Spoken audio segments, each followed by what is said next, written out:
Thân chào cả nhà, không nên xem chùa đâu đó. Nhớ đăng ký, like, comment để ủng hộ team nha. Thân chào cả nhà, không nên xem chùa đâu đó. Nhớ đăng ký, like, comment để ủng hộ team nha.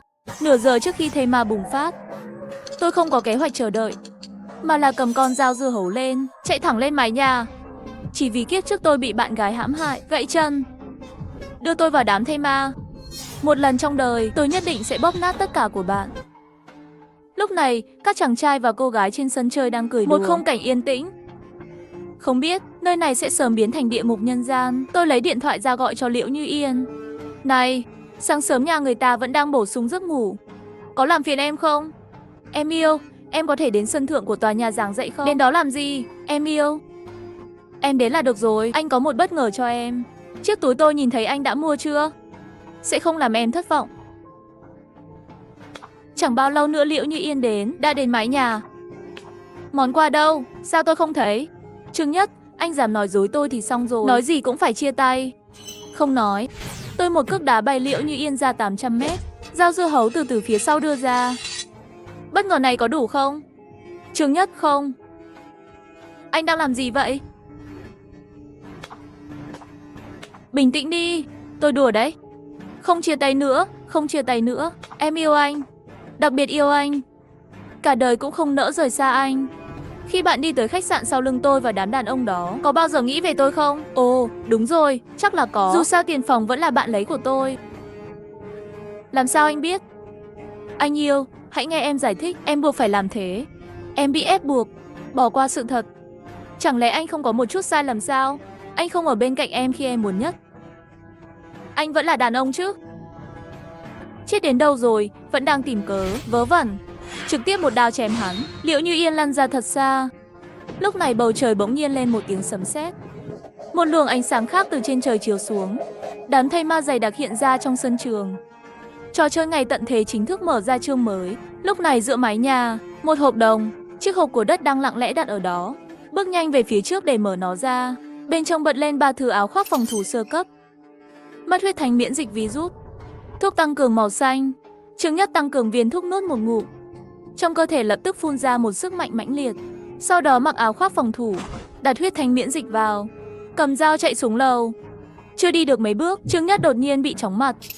Chúc mừng ký chủ đạt được thần cấp dị năng cướp đoạt. Cũng có thể mô tả có thể vô hạn khôi phục tất cả các khả năng khác, cướp của cải của người khác. Sau khi nâng cấp có thể trực tiếp bỏ đi dị năng của người khác. Đây là ngón tay vàng của tôi. Ha ha ha. Trong ký ức, sau ngày tận thế, toàn bộ người thức tỉnh của Tô Đại không nhiều lắm. Ấn tượng hơn, chỉ có đời sau xưng là Hắc của Phụ Tuyết Thành Nữ.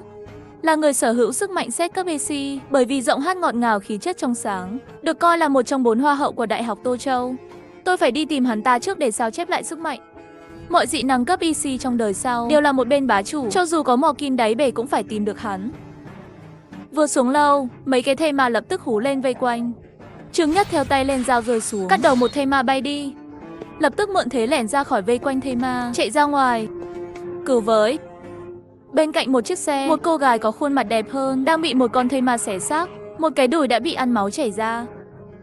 Xem cảnh này, Trương Nhất không nghĩ nhiều, cầm dao chạy tới. Cứu tôi với. Muốn gì cũng được. Hắn chưa nói xong, Trương Nhất trực tiếp một đao đánh tới đây. Xin lỗi, bạn bị nhiễm bệnh.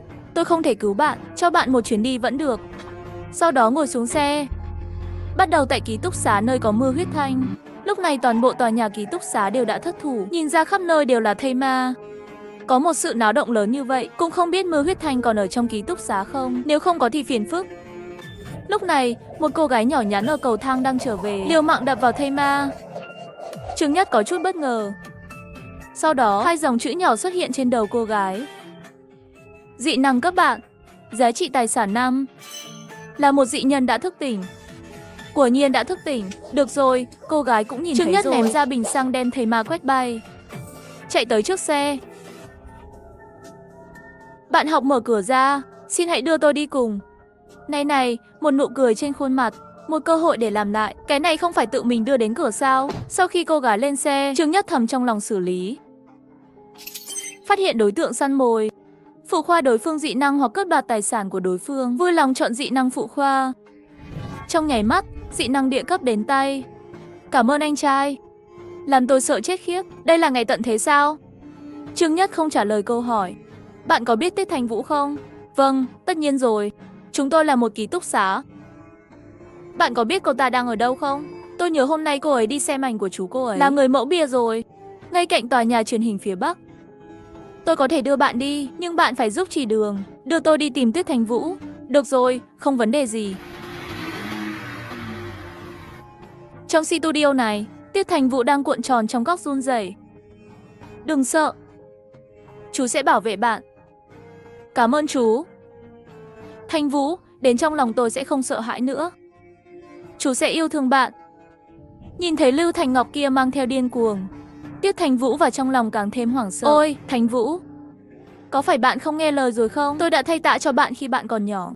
Ôm một chút có vấn đề gì không? Chú ơi, đừng như vậy. Thì thầm, đây là ngày tận thế rồi. Bạn không thể giúp tôi một lần được không? Này này, Lưu Thành Ngọc vừa nói vừa nhảy lên. Đừng qua đây, đồ xúc sinh. Nhỏ tiếng chút, được không? Bên ngoài toàn là quái vật ăn thịt người. Thay vì bị lũ quái vật ăn thịt, tốt hơn là cho tôi phải không? Ngay khi Lưu Thành Ngọc muốn cưỡng ép, cửa phòng bị đá văng ra. Nữ nhân của tôi bạn cũng dám động, thật là muốn chết. Ai cho các bạn vào? Đây là studio của tôi, ra khỏi đây ngay. Mệt mỏi nói nhảm, Trương Nhất trực tiếp rút dao. Lúc này Thành Vũ còn đang khóc. Đứng dậy nhảy vào lòng Trương Nhất. Chúng ta có quen không? Vừa nãy tôi chỉ là bị bợm cứu bạn thôi. Không cần đâu, nhưng bạn đến đúng lúc. Lấy đi. Năng lượng tái tạo thành công, giành được quyền năng sấm chớp kiểm soát cấp độ 4. Chuyện này bên cạnh Lý Tiểu Ngư ít nhiều giống như ăn thức ăn cho chó, đồng thời trong lòng dường như đã đưa ra một quyết định nào đó. Sau đó Trương Nhất theo chỉ nhờ đến một khu nhà sang trọng, tìm một cái tổ biệt thự ở cổng cộng đồng làm căn cứ tạm thời, sắp xếp Thành Vũ để lại trong biệt thự, sắp xếp những gì có thể sử dụng, sau đó mang theo Lý Tiểu Ngư đi đến nhà khác để thu thập vật tư. Khi Trương Nhất nói với Lý Tiểu Ngư là người thức tỉnh dị năng, cô ấy nhảy thẳng lên vì phấn khích. Tôi là người thức tỉnh. Thảo nào sức lực của tôi trở nên lớn như vậy. Vậy Thanh Ngư cũng là người thức tỉnh sao? Phải, cô ta là dị năng lôi điện. Sau đó hai người ở tiểu khu bận rộn hơn nửa ngày, cuối cùng cũng dọn sạch xác chết, đồng thời cũng tìm được rất nhiều vật tư. Thành Vũ cũng lấy vật tư trong thành trì, sắp xếp xong rồi. Những vật tư này đủ cho 3 người dễ dàng ăn trong 2 tháng. Sau bữa ăn, Trương Nhất hỏi Thành Vũ về Thanh Ngư. Bạn có thể tự kiểm soát được rắc rối không? Chúa ơi! Cái gì? Tôi không biết. Sau đó Trương Nhất và Tiết Thành Vũ giải thích. Để tôi thử xem, tôi cũng không biết có được không. Rồi Tiết Thành Vũ nhắm mắt lại, hơi thở cảm nhận nhanh, toàn thân nổi lên lụa điện, nâng lòng bàn tay lên đánh một tia sét ra ngoài. Tài năng rất tốt. Tối nay hai người thay nhau canh gác đi, tìm thấy thây ma thì cố gắng giết càng nhiều càng tốt. Cẩn thận đừng tạo ra tiếng động quá lớn, quá nhiều thây ma. Vào ban đêm, tầm nhìn của thây ma sẽ bị tắt, nhưng thính giác sẽ tăng lên rất nhiều. Vâng thưa ngài, hứa sẽ hoàn thành nhiệm vụ. Buổi tối, Thành Vũ và Lý Tiểu Ngư canh gác trên ban công. Thành Vũ, bạn và anh trai Trương Nhất ở bên nhau bao lâu rồi? Tại sao tôi không nhận ra điều đó? Tôi có bạn trai rồi. Tôi và Trương Nhất không hẹn hò, chỉ mới gặp qua vài lần thôi. Làm sao có thể? Vậy tại sao anh ta lại liều mạng để cứu bạn? Tôi và anh ấy thực sự chỉ gặp nhau vài lần thôi. Và anh ấy có bạn gái. Liễu Như Yên, hẳn là bạn cũng đã gặp qua rồi. Trông rất đẹp. Đó không phải là trà xanh sao? Sao anh trai Trương Nhất lại thích cô ta? Nghe nói hắn có thể cùng lúc chơi với 800 người. Chơi mà không rơi gió. Ngay đây, khi nói về chiến tích trước đây của Liễu Như Yên, một tên, người đàn ông mập mạp như núi đang trên đường phố, trong miệng để lại nước đen hôi thối. Và hướng đi của anh ấy chính là khu phố nơi 3 người Trương Nhất ở. Lúc này, hai cô gái vẫn đang vui vẻ thảo luận thành tích đáng tự hào trước đây. Tiểu Ngư đột nhiên phát hiện ở cửa tiểu khu có người đứng chờ. Loại nổ cấp 3 tấn công không cao nhưng cực kỳ nguy hiểm. Bị thương sẽ xảy ra nổ mạnh, gây hại cho tất cả các sinh vật trong phạm 6 sinh vật. Chỉ thấy người đó trong miệng không ngừng chảy ra chất lỏng màu đen, như là một xác chết khổng lồ bị ngâm trong nước đến khi đầy hơi, rất kinh khủng. Sau đó hai cô gái lặng lẽ xuống lầu, ở khoảng cách không đến 20 mét từ xác chết béo đó. Thanh Vũ từ lòng bàn tay, sấm sét bao bọc về phía xác sống. Đầu của thây ma mập mạp kia lập tức bị khử trùng, sau đó ngã thẳng xuống. Nhưng vẫn chưa chờ cô gái tốt ăn mừng chiến thắng, cái xác kia bỗng nhiên nhanh chóng nở ra. Tiếng động này toàn bộ thân thể đều nổ tung, một vài chiếc xe đậu ở đó cũng lần lượt có tiếng còi báo động. Điều này dẫn đến từng thây ma đột nhiên báo cảnh sát, tìm kiếm nguồn sinh khí hú hét xông tới. Mẹ nó, cái gã to béo này là một quả bom. May mà tôi không đánh nhau với anh ta, nếu không sẽ bị hắn nhảy chết. Chạy đi. Lập tức Thành Vũ cũng không ngần ngại, cùng Lý Tiểu Ngư chạy về phía tòa nhà biệt thự. Nhưng mà trong đám thây ma kia có mấy con chạy rất nhanh, chẳng bao lâu đã đuổi kịp hai cô gái. Trong thời điểm quan trọng này, một miếng dưa hấu bọc trong sấm sét, mang theo ánh sáng lạnh lẽo trên bầu trời, cắt bay đầu của hai thây ma phía trước. Các người canh cửa, đừng để thây ma vào và phá hủy nguồn cung cấp. Wow, anh trai đẹp trai quá. Người đẹp có để ý đến lời khen của Tiểu Ngư. Trương Nhất hướng về đám thây ma giết. Sau khi giết vài xác chết, Trương Nhất liền hoàn toàn thu hút sự chú ý của bọn zombie, sau đó chạy về phía cửa chính. Trương Nhất rất nhanh đã đến bên cạnh chiếc xe. Không có điện trong tay, phá hủy hệ thống báo động xe ngay lập tức. Bọn thây ma mất đi sinh nguyên cũng lần lượt ngừng hoạt động, đứng tại chỗ. Chỉ còn lại ở sau lưng Trương Nhất. Đuổi theo, Trương Nhất lấy lùi làm tiến, lùi lại. Mười mấy phút sau, cuối cùng cũng giết sạch tất cả thây ma. Lúc này Thành Vũ đi đến trước mặt Trương Nhất, cắn chặt môi đỏ tự trách mình cúi đầu. Xin lỗi, tất cả là lỗi của tôi. Đừng tự trách mình, đó là sự sơ suất của tôi. Tôi không ngờ đó chỉ là ngày đầu tiên zombie sẽ tiến hóa thành loại nổ cấp 3. Các bạn về trước đi, tôi đến gần đó kiểm tra một chút. Nhưng Trương Nhất vẫn chưa đi, chỉ thấy một chiếc xe tải lớn chậm rãi chạy tới, dừng lại bên cạnh họ. Hai người nhảy từ trên xuống. Bạn ơi, kỹ năng tốt. Tôi tên là Anh Hổ, hắn tên là Tiểu Sơn. Chúng tôi vừa tìm kiếm những người sống sót. Nghe thấy bên này có động tĩnh thì đến xem. Trương Nhất gật đầu đáp lại. Lập tức phát hiện Tiểu Sơn là một người bình thường và anh Hổ này là một người thức tỉnh. Cánh tay sắt, giá trị tài sản âm 100. Là rác rưởi. Dị năng bình đẳng chỉ có S, thấp hơn Lý Tiểu Ngư 2 cấp. Các bạn có muốn đi với chúng tôi không? Bây giờ thế giới rối loạn rồi, cùng nhau nhiều người mạnh mẽ, hy vọng sống sót cũng phải lớn hơn một chút. Anh Hổ vừa nói thật thà, ánh mắt thì thỉnh thoảng hướng về Thành Vũ. Trên người hai nữ quét qua quét lại. Cảm ơn. Chúng tôi vẫn thích ở một mình. Đại huynh đệ đừng như vậy. Bạn cũng thấy rồi, những thây ma này mỗi ngày càng nhiều, chỉ 3 người các bạn sẽ khó sống sót. Chúng tôi còn tích trữ rất nhiều thứ, một ngày 3 bữa ăn uống no, ăn mấy năm cũng không có vấn đề gì. Cái này đầy một xe tải. Nếu không tin, tôi sẽ cho bạn xem. Thật sao? Đừng nói dối tôi. Anh Hổ vừa đi vừa nói. Tôi nói dối bạn không? Bạn xem sẽ biết. Đột nhiên cánh tay của anh Hổ lộ ra ánh kim loại. Biểu cảm đơn giản và trung thực ban đầu cũng biến thành sát ý. Trong đó, chỉ thấy một thân điện quang lóe lên. Phát hiện của anh Hổ, cánh tay sắc của hắn bỗng nhiên không khống chế được. Ông chủ, có gì đó kỳ lạ. Tay tôi không làm việc nữa. Dưới sự ngạc nhiên, anh Hổ hét vào nóc xe. Thật là rác rưởi. Một bóng đen, một cái đầu sói cao cách 2 mét. Con quái vật đi ra. Dưới cái nhìn của Trương Nhất, trên đầu người sói hiện lên 2 dòng chữ nhỏ. Dị hóa các bạn có thể dịch chuyển. Giá trị tài sản 16,0. Nhìn thấy sức mạnh và sự giàu có, Trương Nhất hơi có chút bất ngờ. Giá trị tài sản 16.000, có thể nói là một con cừu béo thật sự. Nhóc, dị năng bạn thức tỉnh trông có vẻ tốt nhỉ. Cho bạn cơ hội quỳ xuống với lão tử. Hai cô gái đó, tôi sẽ để lại cho bạn một cái sau khi trang trí. Không chết, lão tử chưa từng nếm qua thịt người của người thức tỉnh. Mùi gì vậy? Ha ha ha ha ha. Nửa giờ trước khi xác sống im lặng bùng phát, tôi không có kế hoạch dự trữ, mà là cầm con dao dưa hấu trên bàn, đi thẳng đến tòa nhà giảng dạy. Chỉ vì kiếp trước tôi bị bạn gái hãm hại, gãy chân, ném tôi vào đám thây ma. Tôi nhất định sẽ làm nổ tung các bạn. Lúc này, người sói thú hóa trước mắt lại uy hiếp Trương Nhất đầu hàng và yêu cầu đưa cho hai cô con gái thực hiện cải tạo nội thất sang trọng. Đối mặt với mối đe dọa của người sói, Trương Nhất trong nháy mắt ôm lấy anh Hổ kia nhấc lên, đồng thời trong lòng thầm niệm: Phụ Khoa cũng có thể thành công đạt được dị năng, cứu tôi. Thấy vậy, người sói kia đột nhiên phát lực hướng về phía Trương Nhất. Trương Nhất vung tay liền đem anh Hổ hướng người sói ném đi. Người sói không hề chậm, tìm tấm ván bùn đã chặn anh Hổ, tiếp tục giết. Cơ thể bị điện giật, kiểm soát con dao dưa hấu và bắn vào mắt người sói. Chỉ thấy tia lửa bắn tung tóe, con dao dưa hấu bị bắn bay.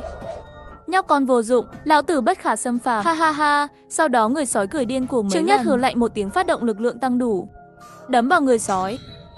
Người sói bị bắn bay bởi con dao số. Sau đó Trương Nhất khống chế sét điện, cói người sói trong nháy mắt. Người sói giống như một quả bóng sắt lớn cuốn trong thép, rơi xuống đất, thổi lên một mảng bụi lớn. Trương Nhất điều khiển một tia sét đánh mạnh vào quả bóng sắt. Dưới tác động của dòng điện lớn, người sói hoàn toàn mất khả năng kháng cự. Trương Nhất mặt không chút biểu cảm đi đến trước mặt người sói, thầm nghĩ: xin vui lòng chọn cướp đi sức mạnh hay sự giàu có. Cướp của cải. Cướp của cải, thành công đạt được 17.000 điểm tài sản vật tư. 1.000 điểm còn lại của cải dân số, do thiếu trình độ kỹ năng, không thể cướp bóc. Vui lòng chọn nơi lưu trữ vật tư. Đặt nó trong biệt thự thành trì đi. Vui lòng kiểm tra càng sớm càng tốt sau khi chuyển hàng. Lúc này người sói yếu ớt cầu xin đại ca: xin hãy tha mạng cho tôi. Tôi sẽ theo bạn. Cái gì cũng nghe lời bạn. Xin lỗi, bạn không còn giá trị gì với tôi nữa. Ngay lập tức của bóng sắt lớn không được niêm phong trở lại, làm nổ tung người sói ngay lập tức. Trương Nhất ca ca, không bị thương phải không? Lý Tiểu Ngư mang gậy bóng chảy chạy tới. Đồng thời tay kia, con kéo một người đàn ông to lớn đã bị đánh đập tàn tật. Yên tâm, tôi ổn. Trương Nhất nhìn quả bóng nói: giết đi. Giữ lại cũng không có tác dụng gì đâu, tôi đến giết sao? Sao không xuống tay được? Đối mặt với ánh mắt lạnh lùng của Trương Nhất, Lý Tiểu Ngư sợ. Nó lắp bắp: tôi biết rồi. Lập tức Lý Tiểu Ngư cắn răng, cầm cây gậy bóng chảy đưa đại hán đi gặp thượng đế. Trương Nhất xoa cái đầu nhỏ của Lý Tiểu Ngư để an ủi: muốn sống sót trong ngày tận thế, bạn phải làm bẩn tay mình. Nếu không người chết chính là bạn. Trong những ngày cuối cùng, bạn thậm chí có thể thương hại, nhưng chỉ không thể thương hại người khác. Tận thế nhân tâm còn đáng sợ hơn cả tai họa. Sau một thời gian ngắn liên lạc, Trương Nhất phát hiện Lý Tiểu Ngư biểu hiện còn tốt hơn dự kiến, ý thức chiến đấu rất mạnh. Lập tức đều nghe lời anh trai Trương Nhất. Sau đó Trương Nhất mở cửa thùng hàng phía sau xe tải. Bên trong có rất nhiều người sống. Chắc là họ bị người sói bắt, hoặc là mang về làm nô lệ, hoặc là dùng làm thịt tươi. Chẳng mấy chốc, những người này đã được giải cứu. Cảm ơn bạn đã cứu chúng tôi. Khi bị con quái vật đó bắt được, tôi tưởng là chết rồi. Đại ca, con quái vật đó rất mạnh, đi thôi. Trễ rồi, bị bắt thì mất mạng. Phải, đi thôi. Một đám người nói xong liền chạy trốn. Trương Nhất đấm vào xe, nơi bị đánh lõm xuống một cái hố lớn. Anh ấy phớt lờ đám đông, lạnh lùng nói: tôi cho phép các bạn đi sao? Mặc dù con quái vật bắt các bạn đã chết, nhưng các bạn sẽ chất tất cả xác chết quanh đây lên xe, cùng nhau mang đi mới được. Làm chút việc thì có thể đổi lại một mạng. Tôi nghĩ chắc là rất có lợi. Cả đám người nghe xong vẻ mặt rất thú vị, nhưng không ai có ý định làm điều đó. Tại sao chúng tôi phải nghe lời bạn? Chúng tôi không phải nô lệ của bạn. Tại sao chúng tôi phải làm những gì bạn nói? Tôi không làm đâu. Chính là tiền lương đều không cho thì muốn dùng vô ích. Tôi cũng không làm việc có thể cho tiền hoặc cho ăn. Tôi đã thêm một chút sức lực cũng không có. Và để tôi nói về xác chết, vẫn không phải người. Tôi là con gái mà. Bạn đã cứu chúng tôi, nhưng xin hãy tôn trọng nhân quyền của chúng tôi. Chúng tôi đều là người tự do, được hưởng các quyền con người. Người trẻ phải học cách làm người. Nếu không sau này chịu thiệt như thế nào cũng không biết. Rất nhiều người trong chúng tôi, bạn có thể làm gì chúng tôi? Một đám người ồn ào nói chuyện với Trương Nhất. Lý Tiểu Ngư bên cạnh không vui nữa, tức giận nói: đám người các bạn còn muốn mặt mũi sao? Anh trai Trương Nhất đã cứu mạng các bạn, chỉ giúp vận chuyển thi thể đi thôi. Các bạn đã nói là lợi dụng rồi. Nếu bị con quái vật đó bắt, tôi sợ các người chết như thế nào cũng không biết. Cô gái nhỏ, ở đây không có chỗ cho bạn nói chuyện. Tôi đã cầu xin anh ấy cứu sao? Là do anh ta bao đồng, được không? Nhìn thấy thế giới nâng cấp, Trương Nhất đi một chút, một cái liền đưa người phụ nữ lên không trung. Sau khi những người này được cứu, không những không cảm ơn Trương Nhất thật tốt, ngược lại còn châm biếm hắn. Mở một cái nhìn sâu sắc, một cái liền đưa người phụ nữ lên không trung, nói tôi can thiệp phải không? Vậy thì đi chết đi. Người phụ nữ không chờ đợi cầu xin lòng vừa dùng sức thì bóp nổ tung. Mọi người trực tiếp bị loại dưới một cảnh trước mắt. Nhút nhát không dám nói nữa. Cho các bạn 10 phút. Hoặc là đưa tất cả các thi thể gần đó vào xe và kéo đi, hoặc là biến thành thi thể bị tôi ném vào xe kéo đi. Chọn một cái đi. Đoàn người hiện tại hồn vía lên mây, vội vàng lăn và bò để mang xác chết đi. Chẳng mấy chốc, các thi thể đã được dọn dẹp sạch sẽ, ngay cả mặt đất cũng bị lau sạch sẽ. Có ai biết lái xe không? Tôi sẽ để bạn đưa mọi người đi cùng. Tôi không quan tâm các bạn đi đâu, càng xa càng tốt, nhưng tốt nhất là đừng đi quá nhanh, đừng làm ồn quá nhiều. Nếu không, đừng trách tôi không nhắc nhở các bạn. Sau đó mọi người chen chúc lên xe. Ngay khi đạp ga, nó sẽ biến mất ở cuối đường cao tốc. Trương Nhất thấy vậy thở dài. Phát ra tiếng động lớn như vậy, ai biết có bao nhiêu thầy mà sẽ bị thu hút trên đường đi. Bây giờ điều kiện đường xá vốn rất tệ, nếu bị buộc phải dừng xe, vậy thì họ chỉ có thể chờ chết thôi. Sau đó Trương Nhất liền gọi hai nữ hướng biệt thự đến tổng khu. Khi ba người trở về biệt thự, vừa mở cửa là chỉ thấy rất nhiều đồ tiếp tế. Thịt, trứng, sữa, trái cây, đồ ăn nhẹ, đồ uống, xong nồi, mọi thứ. Có vẻ như người sói kia chắc là đã lục soát mấy cái siêu thị nhỏ. Giá trị tài sản 17.000 điểm là mạnh. Tất cả đứng yên làm gì, sắp xếp đi. Sáng hôm sau, Trương Nhất sắp xếp Tiết Thành Vũ tiếp tục sắp xếp vật tư tại căn cứ. Sau đó tìm một chiếc xe máy, đưa Lý Tiểu Ngư đến hiệu thuốc. Bắt đầu không tệ, không lâu sau liền quét đến đầy đủ 20 mấy túi thuốc. Nhưng Trương Nhất lại không vui chút nào. Cài đặt nửa ngày, thậm chí một nửa trên quầy còn chưa lắp xong. Chưa kể bên trong hiệu thuốc còn có một nhà kho nhỏ, giá như có sức mạnh không gian. Sau đó Trương Nhất để Lý Tiểu Ngư đến nhà kho và chuyển tất cả thuốc ra ngoài. Chạy ra đường tìm xe tải để kéo. Không xa đâu, thấy một chiếc xe tải lớn đậu bên đường. Sao nhìn quen vậy? Chiếc xe tải này không phải là chiếc tối qua sao? Nhưng chuyện trên xe không còn ai nữa. Có vẻ như những người hôm qua đã bỏ trốn, hoặc là bị thầy ma ăn sạch sẽ. Liên tiếp quét sạch hơn 10 hiệu thuốc. Xe tải lớn chỉ vừa đủ tại chưa đầy một nửa. Tìm hiệu thuốc dễ dàng, nhưng công việc vận chuyển thực sự quá mệt mỏi. Ngay cả khi cả hai đều có sức mạnh để tăng sức mạnh, vẫn còn mệt. Quên đi, hôm nay không làm nữa, về nhà đi. Đều nghe lời anh trai Trương Nhất. Khi về đến biệt thự, Lý Tiểu Ngư liền trực tiếp về phòng nghỉ ngơi. Thành Vũ chậm rãi đến trước mặt Trương Nhất, nhẹ nhàng thì thầm nói vất vả rồi. Tôi sẽ giúp bạn mà sắc thư giãn đi. Ô, đời trước, Trương Nhất nhìn thấy Thành Vũ nhưng là muốn nằm trên mặt đất. Sợ đối phương một sét đánh 5 roi liên tiếp ném tới đây, giết hắn. Bây giờ đang tự xoa bóp cho mình. Trong lòng không nói ra được một trận thỏa mãn. Trương Nhất trở lại phòng ngủ, trong lòng cũng đang suy nghĩ. Ba người cuối cùng là quá ít, một ít sức chiến đấu không thiếu, nhưng những người làm thì quá thiếu. Có vẻ như chúng ta phải nhanh tay tìm một dị nhân không gian, khôi phục lại sức mạnh của hắn mới được. Nhưng không gian có thể rất hiếm. Không ai không phải là một kho báu quyền lực lớn. Sau một ngày, Trương Nhất cùng Lý Tiểu Ngư lại đi ra ngoài. Hôm nay chỉ có hai mục đích.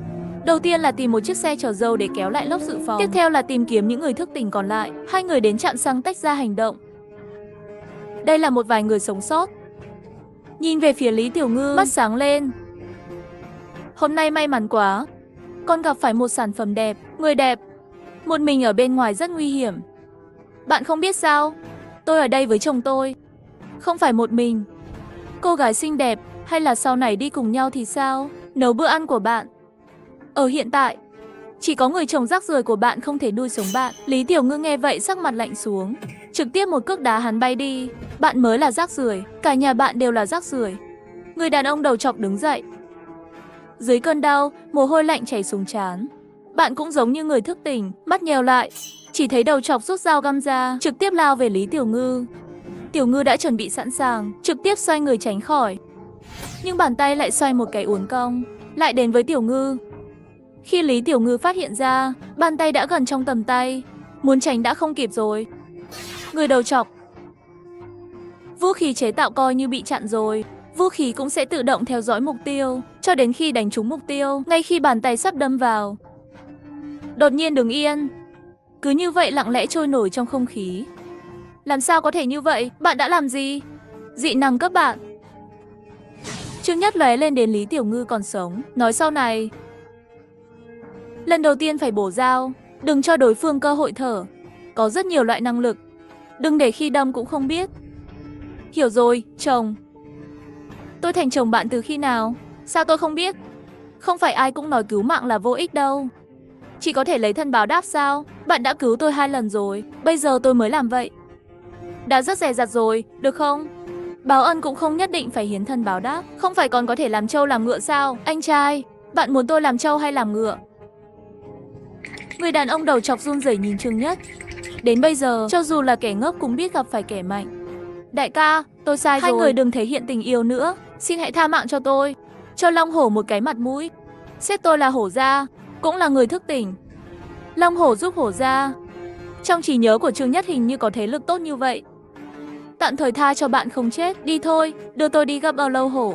Lúc này, đầu chọc dẫn hai người Trương Nhất đến một khu nhà cao tầng. Cái nào? Hổ Gia ở tầng 5, ông ấy sẽ rất vui khi gặp bạn. Hổ Gia, điều tôi ngưỡng mộ nhất là những người như bạn. Trên bề mặt đầu chọc có vẻ như cúi đầu chào. Nhưng tôi cũng không ăn bánh trung thu một lần. Không cần bạn dẫn đường, tôi biết phải đi đâu. Giá trị của bạn đã hết rồi. Đồng thời trong lòng thầm nhịn xử lý. trực tiếp sao chép một cái. Lập tức một tay địch thủ bay ra, trực tiếp xuyên qua cổ họng của đầu trọc. Sớm thôi, hai người đến một quán bar tên là Huyết Hoàng hậu. Người canh cửa đi qua đây. Hai người làm gì vậy? Để lại người phụ nữ. Có lẽ đại gia vui vẻ còn có thể để lại cho bạn một cái mạng nhỏ. Xong, hai người liền sắc híp mắt nhìn lên nhìn xuống Tiểu Ngư. Trương Nhất để ý, bọn họ trực tiếp bằng tay ném ra, lập tức đưa hai tên lên Tây Thiên. Bạn chơi ở cửa, đừng thả người ra. Nói xong rồi một mình đi vào. Giết trên đường đi. Tất cả những gì còn lại trên đường là máu và xác chết. Chớp mắt liền đến lầu 4 nhưng bị một người đàn ông mạnh mẽ chặn lại. Đây không phải là nơi bạn nên đến. Tôi có thể không theo đuổi. Bạn đã giết lính của tôi. Bây giờ tôi còn có thể tha cho bạn một mạng chó. Nhìn về phía đỉnh đầu của người đàn ông mạnh mẽ. Một cơ thể thép. Tài sản cấp Anh trị giá 2.000. Là cực cấp sao? Vẫn là thân thép cực kỳ hiếm. Xe tăng hình người hoàn chỉnh này là kẻ thù. Nghĩ đến đây, dùng dao găm sợ hãi đâm qua. Người đàn ông mạnh mẽ toàn thân lộ ra ánh kim loại, cứ để bay đến. Đầu tiên xây dựng những tia lửa trên cơ thể, nhưng ngay cả da cũng không mở được. Người sắt nắm lấy con dao găm. Đây là dao găm của lão Tam. Bạn lấy con dao này ở đâu vậy? Tất nhiên là lấy từ xác chết. Vẫn là một cái đầu hói lớn, nhưng bạn yên tâm, phương pháp giết người của tôi rất tinh tế. Hắn đi rất bình yên. Bạn dám giết lão Tam, tôi sẽ cắt từng cái xương của bạn ra và nghiền nát chúng. Người sắt cầm lên và lao tới, đấm vào nắm đấm kim loại. Trương Nhất không dám nghênh đón, chỉ có thể né tránh liên tục. Thế nào rồi? Lão tử có mạnh mẽ lắm không? Tôi đột nhiên đổi ý không muốn giết bạn nữa. Bạn đã giết lão Tam, vậy thì thay thế vị trí lão Tam. Hãy đến ủng hộ lão tử đi. Yên tâm, công nghệ của lão tử là hạng nhất, chắc chắn làm cho bạn hài lòng. Trương Nhất trực tiếp sững sờ. Hắn không nghĩ ra người sát trước mắt này sẽ chơi như vậy. Nghĩ về hình ảnh đó, Trương Nhất cảm thấy toàn thân chấn động. Đừng có la lên. Tiếp tục chạy đi. Bạn càng đấu tranh, tôi càng phấn khích. Chương trình chỉ mới bắt đầu. Người sắt cười điên cuồng lao về phía Trương Nhất lần nữa. Trương Nhất lại không né tránh, đứng đó bất động. Người sắt do dự không biết có nên để lại chút sức lực để không bị một đấm giết chết. Đột nhiên toàn thân cứng đờ, cứ như vậy đóng băng ở chỗ cũ. Sức mạnh của bạn rất mạnh, nhưng không phải bất khả chiến bại. Sét có thể dễ dàng kiềm chế bạn. Thật không may, tôi vừa có một tia chớp. Thua không oan. Còn gì nữa không? Quên đi, tôi sợ bạn nói chuyện làm tôi ghê tởm. Lập tức trong lòng thầm nghĩ. Phát hiện đối tượng cướp bóc, vui lòng chọn hướng cướp bóc. Tôi phải làm lại tất cả để có thể cướp bóc thành công của cải. Nhận thành công 2.000 điểm vật tư để cất giữ biệt thự. Vui lòng kiểm tra kịp thời. Sau đó Trương Nhất hỏi đại huynh đệ. Tôi vẫn rất muốn nói ra, hai anh em các bạn đang chơi thật đấy. Đó là bạn ở trên đó hay anh ta ở trên đó? Phải có một vết thương. Này, nói xong điều khiển một tia sét rơi xuống. Đại hán trực tiếp biến thành cặn bã. Sớm thế, điều tôi không ngờ là hổ gia kia cũng không phản kháng kịch liệt, mà là không ngừng dập đầu nhận sai. Đại ca, tôi sai rồi. Làm ơn đừng giết tôi. Tôi có thể cho bạn bất cứ thứ gì bạn muốn. Cái gì cũng có thể lấy đi. Mọi thứ trong Long Hổ Bang đều là đại căn của bạn. Bạn xem đây có phải là mỹ lệ không? Một ngôi sao sắc đẹp cấp quận. Tôi tặng hắn cho bạn. Tôi đã gọi xong rồi, bạn sẽ thích. Trương Nhất giống như đột nhiên phát hiện cái gì. Hơi thở cũng trở nên dồn dập. Mưu gia thấy vậy tưởng Trương Nhất động tâm rồi, bị phụ nữ giục ngã, còn không mau tới phục vụ vị đại ca này. Tôi không đi đâu. Bạn nghĩ tôi là ai? Tôi là một số ngôi sao nữ. Hắn là ai? Có xứng đáng với tôi không? Tôi không đi đâu. Chống lại bạn, bạn có biết đây là ngày tận thế không? Nếu không có lão tử, bạn đã là một thây ma rồi. Bạn nói gì thì làm.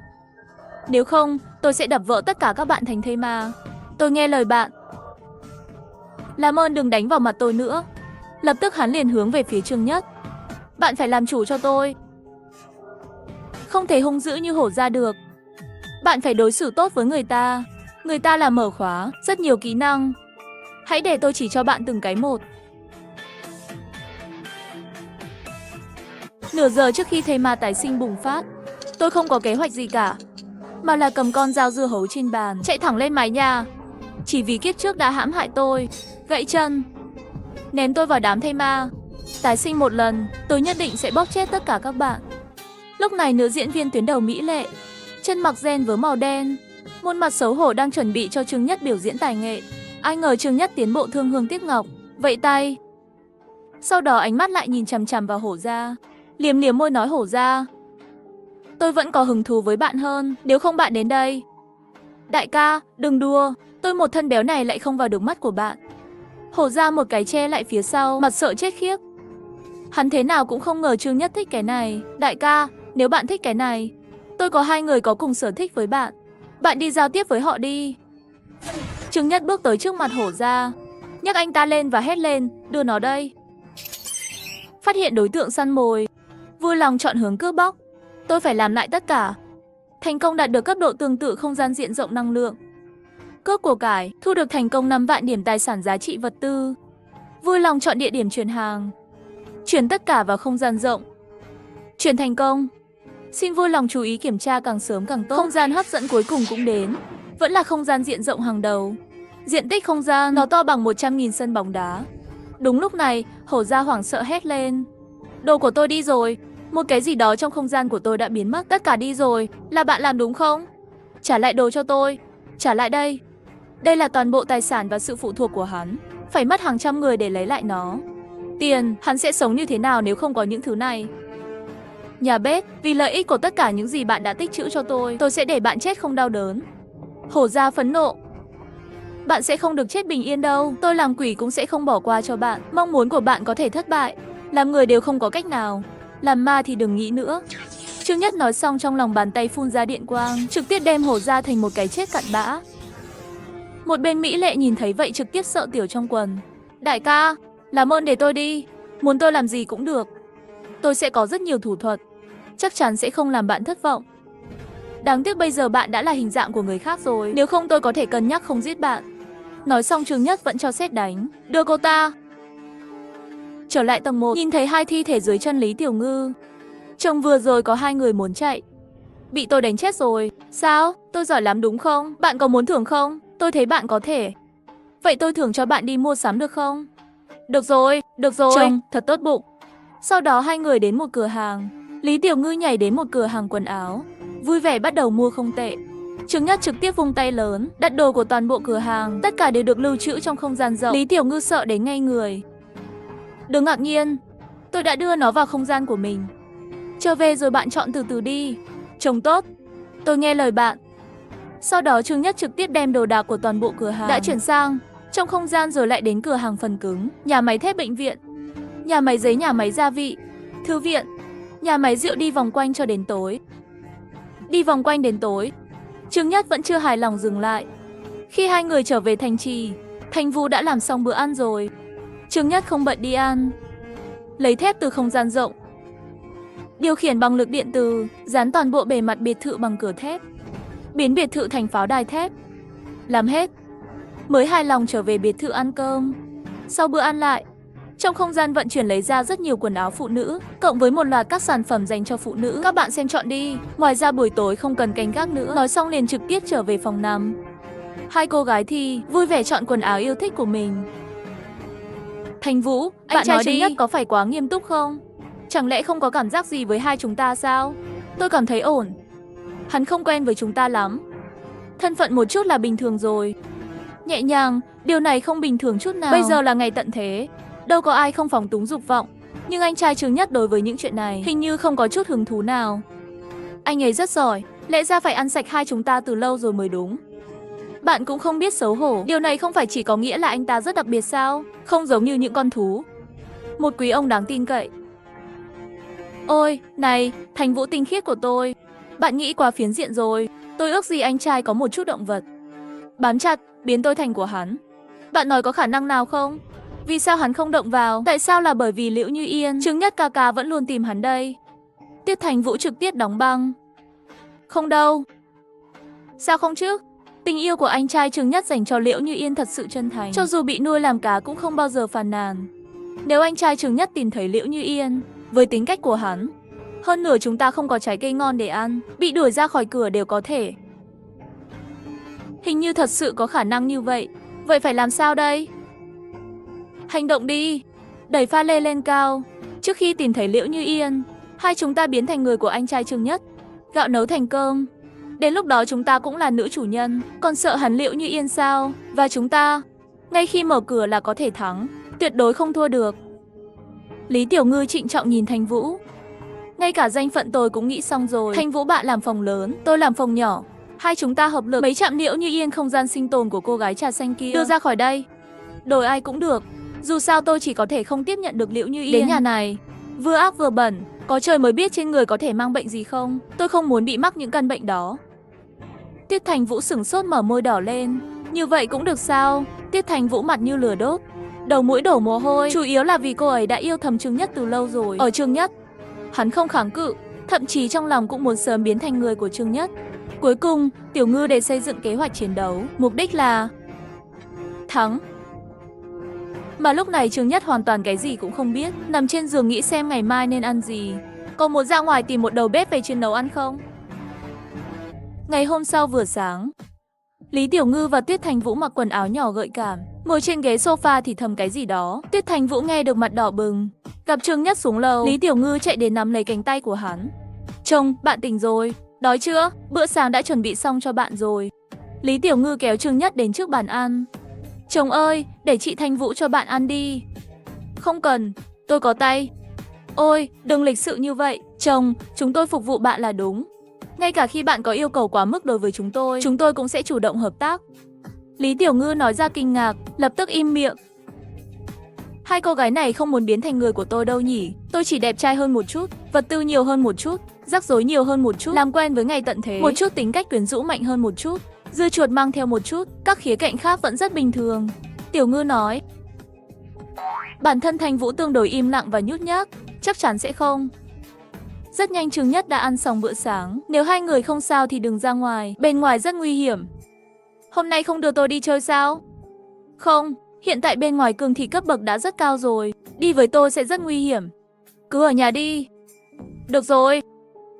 Nếu không sao, hai người đến phòng tập thể dục tập thêm kỹ năng. Tôi ra ngoài tìm một người, chắc phải tối mới về được. Được rồi, chồng, trên đường chú ý an toàn, về sớm. Hành trình thuận lợi, tôi sẽ nấu cơm chờ bạn. Tạm biệt hai cô gái, Trương Nhất liền đi ra ngoài. Xem tôi đoán đúng không? Trương Nhất ca ca chính là đi ra ngoài tìm trà xanh rồi. Chúng ta phải tiến hóa nhanh hơn. Mê mông, Thành Vũ cắn môi nhẹ nhàng đáp một tiếng.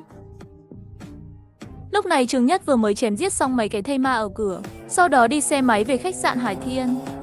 Sắc sống cao cấp ngày càng nhiều, xem ra hôm nay phải tìm được đồ lưu trữ yêu thích, trễ thì sẽ thành khẩu phần ăn cho thây ma.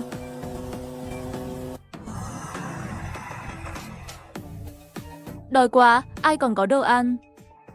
Tôi trả 1 triệu, chỉ cần cho tôi một miếng nhỏ là được. Một bên. Nói ai sẽ không giống nhau, đừng nói 1 triệu nữa. 10 triệu đổi một gói mì gói tôi đều vui lòng. Nếu ai có thể cho tôi sẽ cho 10 con bào ngư.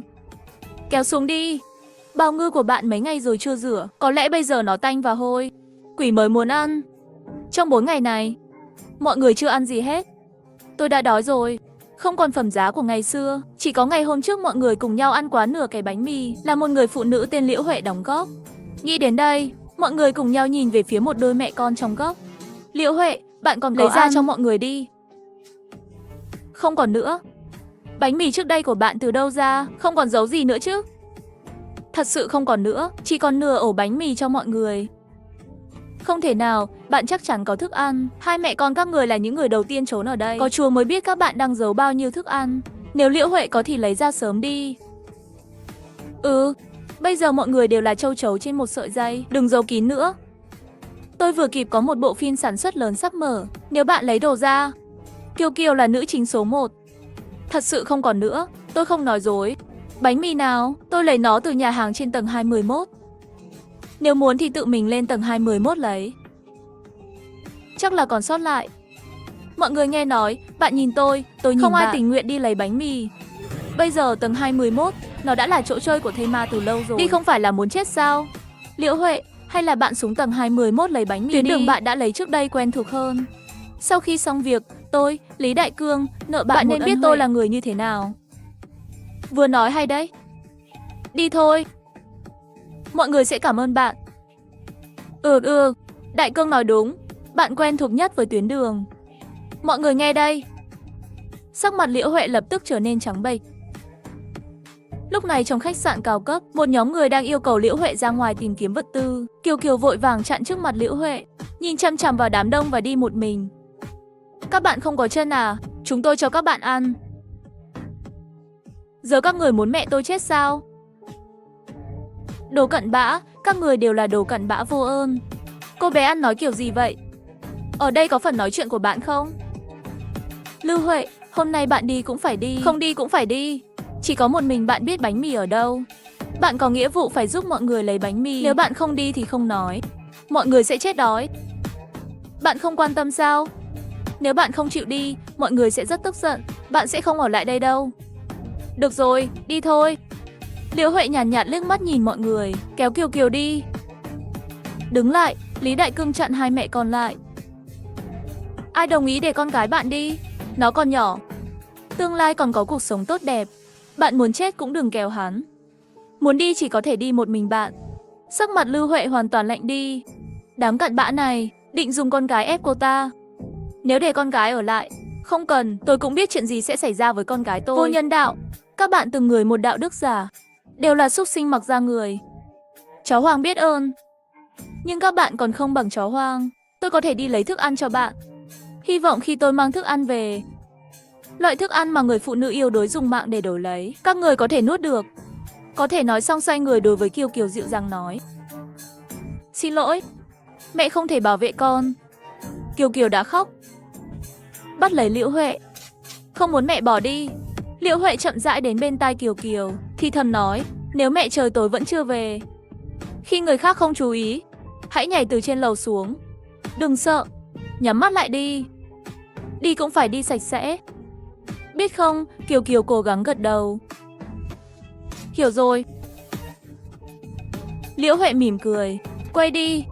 Lúc này trong lòng hắn chỉ có một niềm tin, nếu cô ta không quay lại, cho dù biến thành quỷ ăn thịt người, hắn cũng muốn từ cửu u địa ngục bò ra, ăn thịt và máu của những người này. Lúc này Trương Nhất vừa đến khách sạn, một cái mặc dây lưng quần Sambi liền xông tới. Đây không phải là anh khôn khôn của tôi sao? Bóng rổ của bạn đâu? Còn không về đi, tiếp tục luyện tập 2 năm rưỡi. Trương Nhất nói xong trực tiếp một đao đưa hắn trở về sao hỏa, sau đó vừa đi vừa giết đi lên lầu. Lúc này Liễu Huệ từ tầng 211 mang về vài quả dưa chuột đã qua sử dụng. Mở cửa, tôi đã mang thức ăn về rồi. Đưa thức ăn cho tôi. Cho tôi vào trước. Người phụ nữ hôi hám. Bạn không có tư cách thương lượng với tôi, không muốn con gái bạn biến thành sashimi, đưa đồ cho tôi trước. Sau đó đi tìm một thùng nước nữa. Lão tử đã khát từ lâu rồi. Con gái bạn vẫn chưa được trang trí phải không? Trông thật dễ thương. Có lẽ máu đều là ngọt. Liễu Huệ tâm thần run rẩy, vội vàng. Thức ăn tìm được đưa qua. Không, xin đừng làm tổn thương Kiều Kiều. Tôi sẽ đưa đồ cho bạn. Tôi sẽ đi tìm nước cho bạn. Khi Liễu Huệ nói, một bóng đen đen lặng lẽ xuất hiện ở cầu thang, lập tức nhanh chóng nhào tới bên này. Mọi người thấy vậy đều sợ đến tê tái, quên mất sự tĩnh lặng. Vào thời điểm quan trọng này, một con dao bay lướt qua, đặt thây ma lên tường. Liễu Huệ cứ ngây ngốc như vậy, nhìn người đàn ông đẹp trai đột nhiên xuất hiện. Nếu như trên thế giới này có thần linh, vậy trước mắt nhất định là phải không? Trương Nhất nhìn xuống người sống sót trước mắt, không hài lòng. Xem ra lại không tìm được đầu bếp. Xin lỗi. Ai biết nấu ăn? 8 món ăn chính đều là loại đó. Nhà tôi thiếu một đầu bếp. Điều trị cũng được. Có khả năng và hứng thú không? Tất cả những người sống sót đều bối rối. Họ đều là người có thân phận. Sao lại tự nấu ăn? Tôi biết nấu ăn, biết nấu nhiều món, 8 món ăn chính. Nghe được câu trả lời của Liễu Huệ, Trương Nhất trước mắt sáng lên, rồi tôi chợt đến bên cô ta và nói, đi thôi. Chúng ta vào nhà nói chuyện chi tiết về tiền lương. Bên trong khách sạn, Trương Nhất đang phỏng vấn đầu bếp tương lai, bên cạnh bước lên. Bạn là ai vậy? Có phải đội cứu hộ cử đến cứu chúng tôi không? Tôi biết trên đó vẫn chưa từ bỏ chúng tôi. Trương Nhất nhàn nhạt liếc mắt nhìn Hoa ca. Tôi có nói chuyện với bạn không? Anh Hoa nghe vậy sửng sốt. Thái độ của bạn có thể tốt hơn không? Chú ý đến danh tính của bạn, không phải ai bạn cũng có thể đắc tội được. Tin hay không đợi tôi được cứu, một cuộc điện thoại có thể khiến bạn mất việc. Cút đi. Một chiêu đem Hoa ca đánh bay. Thấy anh Hoa bị đánh, những người khác không thể nhìn nữa. Chàng trai trẻ, sao lại đánh người? Đây là lỗi của bạn rồi. Người trẻ quá bốc đồng, hoàn toàn không hiểu. Gây rối với người không nên gây rối. Tương lai cả đời này đều không còn. Đội cứu hộ đang ở dưới lầu, chờ đợi sẽ được cứu. Chỉ bằng cái tát này của bạn, tôi em là không thể tốt được nữa. Trương Nhất không nói nên lời nhìn mọi người. Bạn không nghĩ sẽ có một đội cứu hộ nào đó đến cứu các bạn. Thảm họa này là toàn cầu, và nó sẽ trở nên tồi tệ hơn. Làm sao ai đó có thể mạo hiểm mạng sống của họ để cứu các bạn? Tổ tiên này, muốn ước thì bái Phật, thích mơ thì ngủ. Làm người phải thực dụng một chút, đừng tưởng tượng cả ngày. Nghe thấy lời của Trương Nhất, một đám người đứng im, không thể tin vào tai mình. Không thể nào, bạn đang nói dối. Tôi không tin đó là sự thật, trừ khi bạn đưa ra bằng chứng để chứng minh. Mê mâng, bạn có tin không? Dù sao sống chết của các bạn cũng không liên quan gì đến tôi. Lão tử chứng minh cho bạn làm gì? Vâng. Sau đó ngồi xuống, tiếp tục phỏng vấn đầu bếp tương lai. Chúng ta nói chuyện tiếp đi. Trước tiên tôi sẽ nói về các điều kiện và phương pháp điều trị bạn xem có thể chấp nhận được không? Được rồi. Xin vui lòng nói. Liễu Huệ gật đầu thử tiếng Anh. Thực ra, chỉ cần cô ấy có thể ăn một miếng cơm nóng mỗi ngày. Hài lòng rồi. Hắn đã sớm nhận ra. Giờ là ngày tận thế rồi. Sẽ không có đội cứu hộ nào cả. Mỗi ngày đều phải chuẩn bị một ngày 3 bữa ăn. Chất lượng món ăn không nên quá thấp, loại cũng không thể quá ít. Thỉnh thoảng cũng sẽ để bạn chuẩn bị bữa tối. Vệ sinh nhà cửa cũng cần bạn giúp dọn dẹp, gần như quanh năm. Đó là công việc của bạn. Về phần thù lao, bạn có thể ăn tối với tôi. Một ngày 3 bữa no, một tháng một bộ quần áo mới. Bạn có thể chọn kiểu dáng và loại bạn thích. Mỹ phẩm cũng là một bộ một tháng. Khăn vệ sinh một tháng 2 gói. Dầu gội đầu và sữa tắm cũng là một chai mỗi tháng. Bệnh tật cũng sẽ cung cấp thuốc cho bạn. Thiết bị giải trí hiện nay vẫn còn tương đối thiếu, chỉ có thể cung cấp cho bạn thiết bị tập thể dục và sách, và nghe các bài hát. Nếu bạn có yêu cầu khác, bạn cũng có thể áp dụng, nhưng không đảm bảo 100% hài lòng. Nghe được điều kiện của Trương Nhất, có người sẽ ngốc nghếch mở miệng ra. Đây có phải là cách đối xử của bạn bè ngày tận thế không? Mơ cũng không mang theo sự kiêu ngạo như vậy. Tôi đồng ý, tôi chưa nói xong mà. Đừng vội đồng ý. Hệ thống tuyển dụng mà tôi áp dụng là tuyển dụng trọn đời. Bạn không thể đơn phương phá vỡ hợp đồng, trừ khi một ngày nào đó tôi trực tiếp sa thải bạn. Lúc này đã bị sốc đến mức gần như không kiểm soát được. Thuê trọn đời, nấu ăn cả đời. Ôi chúa ơi, có chắc đây không phải là phúc lợi không? Tôi đồng ý, miễn là bạn không ghét bỏ. Tôi sẽ nấu cơm cho bạn cả đời. Trương Nhất gật đầu hài lòng.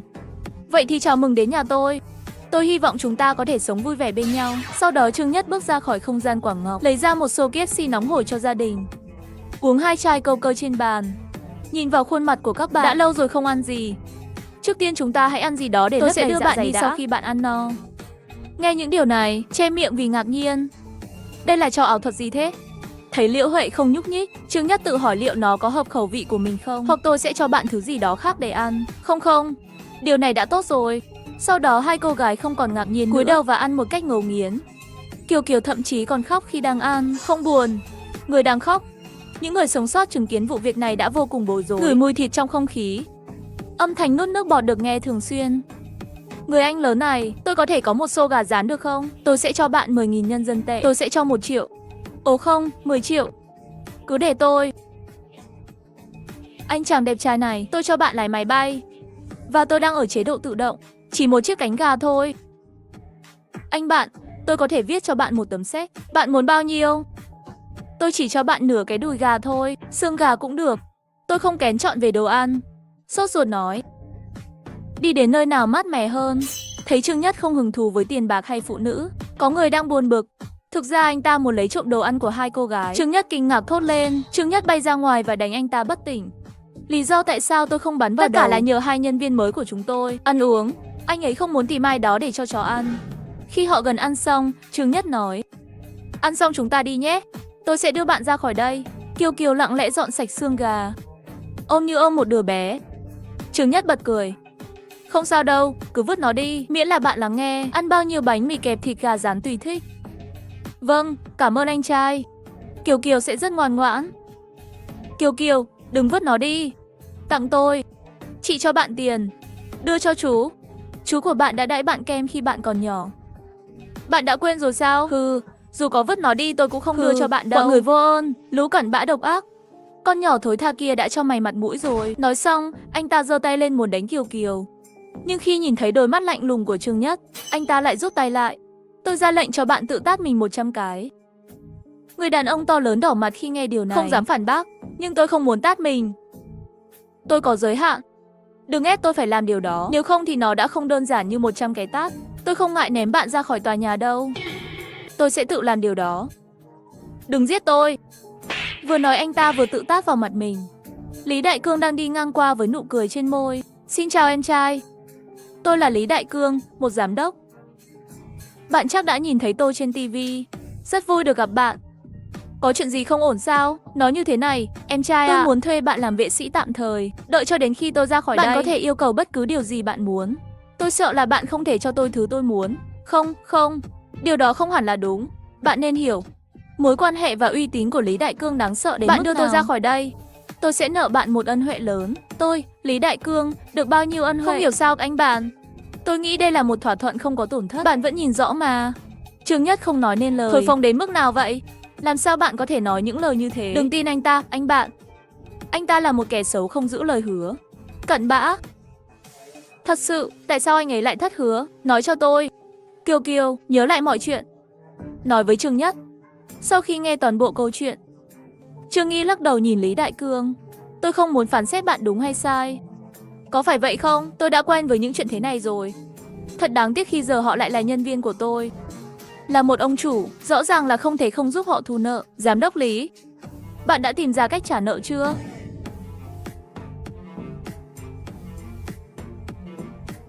Nửa giờ trước khi đám thây ma bùng phát, tôi không có sự tiến hóa tích trữ, mà là cầm con dao dưa hấu trên bàn, chạy thẳng lên mái nhà. Chỉ vì kiếp trước tôi bị lừa gạt, gãy chân, ném tôi vào đám thây ma. Một lần trong đời này tôi nhất định sẽ dạy tất cả các bạn.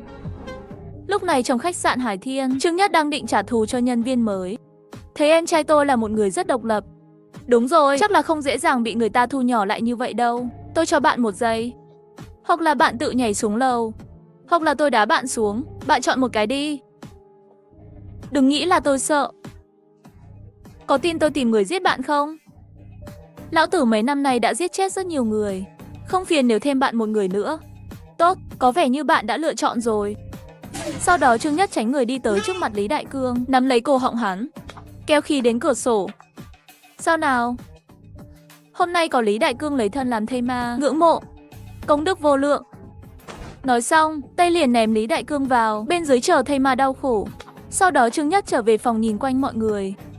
Trước đây đã ép buộc hai mẹ con họ tự đứng lên đi. Căn phòng đột nhiên im lặng. Không ai muốn đứng lên. Tốt, xem ra các bạn đều lựa chọn giống như hắn, không sợ hãi. Vậy các bạn tự nhảy xuống, hay là tôi giúp các bạn? Mọi người lập tức bị dọa tiểu ra quần, cúi xuống cầu xin lòng thương xót. Trương Nhất không quen với họ, ném từng người một qua cửa sổ, chịu bỏ cuộc. Sau đó lái xe máy đưa hai nữ rời khỏi khách sạn Hải Thiên. Vừa trở lại căn cứ, Lý Tiểu Ngư và Tuyết Thành Vũ bước nhanh ra ngoài. Chồng, bạn đã về rồi. Mê mông, vừa chạy được vài bước, Lý Tiểu Ngư đã sửng sốt. Nhìn thế nào hình như cũng không giống Liễu Như Yên. Mê mông, đúng là không phải Liễu Như Yên. Giới thiệu cho các bạn, đây là chị Liễu Huệ và con gái cô ta, là đầu bếp tôi đặc biệt thuê về.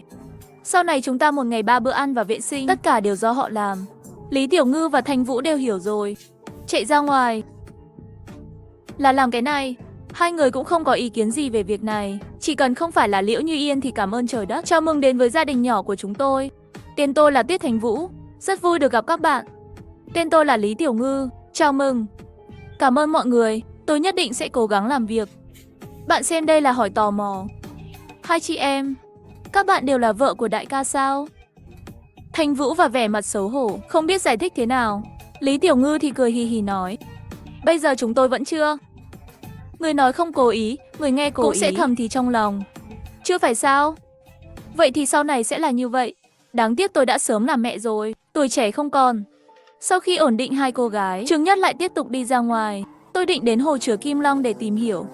Trong ký ức kiếp trước của hắn, đó là nhà tù. Sức mạnh được xây dựng bởi các tù nhân chạy ra khỏi nhà tù. Lý do họ chiếm giữ hồ chứa hoàn toàn là nhà máy điện bên cạnh hồ chứa, không hề thiếu điện. Đồng thời, hồ chứa chứa cá quanh năm, bên trong có nhiều cá và tôm, không lo ăn uống. Từ năng lượng đến thực phẩm và nước. Sau đó đến căn cứ địa hình, hồ chứa là một nơi rất an toàn. Khi Trương Nhất dần rời xa thành phố, số lượng thây ma bắt đầu giảm, số người sống sót ngày càng nhiều.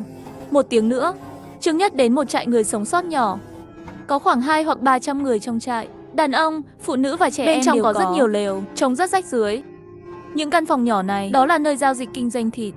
Giá đã thương lượng xong, đóng cửa lại là có thể luyện tập 2 năm rưỡi. Thương thì nửa ổ bánh mì là được. Giá minh bạch. Giá cả phải chăng và công bằng. Còn về việc có bệnh truyền nhiễm hay không thì tất cả phụ thuộc vào may mắn. Mỗi khi đi vài bước, một lão đại liền hướng về phía hắn.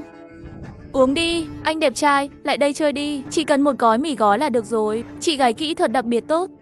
Bạn hài lòng. Tiểu ca ca nhân ra nửa gói mì gói là được rồi. Nếu có túi gia vị, bạn có thể đến hẹn 2 lần. Đây là một người đàn ông có râu da xồm xoàm. Nói với Trương Nhất.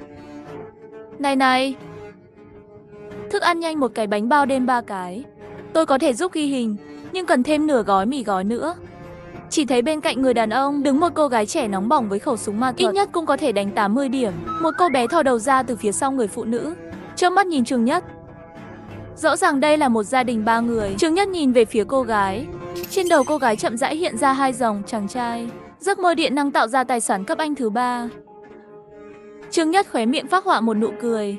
Không ngờ còn có thu hoạch bất ngờ. Mức năng lượng còn chưa thấp. Nếu sử dụng đúng cách, dùng để ám sát là một dị năng tốt.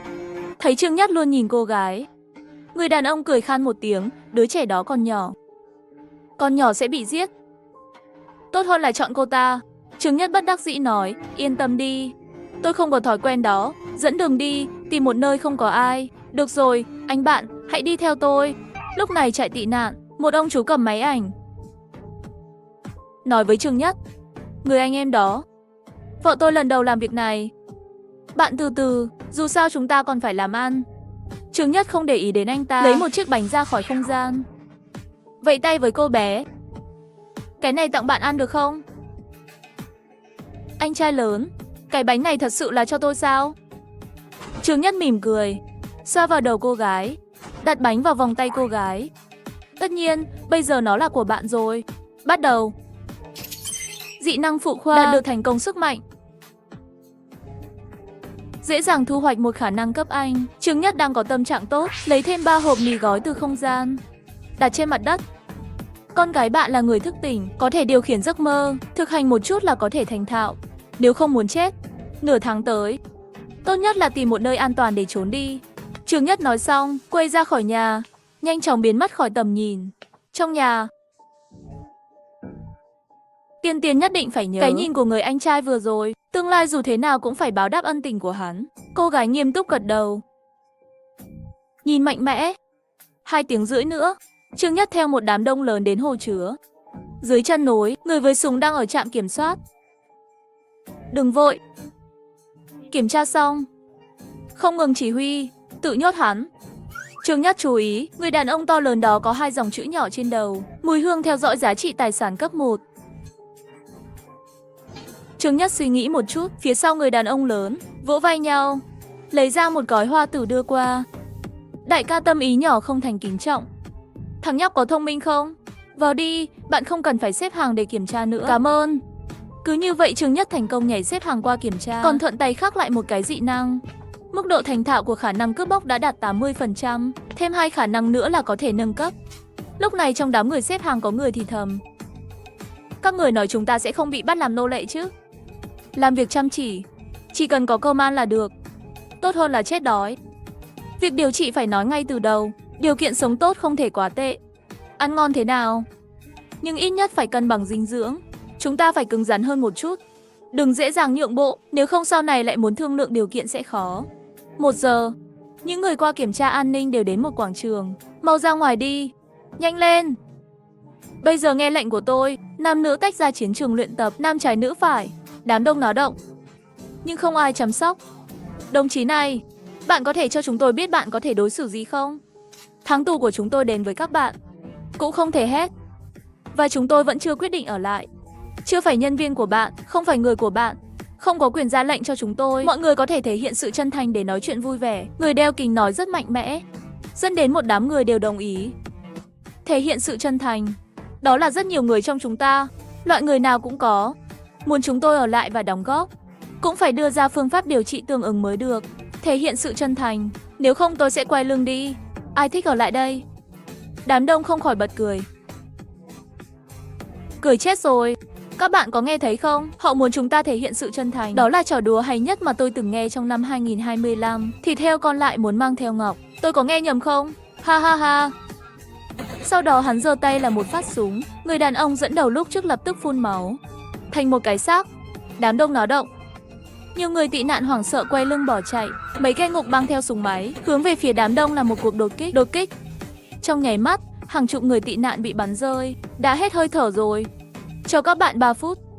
Đàn ông và phụ nữ đứng thành 2 hàng. Nếu không thì hậu quả là gì? Chắc là không cần tôi nói thêm nữa.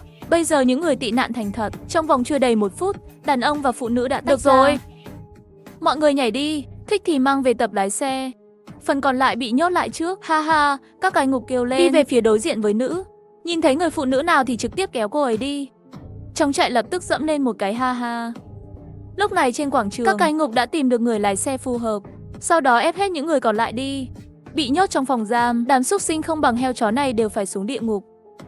Các bạn cũng bị tờ rơi lừa phải không? Trên đời nào có cho không ai. Chúng ta đều bị lừa. Mê mâng, các bạn cũng bị lừa sao? Bạn ở đây bao lâu rồi? Không bao lâu, chỉ 2 ngày trước các bạn. Muốn tôi nói, bạn nên tiết kiệm sức lực đi. Cố gắng thể hiện tinh thần một chút. Nếu không người béo cười. Nó sẽ trở thành nước dùng mà mọi người sẽ uống vào sáng mai. Chúa có nghĩa là gì? Nó còn có thể có nghĩa là gì? Bạn biết họ gọi chúng ta là gì không? Lợn con dùng để ăn thịt. Họ sẽ giữ lại rượu. Thịt mỡ ruột hầm một nồi rồi mang về cho tù nhân ăn. Hoặc là bạn ngoan ngoãn ăn thịt người, hoặc là bị lôi ra ngoài và giết để nấu súp. Nghe người béo nói, mọi người sợ hãi. Một số thậm chí còn bị trực tiếp dọa ngất xỉu. Đêm khuya nhà tù vốn ồn ào yên tĩnh lại. Một người tuần tra đi tới. Trương Nhất nhân cơ hội nhỏ giọng kêu lên: thưa ngài, mời bạn qua đây, tôi sẽ cho bạn xem. Mê mâng, tuần tra có vẻ nghi ngờ, chửi thế đi tới. Tiểu tử, nhưng lời của hắn vẫn chưa nói xong, cổ tay thô hét lên sẽ tự động tách ra. Trương Nhất vươn tay lớn kéo nó vào chắc chắn, nhân tiện lấy đầu của anh ta xuống, sau đó bước ra ngoài. Khi đi ngang qua một ký túc xá độc lập, nhìn qua cửa sổ, nhìn thấy 2 người đàn ông cứng rắn đang ngủ. Một trong số đó là người bình thường, người còn lại là người thức tỉnh. Năng lượng bị hóa, giá trị tài sản ngay lập tức 1.800. Lấp lánh vào phòng. Khắc lại, sau khi cướp bóc của cải, chọn dưa hấu cho 2 người, sau đó tiếp tục tìm kiếm mục tiêu tiếp theo. Sớm thôi, Trương Nhất lại phát hiện một tên tuần tra ở hành lang. Kỹ năng nghe tăng giá trị tài sản ngay lập tức 700. Sấm sét sẽ làm tê liệt. Đi ngang qua và bắt đầu cướp đi sức mạnh. Khắc lại cũng có thể thành công cướp đoạt của cải, thành công cướp bóc trình độ đạt 100%. Mở khả năng mới để bóc ra, hoàn toàn tước đi khả năng của đối tượng. Dị năng bị tước đoạt có thể chuyển giao cho người khác. Chuyển đối tượng có điều kiện thuận lợi hơn 60%. Nghe báo cáo của hệ thống, Trương Nhất vui mừng vô cùng. Này, dị năng thủy tinh. Giết người còn tàn nhẫn hơn, thật quá đáng, thật tàn nhẫn. Tôi rất hài lòng. 2 tiếng rưỡi nữa. Tổng cộng thu thập được 20 loại dị năng. Khi đi ngang qua một biệt thự, hắn phát hiện một thanh niên gầy với mái tóc đỏ trong phòng khách, cùng vài cô gái tuổi teen thảo luận sự kiện cuộc đời. Khả năng có thể là cấp độ Anh, tài sản trị giá 200.000. Xem ra đây hẳn là một nhân vật cấp ông chủ nhỏ, một con cừu béo. Ba si nhỏ là cấp 1, ông chủ lớn hẳn là cấp AC rồi. Sắp phát động lại sức mạnh sấm sét, làm tê liệt tất cả mọi người trong nhà. Bước tới trước mặt người đàn ông tóc đỏ, phát hiện đối tượng săn mồi, vui lòng chọn hướng cướp bóc. Năng lượng thủy tinh cướp của cải. Thành công. Cướp bóc tài sản thành công.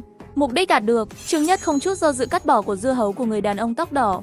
Lúc này mấy cô gái trong nhà đều sợ tiểu ra quần, sợ người tiếp theo bị hái dưa hấu là chính mình. Trương Nhất đi qua, nói với họ, bây giờ tôi hỏi gì, các người dám hét lên, tôi sẽ ném tất cả các bạn ra ngoài. Đại ca, chúng tôi sẽ không la hét đâu. Hỏi đi. Người đàn ông đỏ mà tôi vừa giết là ai? Xếp hạng cũ ở đây, tên anh ta là Hầu Xích. Biệt danh Hầu Tam, là nhà trên đảo. Trên đảo có mấy ông chủ. Nói từng cái một. Nhà thứ 2 tên là Hoàng Sa, đại chủ nhân tên là Chu Khôn Khôn, tam đương gia là sau này mới gia nhập. Nghệ năng của đại đương gia và nhị đương gia kia là gì? Cái này tôi không biết. Trương Nhất nhíu mày. Lúc này một nữ nhân khác nói, đại ca, tôi nghe nói những bức tường trên đảo, tất cả đều do một mình nhị đương gia xây dựng, và nó đã được xây dựng trong 1 ngày. Có chút thú vị, còn ông chủ thì sao? Không có tin đồn gì cả. Chúng tôi chưa bao giờ gặp một ông chủ lớn, chỉ là riêng tư nghe người khác nói đại đương gia thích ăn người và đặc biệt thích ăn phụ nữ xinh đẹp. Trương Nhất rời khỏi biệt thự của quái vật lông đỏ, biến thành bóng đen và biến mất trong bóng đêm. Còn những cô gái kia thì bị hắn đánh ngất, mấy tiếng đồng hồ không tỉnh lại được. Nửa giờ trước khi thây ma tái sinh bùng phát, tôi không hề đau đớn, mà là cầm con dao dưa hấu trên bàn, chạy thẳng lên mái nhà. Chỉ vì kiếp trước tôi bị bạn gái hãm hại, gãy chân, ném tôi vào cục xác sống. Tái sinh một lần, tôi nhất định sẽ trả thù. Lúc này, một người tuần tra trên cỏ đang dạy học cho cô gái. Đột nhiên rễ cây đâm lên, kéo khí vào âm linh. Ôi! À. Nói, ông chủ và ông chủ thứ hai của các bạn ở đâu? Nếu không sợ chết, bạn có thể thử kêu cứu. Hoặc không nói. Tuần tra cố gắng gật đầu. Đại ca. Tôi nói gì cũng được. Đại gia luôn ở phía sau núi, ở trong biệt thự cao nhất. Các bạn có thích ăn thịt người không? Nghe được tuần tra này sắc mặt trắng bệch mấy phần. Đại gia không phải thích ăn thịt người, mà là chỉ ăn người. Một số anh em trên đảo của chúng tôi, đẹp quá. Những con heo con đó là để nuôi gia đình lớn. Nghe được tuần tra trả lời, Trương Nhất không khỏi nhíu mày. Các dưa hấu tuần tra lặng lẽ chạm vào phía sau núi. Lúc này núi sau yên tĩnh một mảnh, một mùi hôi thối bốc lên mặt, làm cho người ta ngửi thấy, không lạ gì với mùi này. Đây là mùi phát ra từ cương thi. Cách đó không xa, một cái bếp lớn đang sôi. Cái gì? Một quả bóng thịt lớn bên cạnh bếp đứng trước bảng, mang theo dao cắt nguyên liệu. Đồng thời Trương Nhất cũng nhìn thấy trên đầu của bóng thịt 4 dòng lệnh nhỏ. Bái sư đoạn sĩ, đó là kỹ năng của bạo chúa. Tài sản cấp 4 đó trị giá 2,68 triệu. Xem xong phần giới thiệu, mở một khóe miệng. Quái vật hôi thối, đây là cái quái gì vậy? Loại nửa người nửa thây ma này, lần đầu gặp. Thật sự là kiến thức mới này đã được tiếp thu. Ngay lúc này, người vốn còn đang cắt thịt đột nhiên không nhúc nhích, hiển thị trong không khí. Ha ha, là mùi thịt người tươi thơm quá. Xong, hắn một cái xoay người liền hướng về phía Trương Nhất. Tồi tệ. Không chút do dự mượn sức bay về. Con chuột nhỏ ở đâu ra? Mùi thơm quá. Tôi muốn ăn trái tim của bạn. Trương Nhất không đánh. Lấy hàng chục thanh thép trực tiếp từ không gian rộng, bọc trong xếp và đi về phía chuồng gà của đại chủ. Nhưng hắn không né tránh, đặt dao lên để chặn đầu, để thanh thép cắm vào cơ thể. Trương Nhất thấy vậy lại không vui chút nào. Hắn có thể cảm nhận được sức mạnh của tia sét tự phát ra đang nhanh chóng suy giảm, lại bị tên mập trước mắt này nuốt chửng. Con chuột nhỏ, bạn đánh tôi đau quá, tôi sẽ giết bạn, tôi sẽ ăn trái tim bạn. Lúc này đại chủ gia đã rơi vào trạng thái điên cuồng, cực kỳ điên rồ, la hét và lao tới. Thân thép. Trương Nhất lập tức biến thành một người sắt, mở thế phòng thủ, khoảnh khắc tiếp xúc với Trương Nhất, trực tiếp mở cướp bóc. Lấy đi. Phát hiện đối tượng cướp cạnh dao xin vui lòng chọn hướng cướp. Tài bóc lột cướp bóc của cải. Phụ khoa cũng có thể thành công, trong túi cũng có thể cướp bóc thành công của cải. Điện năng trộm. Cả người Trương Nhất cũng bị đẩy lùi lại mười mấy giây, chân để lại một vết chảy xước sâu trên mặt đất. Kích hoạt siêu lưu trữ, thân thể lập tức bốc lên ánh sáng điện. Sét trong tay cũng không ngừng phóng to. Đại thủ lĩnh sửng sốt một chút, dần dần khôi phục lý trí. Không thể nào, sao năng lực của bạn lại giống của tôi? Làm sao có thể như vậy? Đồ ngốc, đây là sức mạnh của bạn. Lúc này đại chủ gia hình như lại phát hiện cái gì. Làm sao có thể như vậy? Sức mạnh của tôi đã biến mất, trả lại cho tôi sức mạnh của tôi sẽ giết bạn. Hắn đưa tay ra liền hướng về phía Trương Nhất. Đáng tiếc bạn đã không có cơ hội này rồi. Nói xong sấm sét hùng vĩ từ lòng bàn tay phun ra. Đột nhiên, chỉ để lại một quả dưa hấu lăn trên mặt đất. Đại đương gia hoàn toàn mất tích. Trương Nhất yên tâm kiểm tra tài liệu đọc. 500 tấn ngũ cốc và dầu, 100 tấn trái cây và rau quả, 300 tấn thịt lợn, cừu và thịt bò, 50 tấn rượu. Những thứ bị cướp bóc lần này, trên chuyển phát nhanh lấy được một nửa từ hổ ra. Bây giờ tôi có thể nằm thẳng xuống. Ngay tận thế còn phải dựa vào cướp được. Nhanh lên, ha ha ha. Ngay lúc này, một tiếng giận dữ vang lên. Bạn là ai? Tại sao lại giết đại ca tôi? Chúng tôi không có thù hận với bạn. Trương Nhất nhìn về phía hắn, hai dòng chữ nhỏ trong mắt. Dị năng cấp EC, tài sản cấp A4 trị giá 38 triệu. Mọi người đều là sói, tại sao phải đóng giả cứu? Lời nói rơi xuống, hàng trăm thành thép tự bay lên, đi về phía chuồng gà của lão nhị. Thằng nhóc hôi hám thật là tự đánh giá quá cao. Tôi muốn bạn chôn cùng đại ca của tôi. Xuất hiện ánh sáng màu vàng đất. Một tảng đá lớn xuyên qua mặt đất, đổ hết thành thép xuống. Nhưng vẫn chưa chờ hắn phản công, Trương Nhất đột nhiên xuất hiện.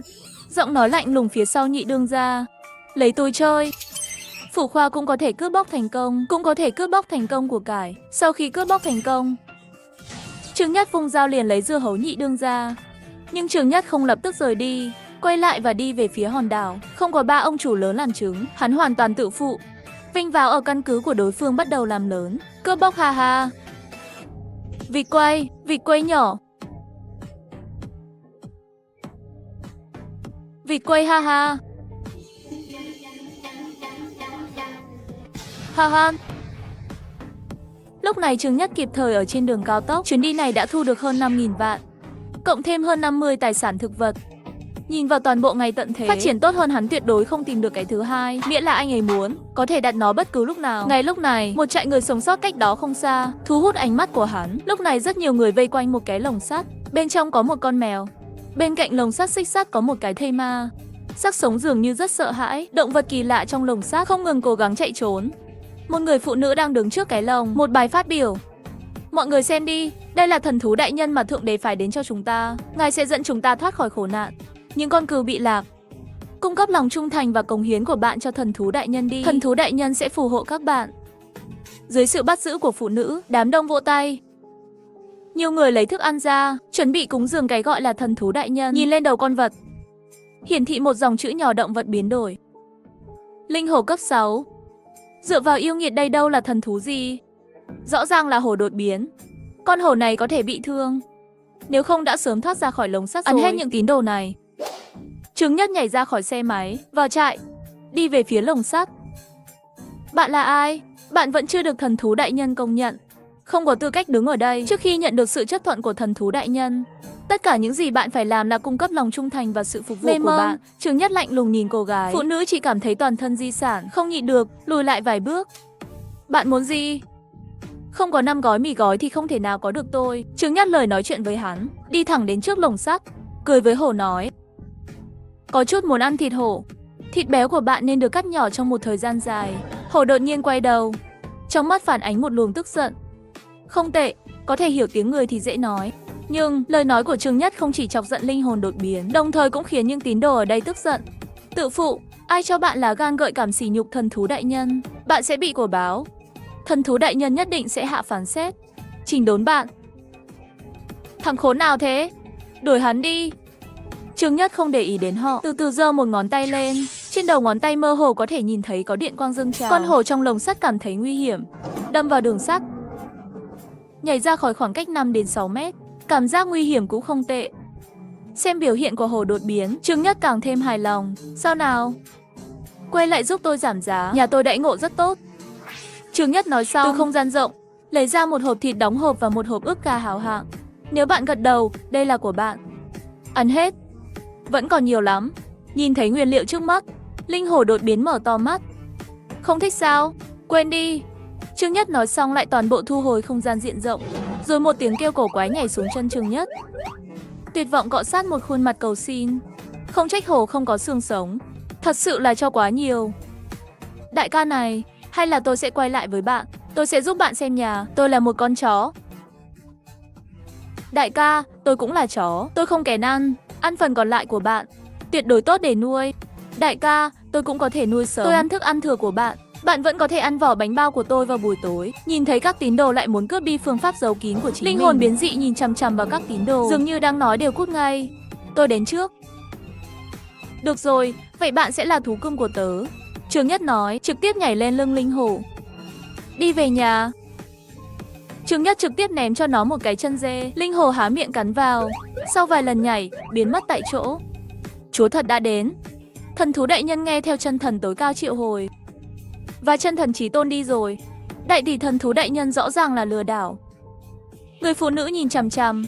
Gọi tôi là linh mục, người phàm ngu dốt. Bạn có thể nhận ra nhiều thức ăn như vậy không? Chỉ có Chúa mới làm được. Hắn là thần, Thiên Chúa thật tối cao. Lúc này đang cưỡi linh hổ biến dị trên đường bị bệnh, hoàn toàn bỏ qua điều kiện đường xá, sông nhỏ, tòa nhà nhỏ hay gì đó dễ dàng. Trong vòng chưa đầy 20 phút đã trở lại vị trí. Chủ nhân khu phố hoan nghênh về nhà. Chỉ thấy hai mẹ con Liễu Huệ đang mặc trang phục hầu gái, đứng ở cửa đón. Chồng có hài lòng không? Cảm ơn, đây là Lý Tiểu Ngư. Nhìn thấy linh hổ. Thật là một con hổ lớn. Thú cưng tôi nhặt về, có thể giúp canh cửa. Nó sẽ không ăn thịt người chứ? Thường thì không, ngoan ngoãn nói. Sờ sờ linh hổ đầu to, đúng không nào vượng tài. Đây là tên hắn đặt cho linh hổ. Đơn giản, hạnh phúc và may mắn, cái tên ưu nhã. Sau đó mấy người trở về biệt thự đến nhà hàng. Trên bàn ăn chất đầy một cái bàn lớn đồ ăn. Đây là chị Liễu Huệ và Kiều Kiều, làm việc cả ngày rồi. Mau nếm thử đi. Nhìn rất tốt. Chị Liễu Huệ vất vả rồi, Chủ nhân, bạn quá lịch sự, chuẩn bị rất vội vàng. Tất cả đều là những món ăn tự nấu tương đối đơn giản. Hy vọng bạn có thể ăn quen. Đây gọi là nấu ăn tại nhà. Xem ra đầu bếp này có chút tay nghề, sau này sẽ có may mắn. Lúc này ngoài phòng khách, Vượng Tài ăn như hổ đói, nuốt chửng thức ăn thừa của họ. Trương Nhất đi tới dặn dò. Hãy cẩn thận khi bạn ngủ vào ban đêm, đừng ngủ say như chết. Luôn chú ý đến chuyển động xung quanh, đừng quên công việc trong nhà. Vương Tài gật đầu tỏ vẻ hiểu. Trương Nhất lại lấy ra mấy trăm cần cát mèo từ trong không gian, ném xuống đất. Lát nữa tự đi ra ngoài đào một cái hố, đi vệ sinh. Sau này muốn đi vệ sinh thì tự đi, nhưng bạn phải nhớ tự xúc phân theo thời gian. Bạn đã là một con hổ trưởng thành rồi. Học cách tự làm việc của mình, biết không? Sau khi nghe lời của Trương Nhất, mấy cô gái phía sau đều sửng sốt. Thú cưng còn có thể nuôi như vậy sao? Kể từ khi sức mạnh cướp bóc được nâng cấp, Trương Nhất phát hiện có thể thấy được mức độ thiện chí của người khác đối với mình. Tỷ lệ hảo cảm của Kiều Kiều là 71%, Lý Tiểu Ngư là 85%, Thanh Vũ đến 90%. Liễu Huệ là khoa Trương Nhất, cao tới 98%, ngay cả bản thân Trương Nhất cũng không nghĩ ra được. Vì sao mức độ thiện cảm của Liễu Huệ lại cao như vậy? Trương Nhất suy nghĩ, kế hoạch tăng thêm 1 năm cho nữ phi công. Kiều Kiều, đi gọi chị Liễu Huệ lại đây.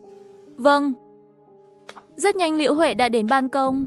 Chủ nhân, bạn có cần gì không? Bạn có biết dị năng không? Biết chủ nhân.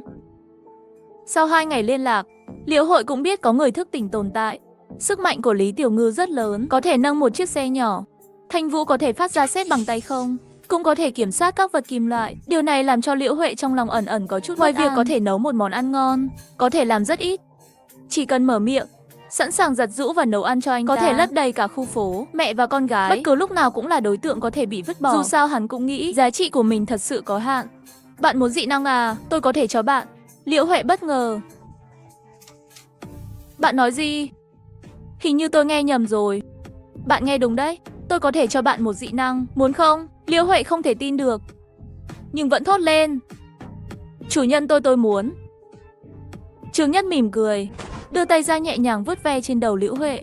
Liễu Huệ sắc mặt hơi đỏ, nhưng không có chút phản kháng hay phản cảm nào. Ngược lại là một chút vinh dự. Tôi có thể cho bạn một ý nghĩa rất tốt, nhưng tương đối, bạn cũng sẽ mất cả cuộc đời mình. Bạn đã thực sự nghĩ kỹ chưa? Phải dùng cả đời của bạn để đổi. Liễu Huệ si mê nhìn Trương Nhất, mắt có chút bối rối, rồi quỳ xuống. Tôi muốn, thưa chủ nhân. 2 chữ chủ nhân gọi là chắc như đinh đóng cột, là sự khôn ngoan từ trái tim. Trương Nhất hài lòng gật đầu. Một ngày nào đó, bạn sẽ tự hào về quyết định của mình. Tôi sẽ đưa bạn đến tận cùng.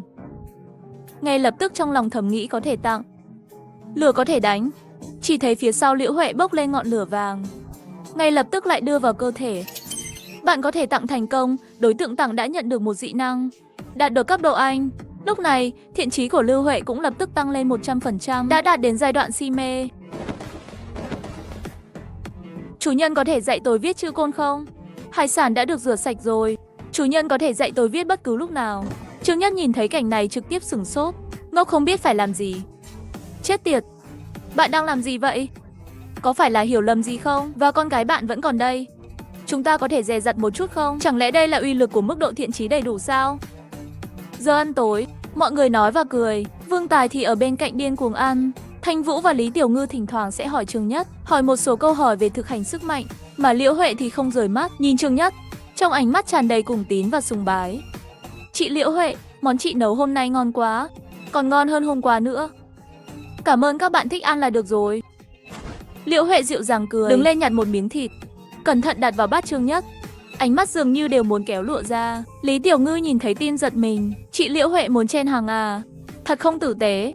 Xem ra chủ động tấn công rồi. Tôi muốn nhanh chóng biến thành người của anh trai Trương Nhất. Đúng lúc này Trương Nhất nói, tối Tiểu Ngư đến tìm tôi cho bạn chút đồ.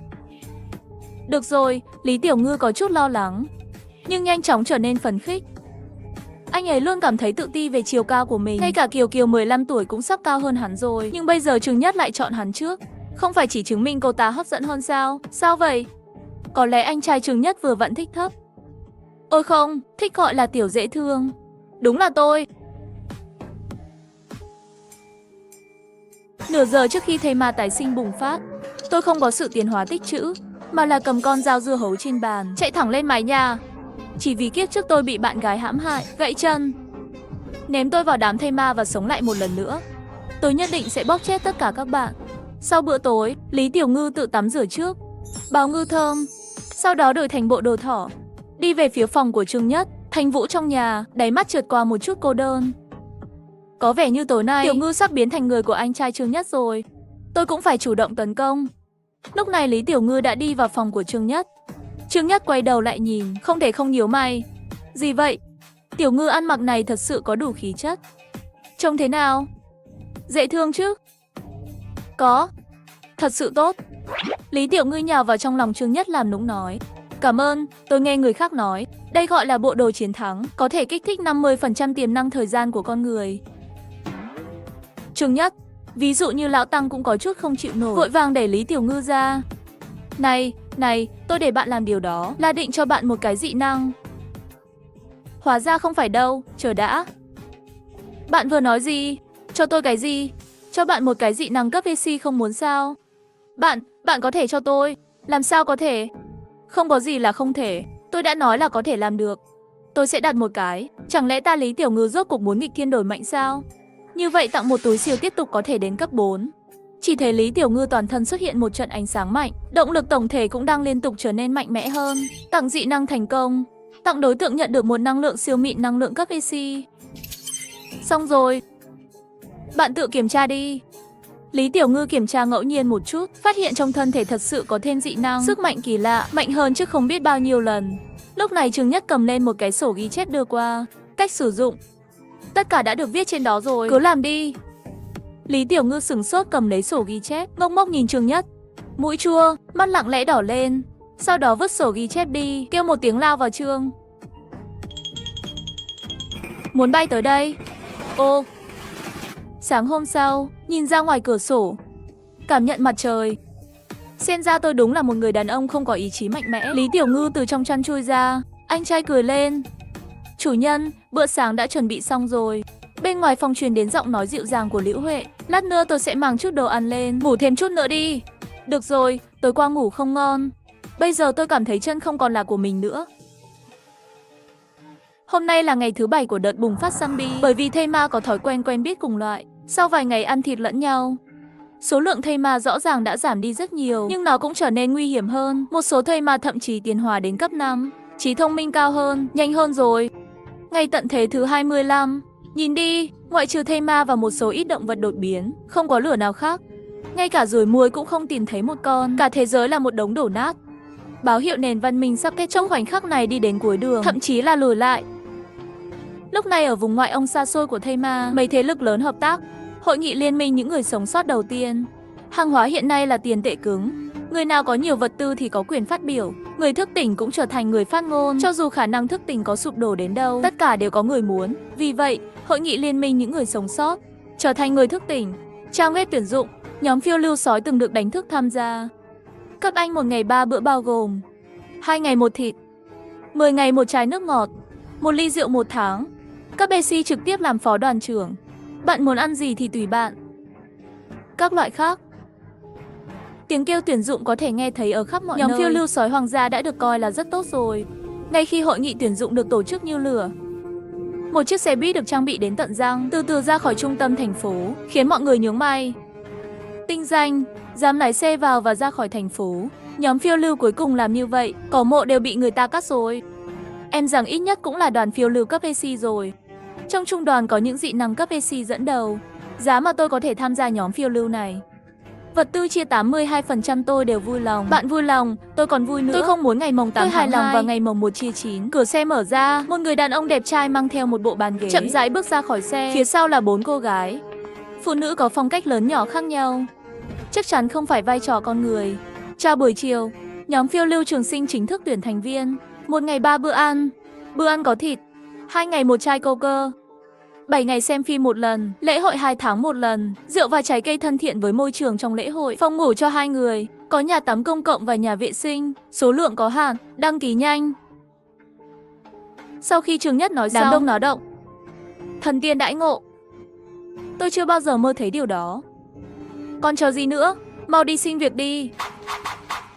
Nhìn thấy rất nhiều người sống sót xông tới, có đàn ông và đàn bà, có già có trẻ, Trường Nhất không nhịn được khóe miệng co giật. Hắn đã đánh giá thấp mong muốn của những người này về một cuộc sống ổn định. Điều kiện tuyển dụng chồng, bạn quên nói rồi.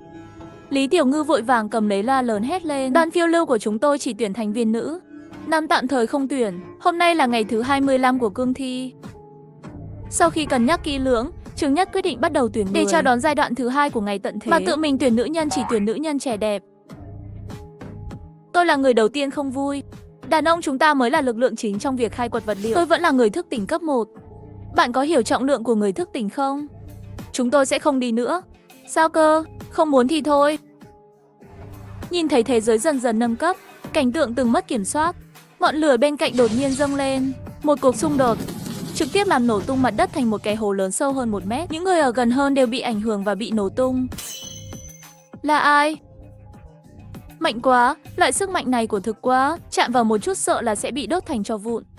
Liễu Huệ bắn một vòng đám đông sợ hãi, lạnh lùng nói, mong mọi người đừng thử, làm cho chủ nhân nhà tôi không vui, nếu không hậu quả sẽ tự chịu. Bây giờ những người muốn xin việc xin vui lòng xếp hàng. Người nhảy xếp hàng không nhận. Một lần nữa, chúng tôi chỉ nhận thành viên nữ. Không có yêu cầu dị năng, người bình thường cũng có thể tham gia. Lời nói của Liễu Huệ rơi xuống, đồng bào nữ lớn nhỏ trong nháy mắt liền xếp thành hàng dài. Về phần đồng bào nam thì chỉ có thể nhìn chằm chằm. Quên đi, chúng ta không có mạng này.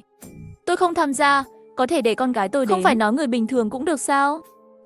Tôi đi đây, gọi cháu gái. Tôi sẽ gọi em họ tôi. Tôi sẽ gọi chị họ tôi. Tôi sẽ gọi vợ tôi. Chỉ cần mở ra điều kiện này, chắc chắn là nhìn vào toàn bộ Tô Thị, không thể tìm thấy cái thứ hai. Ước tính sơ bộ, số lượng 200 cán bộ ưu tú là đủ rồi. Biến 200 người này thành người thức tỉnh, đó sẽ là một sức mạnh không thể tưởng tượng nổi. Các bạn xem chiêu đi, tôi sẽ quay lại xe. Sau khi nói xong, Trương Nhất liền đi về phía xe. Thời gian nhanh chóng đến buổi chiều, người đẹp đã tuyển dụng gần như xong, chỉ là mấy cái xác nằm bên cạnh điểm nhận hàng. Dường như đã chứng minh công việc tuyển dụng cũng không phải là không có sóng gió. Chủ nhân, bây giờ chúng tôi đã nhận được 218 người, nhiều hơn 18 so với dự kiến. Nhưng tôi đề nghị tuyển thêm một chút, sau đó mang về để kiểm tra thêm, loại bỏ những người không đạt tiêu chuẩn, cuối cùng chọn ra 200 người tốt nhất để lại. Chủ nhân, bạn xem thế nào? Cứ làm theo lời bạn đi. Việc tuyển dụng bạn có thể hoàn toàn chịu trách nhiệm, làm gì cũng được. Đối với khả năng của Liễu Huệ, Trương Nhất tự nhiên rất yên tâm. Một cựu chủ sở hữu của một công ty đại chúng tuyển nhân viên, Liễu Huệ giỏi hơn. Cảm ơn chủ nhân. Liễu Huệ dịu dàng nhìn Trương Nhất, trong mắt sắp có thể chảy ra nước rồi. Bị phóng điện thẳng như vậy, Trương Nhất vội vàng thay đổi chủ đề. Mấy thi thể kia là tình huống gì? Liễu Huệ đổi màu hơi đỏ giải thích. Vừa rồi đến gây chuyện bị Tiểu Ngư dùng dao đánh. Chết rồi. Làm tốt lắm. Sau này gặp phải loại người đến tìm việc này, bất kể là thân phận gì, trực tiếp giết. Chờ đã, trong đó có người thức tỉnh không? Hình như có 2 người. Một khả năng cấp B, một khả năng cấp 1 khác, nhưng đều không thể chống lại một chiêu Tiểu Ngư. Trương Nhất nghe thấy trong lòng ẩn ẩn đau đớn. Thật là một dị năng, còn chưa cướp bóc thì bị chụp chết rồi. Trừng phạt phải trừng phạt. Tối nay phải để Tiểu Ngư chơi nhạc cụ, không được dừng lại trong 1 giờ. Đúng rồi, sau này gặp lại người thức tỉnh, cố gắng tuyển càng nhiều càng tốt. Nếu gặp phải người thức tỉnh cấp VC báo cáo trực tiếp cho tôi. Tôi muốn đối thủ. Chủ nhân tốt. Công việc tuyển dụng tiếp tục cho đến khi đầy. 200 người dự kiến ban đầu, trong một ngày đã nhận được 400 người. Xe buýt đến, chỉ có thể ép được 200 người.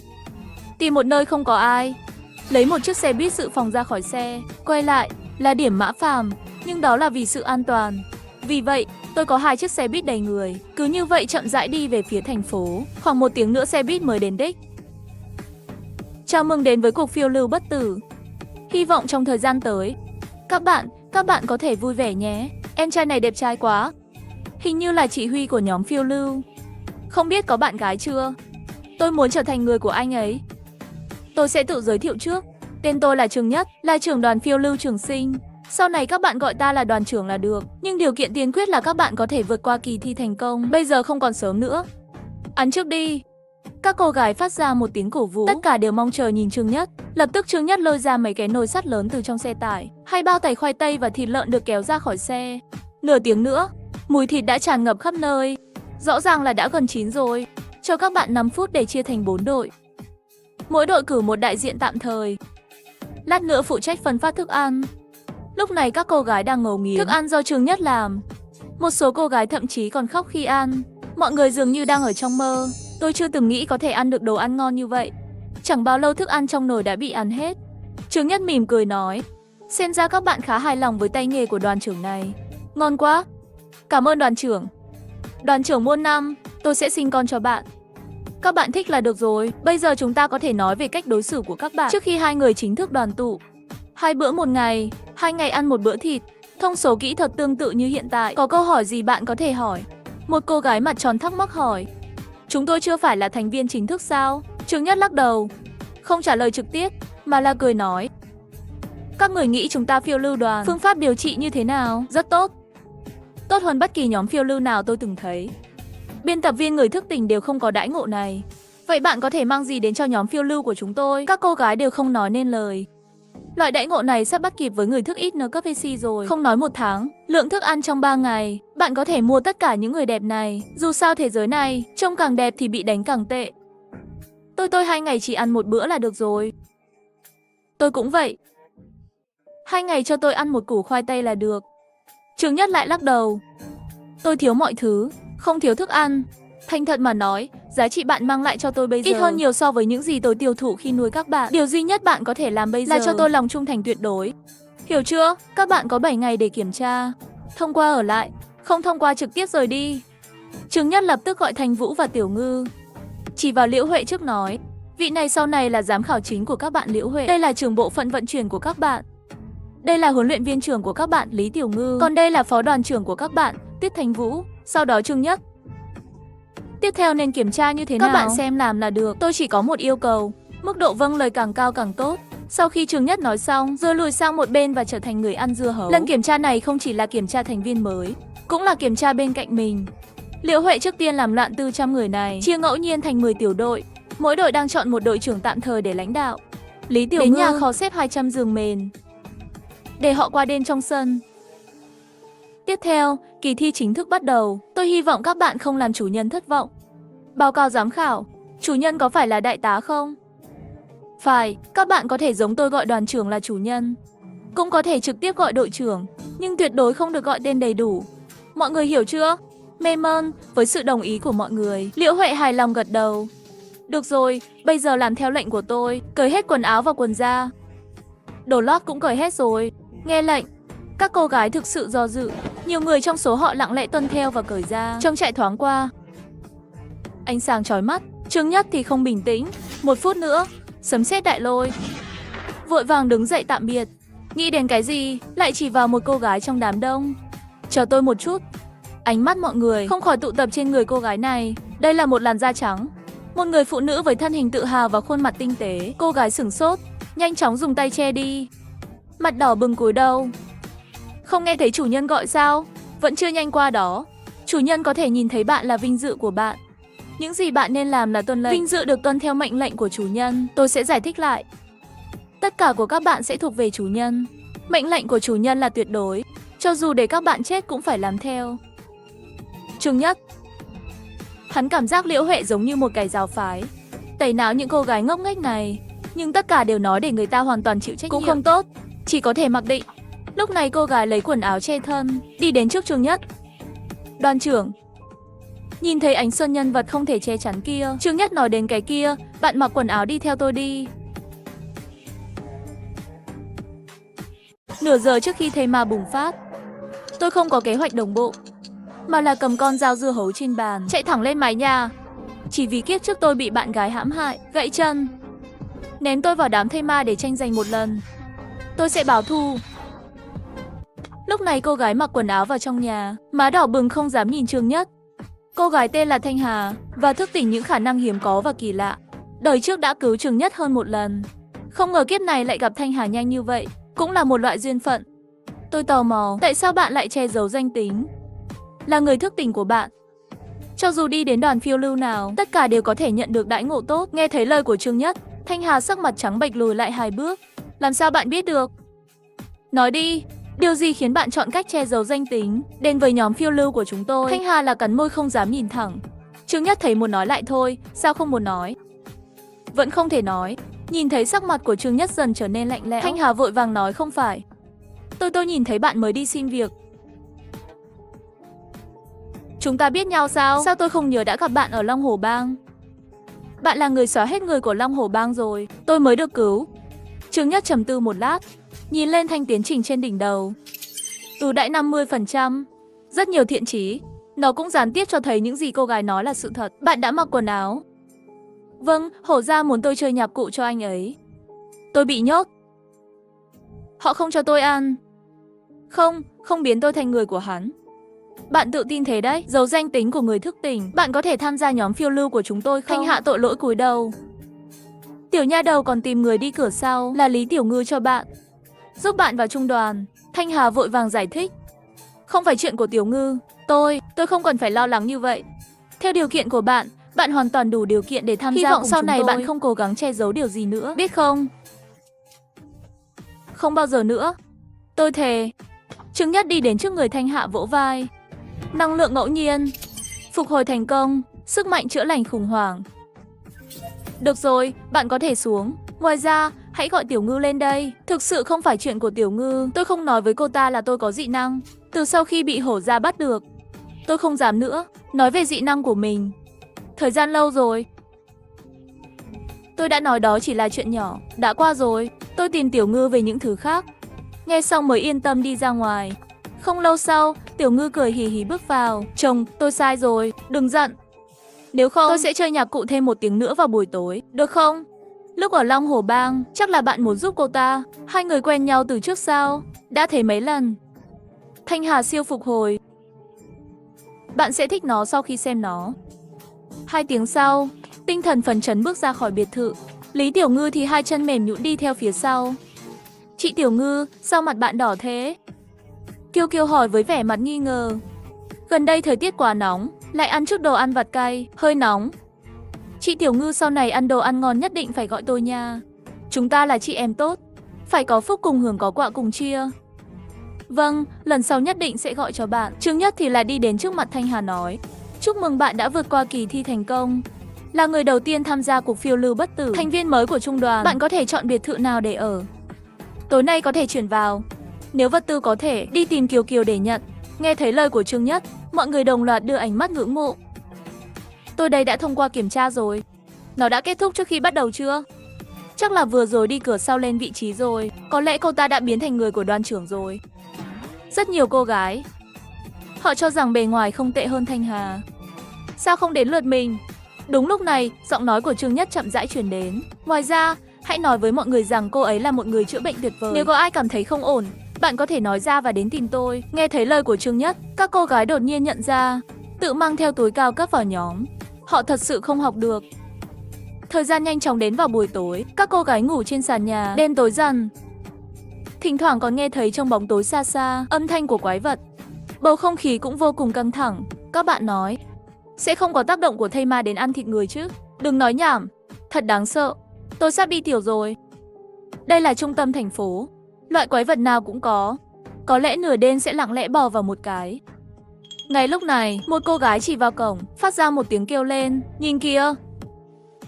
Cái gì vậy? Ăn trộm, cùng lúc. Ngủ trong nhà bạn là trải nghiệm gì? Lúc này Trương Nhất lại nằm trên giường ngủ say. Các cô gái đang run rẩy trên giường.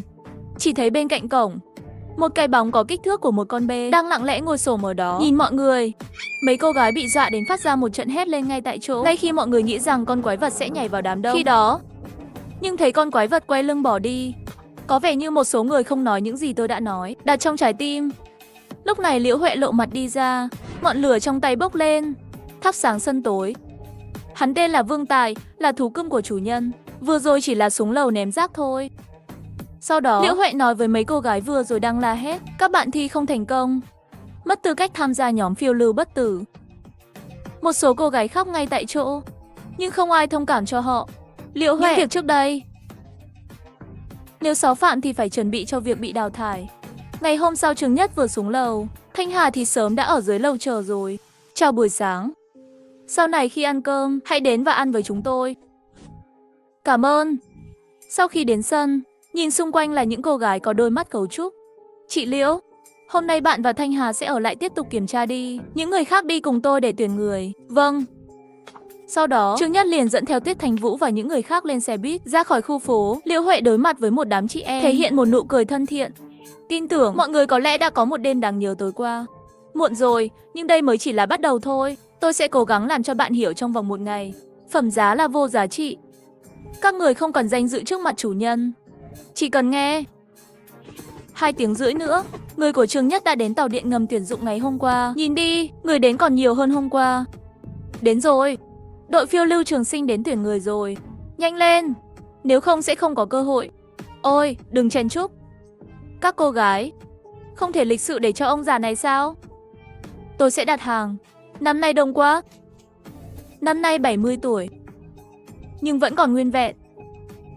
Ba ơi, bà sống đến bây giờ thật không dễ dàng. Nghe lời khuyên của tôi. Trả lời. Viên gia Trường Sinh phiêu lưu đoàn. Tôi đẹp khi còn trẻ. Nếu ở đây được chọn thì sao? Tất cả các cô gái không nói nên lời. Giống như hôm qua, Trương Nhất phụ trách chèo thuyền, Lý Tiểu Ngư và Thành Vũ mấy người chịu trách nhiệm nhận người.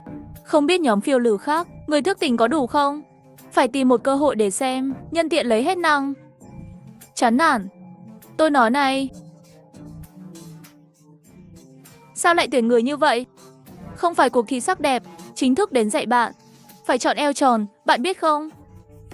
Trong lúc mơ màng, Trương Nhất bị tiếng ồn đánh thức, xuống xe với vẻ tò mò. Chỉ thấy Tuyết Thành Vũ cùng đám người có tức giận, nhưng lại cực lực kiên nhẫn không đập chết bà già này. Chuyện gì vậy? Chàng trai, bạn là người phụ trách phải không? Đẹp trai quá, như một ngôi sao trên tivi. Nhìn những cô gái nhỏ này xem. Mấy người này là ai vậy? Làm như kiểu Mỹ. Hãy để dì giúp bạn kiểm tra. Chiến thắng trong trận chiến này, những cô gái nhỏ này không thể làm được sóng gió gì đâu. Là ai vậy? Chủ nhân, hắn là người thức tỉnh. Hôm qua ngài nói có người thức tỉnh. Giữ lại cho bạn. Nghe nói Trường Nhất, đây mới có 2 người. Trên đỉnh đầu bà già của thật. Dị năng cấp C. Giá trị tài sản 60. Các bạn trẻ, cứ nhìn vào học đi. Xem ai đã làm điều này cho bạn như thế nào. Bà già càng ngày càng nở mũi. Thậm chí còn định đẩy Thanh Vũ ra, tự ngồi vào vị trí kiểm toán. Trương Nhất không quen với hắn, lập tức phát động cướp đoạt quyền năng. Sau đó thưởng một khoản tiền lớn, kéo bà béo ra ngoài 200 mét, dạy tôi làm việc. Thật không đủ tư cách. Cứu, giết người. Đến có người giết người ở hội nghị liên minh. Trương Nhất giơ tay một quả cầu sấm sét ném qua, bà già lập tức bị nổ tung thành cặn bã. Đó mới gọi là giết người. Sau đó quay lại, hướng tới Thanh Vũ. Sau này gặp phải loại người tuyệt tình này, trực tiếp giết là được rồi. Ngay đây, một người đàn ông trung niên bước ra khỏi đám đông. Bên cạnh còn có một nam một nữ. Anh trai này tức giận quá. Tôi không biết. Không thể tùy tiện giết người sao?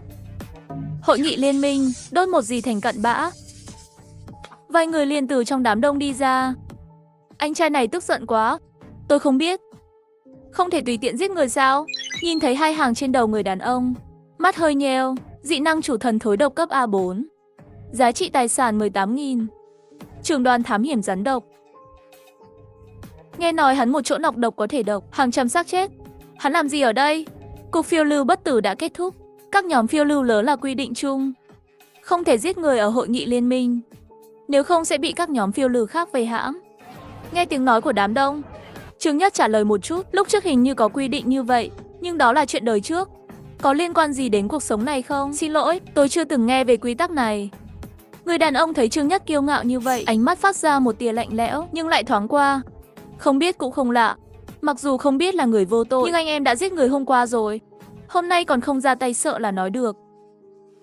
Vậy theo ý của đội trưởng Mã, là muốn tôi nói với các bạn rồi. Điều này không đến mức. Tôi chỉ ngạc nhiên thôi. Đội phiêu lưu có phải đến từ nước ngoài không? Sao tôi chưa từng nghe qua? Chỉ là một đội nhỏ gồm vài người thôi. Bởi vì có quá ít người. Không phải là đến đây tuyển người sao? Tôi thấy em trai là người dễ chịu. Nếu không đưa tôi đến đoàn phiêu lưu của bạn đi dạo thì sao? Bạn và tôi kết bạn riêng, giúp đỡ lẫn nhau, bạn xem thế nào? Lúc này Lý Tiểu Ngư đã đứng sau Trương Nhất, cầm dao chém ngựa trên tay không xa. Thành Vũ cũng tăng cường cảnh giác. Chỉ cần động thủ, cô ta sẽ giúp nhau xen trước. Thấy không khí có chút căng thẳng, Mã Tam Pháo tươi cười. Hai người đẹp đừng quá căng thẳng. Đừng nóng. Nói rồi đưa tay ra với Trương Nhất. Quên tự giới thiệu, người đứng đầu trung đoàn lính đánh thuê. Còn không biết danh xưng tiểu huynh đệ. Mê mông, Trương Nhất thấy vậy. Lão già sợ. Biết rõ đối phương muốn hạ độc, Trương Nhất vẫn là đưa tay cùng hắn nắm chặt lấy nhau. Trưởng đoàn phiêu lưu Trương Nhất Trường Sinh. Lúc này Mã Tam Pháo tiếp tục. Hắn đã trôn chất độc trên người Trương Nhất. Độc tố sẽ bùng phát. Trương Nhất cũng rất vui vẻ, đồng thời trong lòng thầm nghĩ lấy làm được. Hơn 100 triệu có thể thành công đạt được lợi năng trắc thẩm. Cướp đoạt giá trị tài sản 18.000 nới, một chuyển sang không gian rộng. Đội trưởng, bánh mì của bạn rơi xuống đất rồi. Ồ, cái này không phải đâu. Xin chào, cảm ơn bạn đã nhắc nhở. Ha ha, Mã Tam Pháo vừa nói liền nhặt bánh mì lên. Bánh mì này trông giống như được khảm bằng vàng. Không có hàng chục tấn vật tư là không đổi được. Đội trưởng Mã rất can đảm. Thằng nhóc này có bệnh không? Bánh mì rát vàng cũng không đổi được nhiều xác chết. Vật tư, đồ ngốc.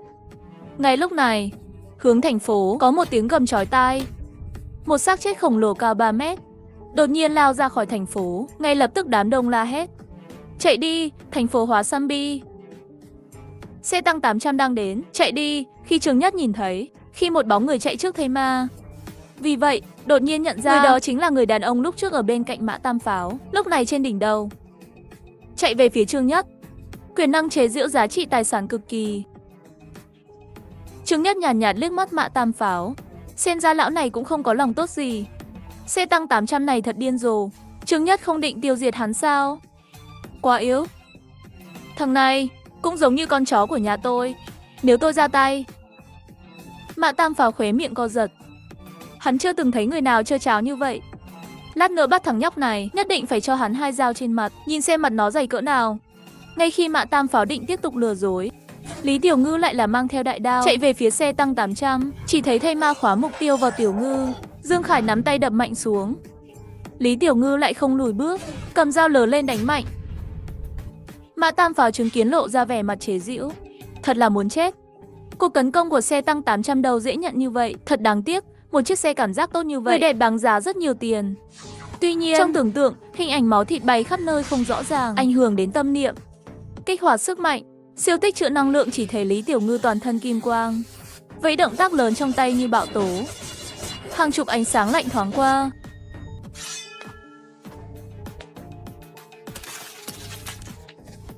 Đây chắc chắn là người thức tỉnh cấp EC. Đội phiêu lưu Trường Sinh có cấp độ EC, không phải một người, mà là 2. Lần này gặm đến xương cứng rồi. Lúc này Mã Tam Pháo tập Lý Tiểu Ngư dễ dàng làm cốt truyện thây ma. Không thể không nghỉ hưu. Vãi trưởng, may là không động tay xẻ rách. Ba chúng tôi cộng với mọi thứ không đủ để xem nữa. Xem ra miễn cưỡng không được, chỉ có thể sau này tìm cơ hội đánh lén. Lúc này Trương Nhất vẻ mặt tươi cười nhìn Mã Tam Pháo. Đại tá Mã, không phải bạn nói muốn đến nhà tôi xem sao? Nếu không chúng ta đi ngay bây giờ. Không, tôi chợt nhớ ra có việc gấp ở nhà. Ngày khác có rảnh rồi lại đến thăm nhé. Vậy sao tôi không đi thăm đoàn phiêu lưu của bạn? Coi như là đi thăm nhà rồi. Bạn đi một mình à? Đi qua không? Một mình tôi là đủ rồi. Tiểu tử này lại chủ động đưa đến cửa tìm chết. Trương đoàn trưởng có ý Mã Mộ sao dám không theo. Mã nhất định sẽ làm giải trí cho anh em. Đoàn trưởng Trương, mời đi. Đúng rồi, xin hỏi đoàn phiêu lưu có bao nhiêu người thức tỉnh? Không nhiều, chỉ có 4 hoặc 50 người thôi. Tất cả không vào được tiệc của đoàn trưởng Trương. Nhiều thế, đại tá Mã chờ một chút. Tôi chuẩn bị. Rất nhanh Trương Nhất mang theo một giỏ bánh mì trở về, trông giống như 4 hoặc 50. Món quà nhỏ không phải là sự tôn trọng, đại tá Mã phải lấy. Đặc biệt nặng, bánh mì này của tôi được khảm vàng. Chúng tôi sẽ đi cùng bạn. Nghe nói Trương Nhất muốn đến thăm đoàn thám hiểm rắn độc. Cặp đôi đều lộ vẻ lo lắng.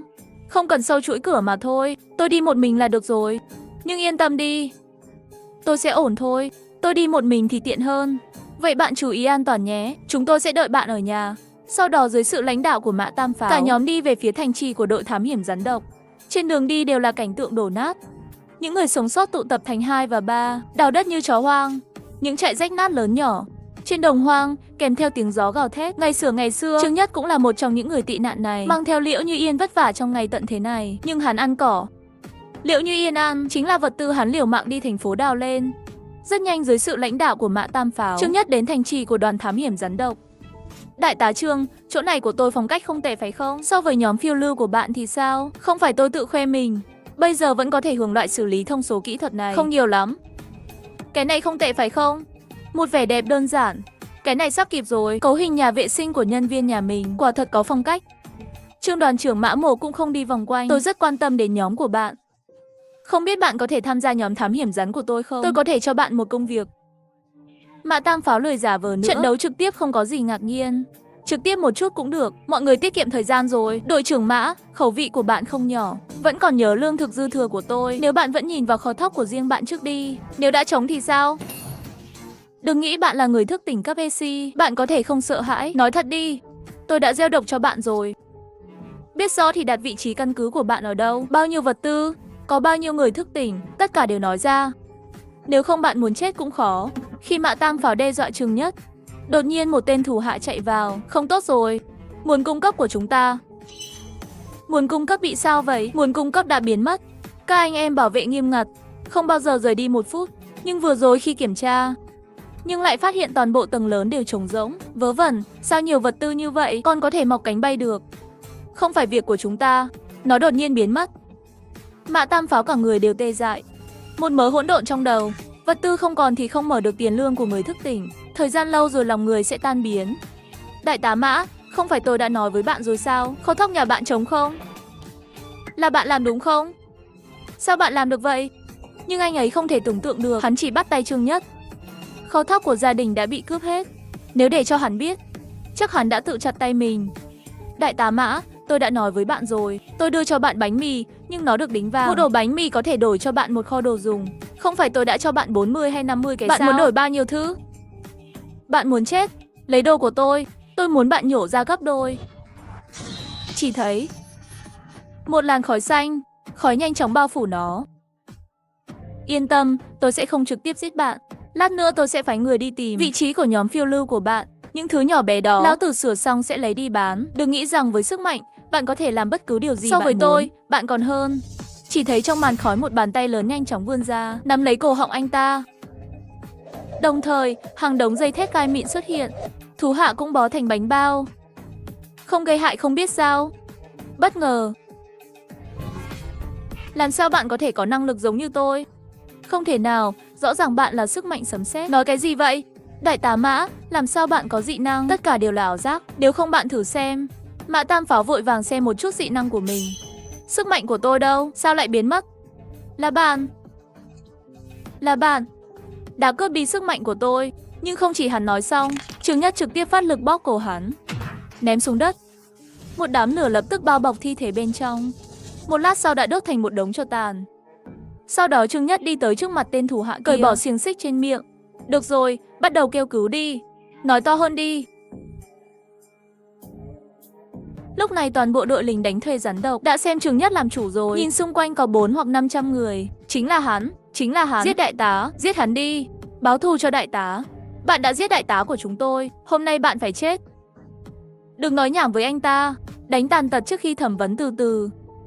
Phó đội trưởng, ngài là người thức tỉnh cấp Anh. Khi đội trưởng lên, bạn sẽ dẫn dắt mọi người. Đây là điều bắt buộc. Ưu tiên hàng đầu, chúng ta báo thù cho đại tá trước nhé.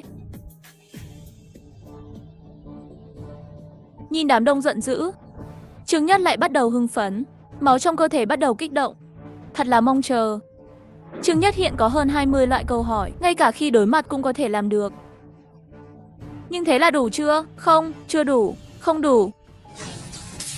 Tăng sức mạnh. Thần thép. Điều khiển sét.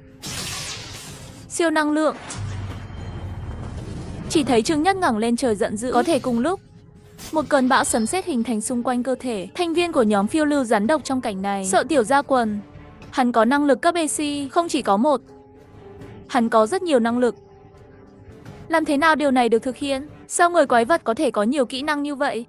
Hắn là quái vật. Mọi người đừng trả thù nữa, mạng sống quan trọng. Trương Nhất cố gắng dọa đám đông. Cách tốt nhất để chống lại ngày tận thế là trở thành ngày tận thế. Tôi là ngày tận thế. Sau đó Trương Nhất lấy người chạy về phía đám đông. Chào mừng đến tận thế.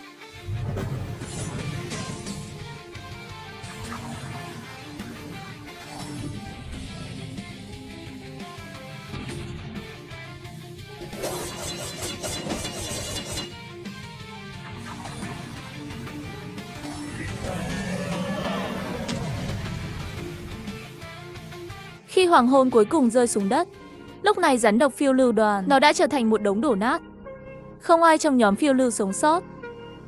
Có lẽ chúng ta nên về nhà tắm đi. Củ cải lớn tôi tự rửa, những nơi khác đều để Kiều Kiều trà sạch sẽ. Mùi thịt cháy này hôi quá. Sau đó Trương Nhất lấy xe máy ra khỏi không gian và đi. Sớm thôi, tin tức về sự sụp đổ của đội thám hiểm được lan truyền. Người ta bị khiêu khích từ sớm, đoàn bị tiêu diệt vào buổi chiều, gần như đến mức mọi người đều biết. Bắt đầu làm người dũng cảm, nhưng lại sớm quay lại thị trường tuyển dụng. Chồng, bạn không sao chứ? Không sao, chuyến đi này còn có rất nhiều thứ tốt. Lần này tổng cộng cướp được 58 triệu. Mà thực lực của hắn cũng được tăng lên không bình thường. Kết nối nửa ngày mới có thể tiêu diệt rắn độc mạo hiểm. Ước tính bây giờ 1 giờ là có thể dễ dàng xử lý rồi. Thấy Trương Nhất không sao, Thanh Vũ mới chậm rãi thở phào nhẹ nhõm. Đã tuyển đủ người rồi. Giờ chúng ta đi chứ? Đi thôi, tôi bốc mùi rồi, tôi phải đi tắm. Sau đó, xe buýt đầy những cô gái xinh đẹp lớn nhỏ, quay lại thành phố.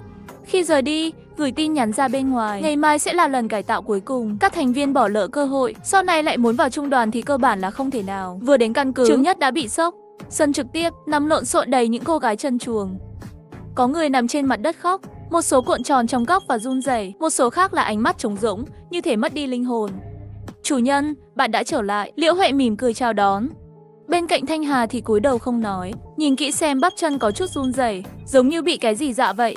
Trương Nhất nghi ngờ hỏi chị Liễu Huệ. Họ bị sao vậy? Chủ nhân không cần quan tâm, chỉ là trừng phạt một chút thôi, làm cho họ trở nên ngoan ngoãn hơn.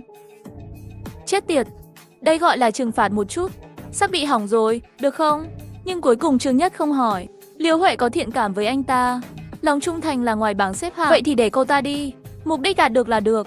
Chủ nhân đã chọn ra 20 người đủ điều kiện rồi. 2 trong số đó rất đẹp và sạch sẽ, mềm mại. Bạn muốn xem không? Không. Tôi phải đi tắm trước đã. Chị Liễu Huệ chắc là hiểu lầm tôi rồi. Đưa những người này về không phải để hưởng thụ, mà là kế hoạch cho tương lai. Hơn nữa nhiều cô gái như vậy tôi cũng không chịu nổi. Nếu có dị năng tăng vòng eo, củ cải làm tăng khả năng là được rồi. Trong lúc Trương Nhất suy nghĩ lung tung, cô hầu gái nhỏ sắc mặt đỏ bừng bước vào.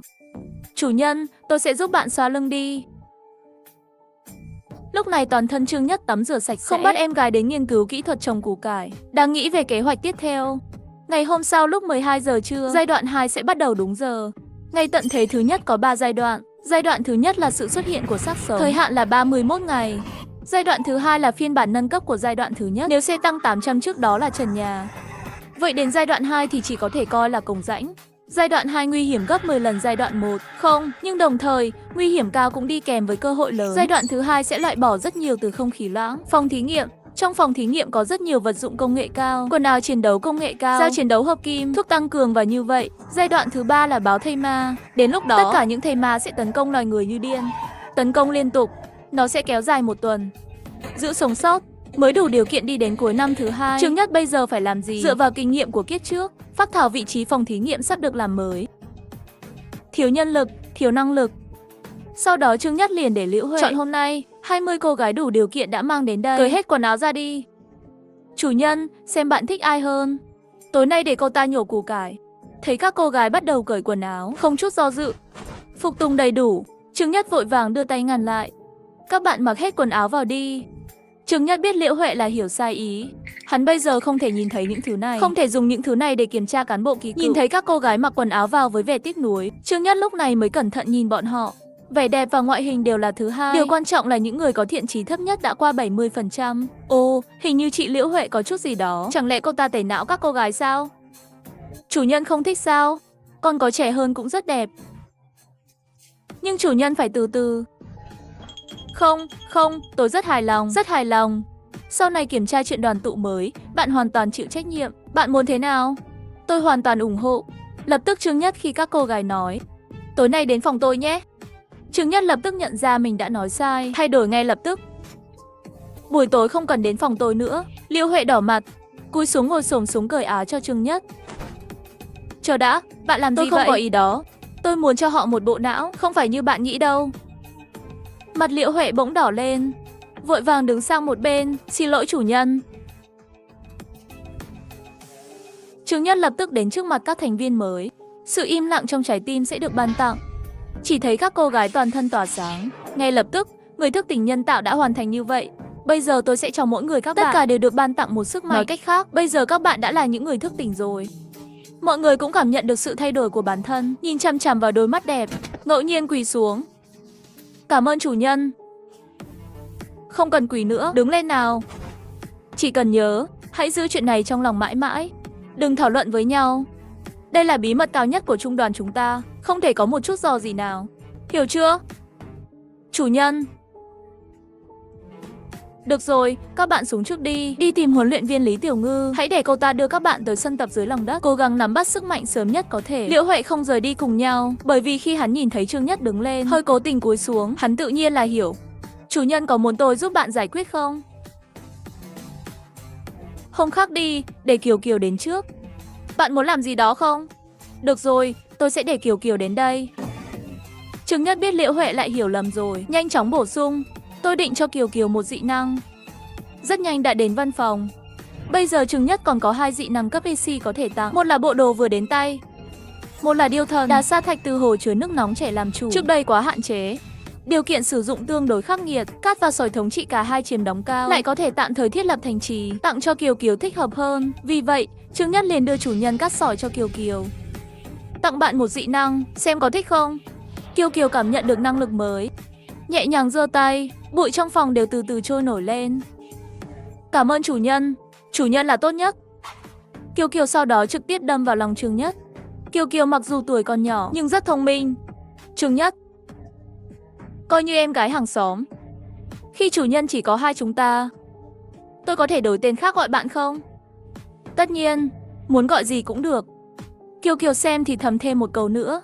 Ông xã, kỳ thực Kiều Kiều cũng muốn biến thành người của bạn. Có vẻ như tình anh em này vừa xuất hiện đã thay đổi. Tôi coi bạn như em gái và bạn muốn dùng củ cải của tôi.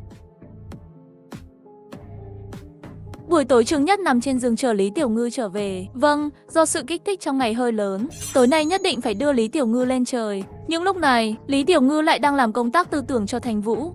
Thành Vũ, để tôi nói thẳng nhé. Tôi cần hỗ trợ. Cần bạn giúp tôi chia sẻ. Tôi chỉ nhỏ như vậy thôi. Thật sự không chịu nổi nữa. Thiệt hại đã nghiêm trọng rồi. Thành Vũ nghe vậy sắc mặt đỏ lên. Bạn tự đi mà. Tôi có cách nào không? Tôi nào biết sức công kích của hắn cao như vậy. Do đao đả kích 999, ra khỏi còn đáng sợ. Tôi sẽ không. Tôi không hiểu gì cả. Thấy luôn giống nhau. Để đi một bước. Lý Tiểu Ngư không tranh cãi. Bạn phải nắm lấy cơ hội. Bạn xem mười mấy ngày công phu. Trong sân có thêm mấy trăm em gái xinh đẹp. Bạn nhìn lại chị Liễu Huệ và Kiều Kiều. Gần như mệt mỏi khi đến giường của anh trai Trương Nhất rồi. Lát nữa thì bạn cũng không kịp chuyến xe buýt cuối cùng đâu. Chắc là không đâu. Tại sao không? Tôi sẽ nói với bạn. Hắn cho dù tổn thương cao hơn, nhưng kho dự trữ đạn dược có hạn. Có lẽ sau một thời gian sẽ không có phần của bạn nữa. Bây giờ các em gái trong sân, một số không tệ hơn bạn. Cũng không biết anh trai Trương Nhất có thể chịu đựng được đến khi nào. Đổi tôi không chịu nổi. Phải đổi một người mỗi ngày. Không, một ngày đổi 3 người. Nhút nhát như bạn. Phải mất vài năm nữa mới có thể nghĩ ra. Quên cũng bình thường. Thành Vũ, hắn cũng biết mình rất sợ. Nếu không cũng sẽ không ở trường đại học. Luôn phải lòng Trương Nhất.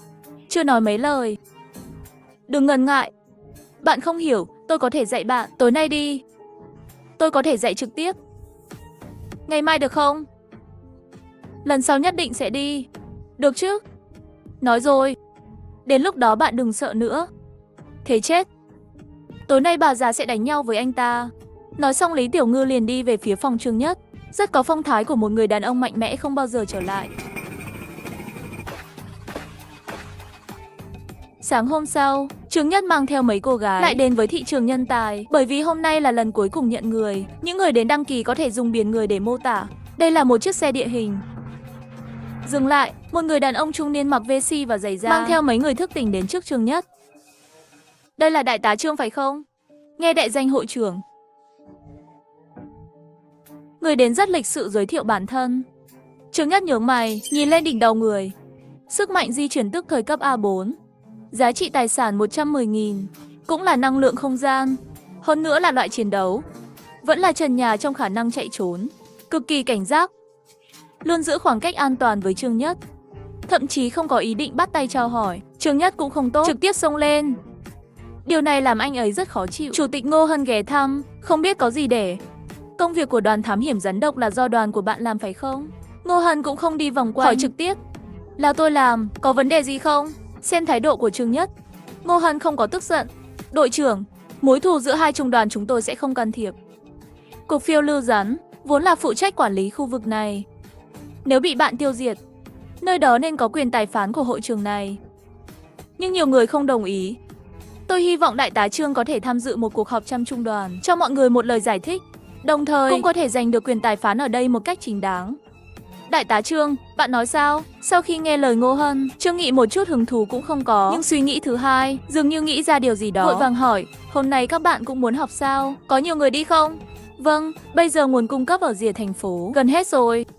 Mọi người đang thảo luận khi nào thì phản công quy mô lớn sâu trong thành phố, đều hy vọng bạn có thể đến tham gia.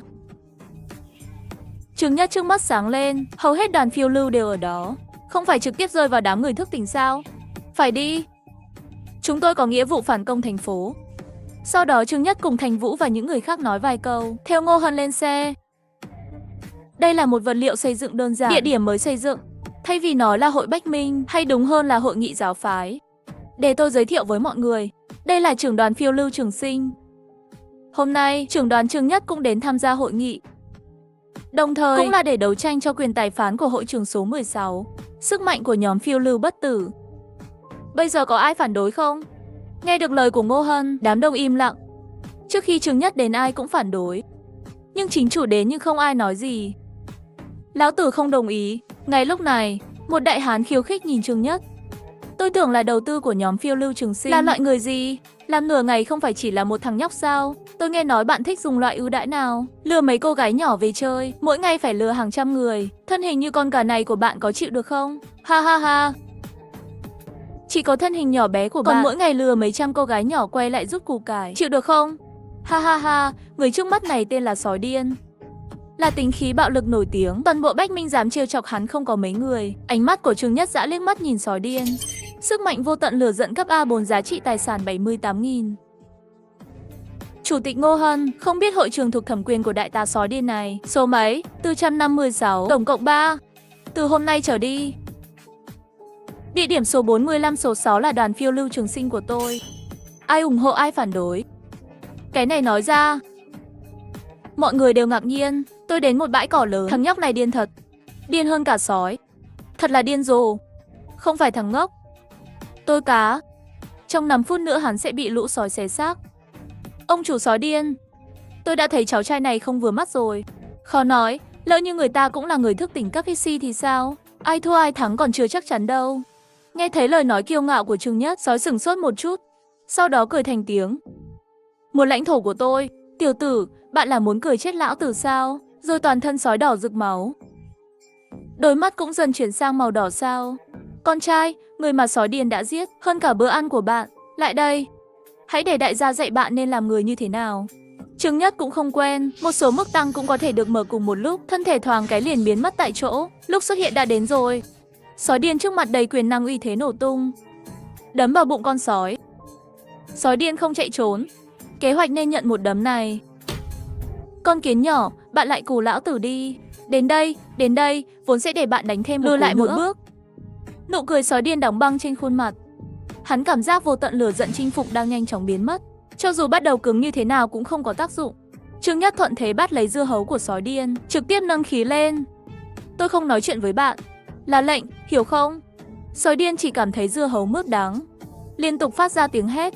Xem ra bạn nghe không hiểu, mê mơn. Trương Nhất nói xong đột nhiên phát lực, trực tiếp bóp nổ dưa hấu của Sói Điên, vứt xác sang một bên. Tôi hỏi lại, ai ủng hộ ai phản đối? Trong chốc lát, hội trường im lặng, mọi người đều kinh ngạc mở miệng. Ngay cả chủ tịch Ngô Hân cũng vậy. Chỉ cần một cú đấm là đã giết chết sói. Đã thái quá rồi, không giống người nữa rồi. Vậy thì tốt, vì không ai phản đối. Vậy 4 dấu trừ 5 dấu trừ 6 cộng với phòng họp số 16 sau này đều thuộc về đoàn lính đánh thuê Hoa Hồng Đen. Vâng, Hoa Hồng Đen cũng đến. Trương Nhất cũng có chút ngoài ý muốn. Tôi tưởng không có. Hoa Hồng Đen cũng sẽ không ra đời, không ngờ vẫn xuất hiện. Kiếp trước, Hoa Hồng Đen có 2 người thức tỉnh cấp PC. Một là Thanh Nữ, còn lại chính là Bạch Lý Băng. Đúng vậy, băng hệ đỉnh cấp dị năng. Lúc này Bạch Lý Băng hơi thúc giục. Trong ấn tượng của cô ấy, hắn cùng người đàn ông trước mắt này không có liên hệ gì. Thật sự không nghĩ ra tại sao phải đem nhiều lãnh địa như vậy tặng cho mình vô cớ. Hắn vô thức muốn từ chối. Trương Nhất lại mở miệng vào lúc này. Bây giờ Trương Nhất có chút việc gấp nên tạm biệt trước. Chờ xử lý xong việc trong tay, tôi sẽ đến nhà các vị. Xin lỗi, đặc biệt là người bạn vừa lặng lẽ nói xấu tôi. Đến lúc đó Trương Nhất định sẽ rửa tai lắng nghe. Trương Nhất nói xong cười lạnh quay người rời đi. Sói đã tỉnh rồi. Anh ta phải nhanh chóng đến nhà sói điên để lấy đĩa. Bất cứ khi nào một người thức tỉnh chạy, tất cả đều là tổn thất lớn. Vừa rồi ai nói đại tá Trương sẽ bị sói điên đánh chết? Tôi chỉ nói vài câu thôi. Chắc không đến mức bị ghét đâu. Đoàn trưởng Hứa vừa rồi. Không phải trong nhà bạn vẫn còn sao? Theo tôi nói, bạn nên cắt một nửa và gửi cho người khác đi. Đoàn phiêu lưu Trường Sinh không phải là không thiếu lương thực sao? Tiền người đãi ngộ tốt lắm. Ngày nào cũng có thịt ăn. Bạn coi như là miễn phí đi. Đừng đến lúc đó người ta tiêu diệt bạn. Không thể giữ được như Giam Bông. Đại úy Hứa, ngày mai bạn gửi Giam Bông cho đại tá Trương đi. Không chỉ là đại tá, chúng ta đều phải tặng. Mọi người tập hợp lại, lấy ra khoảng nửa tấn mì gạo, gửi cho trưởng đoàn Trương. Lời này của Ngô Hân, một đám người bối rối. Ngô Hân lại tiếp tục nói, thực lực của đại tá Trương còn mạnh hơn cả sói điên. Trong kế hoạch tác chiến phản công thành phố tiếp theo, nhóm phiêu lưu hẳn là có thể đóng vai trò không nhỏ. Hơn nữa giá cao ngất trời này không dễ lấy như vậy đâu. Lấy bao nhiêu thứ thì lấy. Nếu chịu trách nhiệm. Ngô Hân nói rồi cười lạnh một tiếng. Mọi người nghe nói, trước mắt cũng là nửa tấn thức ăn. Đó là một món quà lớn, là cá nhân đều sẽ động lòng. Nhưng một khi lấy thì bị trộm, hoặc là đi tiên phong trong trận chiến tiếp theo. Nếu không đồng nghiệp sẽ phải đối mặt với sự tức giận của hội Bách Minh. Và lúc này, Trương Nhất cũng đến buổi lễ của đoàn phiêu lưu. Không, Trương Nhất hoàn toàn điên cuồng cướp bóc. Lúc này đoàn phiêu lưu Lăng Nha đã trở thành thợ săn nhân gian. Trương Nhất cũng quên mất trong khoảng thời gian ngắn một tiếng này bao nhiêu người. Lần này Trương Nhất đã thu thập được 318 dị năng. Chỉ riêng có 18 dị năng, đồng thời cũng có được chức năng mới cùng thuộc tính hợp nhất. Có thể hợp nhất các khả năng cùng thuộc tính, để có được sức mạnh cao hơn. Trở lại khu tuyển dụng, Trương Nhất chào hỏi. Chỉ cần đi thẳng vào xe buýt. Một chút, cánh tay sắt cấp S cộng với chườm ướt cấp S tổng hợp vôi hóa cấp 1. Lợi ích của thép là da kim cương tuyệt vời loại Anh. Tổng hợp thú vị rực rỡ cấp AC, khả năng tuyệt vời. Và tổng hợp khoảnh khắc vĩnh cửu cấp AC, nhận thức vô hạn Anh tăng cường độc tố tuyệt vời. Thất bại. Đến chiều tối, Trương Nhất đã tổng hợp được 8 cái AC, sức mạnh và 40 cánh. Và nhóm phiêu lưu Trường Sinh cũng kết thúc công việc mới. Không có gì. Bây giờ toàn bộ người đẹp, tất cả đều bị nhóm phiêu lưu Trường Sinh tuyển dụng gần như rồi. Phần còn lại hoặc là nhóm phiêu lưu không cần nữa, hoặc là nhà người khác. 3 chiếc xe buýt chạy về thành phố. Nhưng lần này lại có người lén lút ở phía sau chơi, cười nhưng không quan tâm. Chẳng mấy chốc những người đó đã bị bỏ lại phía sau, gặp gỡ những người lính của họ, những con sư tử khổng lồ. Sau khi trở về thành trì, Trương Nhất gọi Liễu Huệ đến văn phòng. Hôm nay có bao nhiêu kỳ thi thành công? Hội chủ nhân hôm nay chọn ra 60 thành viên mới. 60, đủ rồi, mang theo 8 người trước. Được. Chẳng bao lâu Liễu Huệ đã mang theo 8 người dung mạo tinh tế, cô gái xinh đẹp da trắng đến văn phòng. Quần áo đã hết chưa? Để chủ nhân xem. Các cô gái mặc dù hơi xấu hổ nhưng vẫn không chút do dự. Lần này Trương Nhất không có cảm giác mà là đánh giá cao. Anh ấy đã cố gắng hết sức để kiềm chế, nhưng Liễu Huệ khiêu khích hết lần này đến lần khác. Thêm vào đó, hôm nay sử dụng quá mức cơn thịnh nộ vô tận, niềm tự hào trên lửa. Vậy thì để hắn tự ý đốt đi. Lập tức hướng về Liễu Huệ nhẹ nhàng ra lệnh. Bạn thích chơi với lửa phải không? Vậy hôm nay để bạn chơi đủ. Quỳ xuống. Liễu Huệ sửng sốt một chút, sau đó dần dần trở nên phấn khích. Quỳ xuống đi. Nô tỳ biết sai rồi, xin chủ nhân phạt. Xin hãy trừng phạt tôi. Trương Nhất chỉ vào 8 cô gái kia nói. Giống như họ, tôi không cần phải dạy bạn phải làm gì tiếp theo. Nô tỳ biết rồi. Không biết bao lâu, Kiều Kiều đẩy cửa bước vào. Một màn trước mắt khiến hắn suýt chút nữa kêu lên, che miệng đứng yên tại chỗ. Nhìn thấy trùng hợp, mặt Liễu Huệ đỏ bừng, trong mắt đầy sóng. Lập tức vẫy tay khéo léo. Lại đây nào, hai mẹ con chúng ta cùng nhau đánh quái vật. Kiều Kiều như con rối đã chuyển đi. Sáng hôm sau, 17 chiếc xe tải lớn chạy ra khỏi căn cứ, đi ra ngoài thành phố. Nhìn xem có bao nhiêu xe ra khỏi thành phố. Thật tuyệt vời, hình như là người của nhóm phiêu lưu Trường Sinh. Không có gì lạ, cũng là người của nhóm phiêu lưu Trường Sinh, dám lái xe vào và ra khỏi thành phố. Nghe nói ngay cả đoàn phiêu lưu Lăng Nha cũng được. Giết. Tôi đi mạnh như vậy sao? Họ đi đâu vậy? Làm thế nào để lái xe vào vùng hoang dã? Ai biết được, nếu như là trưởng đoàn Trương đưa các cô gái đi chơi thì sao? Đội phiêu lưu Trường Sinh chỉ có một người đàn ông. Những người khác đều là người đẹp, Nhi Đền cũng ngưỡng mộ. 2 tiếng rưỡi liên tiếp, đoàn xe mới chậm rãi dừng lại giữa một vùng hoang dã. Cắm trại ở đây đi. Từng cái một. Các cô gái nhanh chóng bắt đầu dựng trại. Liễu Huệ và Tiểu Yếu bắt đầu cuộc sống với đơn vị vận chuyển, nấu ăn. Lý Tiểu Ngư thì mang theo một nhóm dị năng ở bốn phía, dọn dẹp những thây ma lang thang. Trương Nhất mang theo Thành Vũ và bản đồ. Vị trí phòng thí nghiệm sắp được làm mới. Lúc này đoàn phiêu lưu Trường Sinh đang bận, bên kia Hội Bách Minh cũng đang bận, nhìn đầy một xe mì gạo. Nhiều người không còn ngạc nhiên nữa, đều ăn đồ ngon. Nhóm phiêu lưu Trường Sinh không gặp nữa, mắt không được trực tiếp nhìn ra ngoài. Tôi xem xong đều cảm động, để một mình những cô gái. Thanh trì của nhóm phiêu lưu Trường Sinh vẫn chưa tìm thấy sao? Phải, người được gửi đi cũng nên quay lại rồi. Ngô Hân vẻ mặt âm trầm đứng ở đội ngũ phía trước. Hắn làm sao cũng không nghĩ ra Trương Nhất lại trực tiếp tiêu diệt đoàn phiêu lưu Lang Nha. Điều này khiến Ngô Hân có cảm giác khủng hoảng mạnh mẽ. Thời gian không đợi ai, bắt đầu phản công thành phố. Và hàng ngàn người thức tỉnh, từ từ đẩy về phía thành phố. Là phản công thành phố, cũng là muốn tìm ra Trường Sinh đoàn phiêu lưu. Ôi! Mẹ ơi, đến lượt con ăn kem rồi. Nhìn miệng kìa. Người ta cũng muốn. Lúc này liên minh hùng mạnh. Quân đội đã đến rìa thành phố. Nhưng vì đội ngũ quá lớn, dẫn đến sự mất mát dày đặc. Chưa đầy nửa tiếng, đã có hơn 10 người chết. Nhìn thủy triều dâng cao, da đầu tê dại. Đây là thành phố sao? Đến trung tâm rồi. Có tin đồn là nhóm phiêu lưu Trường Sinh sống ở trung tâm thành phố. Tôi thấy là ước tính đoàn phiêu lưu Trường Sinh cũng ở khu vực biên giới. Nếu bạn thực sự sống ở trung tâm thành phố, vãi. Bên kia, thành trì mới của nhóm phiêu lưu Trường Sinh đã được xây dựng sơ bộ, hoàn thành bữa ăn. Thịt ống đầy đủ. Trương Nhất cũng tuyên bố một lần nữa trong phòng ăn, cuộc tấn công phòng thí nghiệm này nhanh chóng, đồng thời phải đảm bảo an toàn tuyệt đối. Không lấy được thì tạm thời gác lại, từng người một. Tất cả đều là tài sản của nhóm phiêu lưu của chúng ta. Mạng của các bạn là của tôi, không có sự cho phép của tôi, các bạn không thể dễ dàng chết được, hiểu chưa? Nghe Trương Nhất nhìn như khiển trách nhưng thực ra lại quan tâm. Các cô gái trong lòng nhất thời cảm động khác nhau, độ nhạy lại tăng lên một chút. Theo thời gian, rất nhanh đã đến 12 giờ trưa, trái đất rung chuyển. Di chuyển pháo đài thép, phá đất như măng sau mưa. Một vùng hoang dã trống rỗng trong nháy mắt, nó trở thành rừng rậm của một pháo đài thép. Tất cả các loại nấm ở đây đều chứa virus chết người. Một khi bị nhiễm độc hoặc nhiễm trùng thì chắc chắn sẽ chết. Hãy cẩn thận với những gì bạn lấy từ bên trong. Tiểu đội trưởng sẽ dạy các bạn cách sử dụng. Trước đây kiểm tra thất bại, chỉ cần có thể sống sót trở về, có cơ hội thi lần thứ hai. Trương Nhất leo đến trên lưng của Vượng Tài. Được rồi, đã nói xong rồi. Tất cả đi. Sau đó theo kế hoạch ban đầu, một đơn vị ở lại vị trí. Còn lại, cả 7 tiểu đội đều đi theo lộ trình đã định trước. Lặng lẽ nhào vào cánh tay Trương Nhất thì thầm. Chú ý an toàn. Trương Nhất kia suýt nữa lại động rồi. Đó là những gì cô gái này gọi anh ta đêm qua. Thật sự là chết người. Yên tâm, tôi sẽ quay lại sớm. Sau khi nói vài câu với Liễu Huệ, Trương vừa cưới Vượng Tài liền chạy về phía rừng rậm pháo đài. Rất nhanh một người một hổ đã đến. Hệ số an toàn cấp 6. Trong nháy mắt, những xúc tu màu đỏ dày đặc bắn vào hắn. Ngọn lửa bùng nổ. Trong nháy mắt, đốt xúc tu thành tro cháy. Sau đó, một người một hổ cứ như vậy vênh váo đi vào phòng thí nghiệm, là một đội quân ngàn người thức tỉnh. Trước mặt tổ xác chết không biết mệt mỏi, thiệt hại chiến tranh ngày càng lớn. Điều khiến Ngô Hân càng thêm lạnh người là cho đến nay vẫn chưa tìm thấy thành trì của nhóm phiêu lưu Trường Sinh, cuối cùng phải ra lệnh rút lui. Ngày mai lại chiến. Mà Trương Nhất lúc này đã vào bên trong phòng thí nghiệm.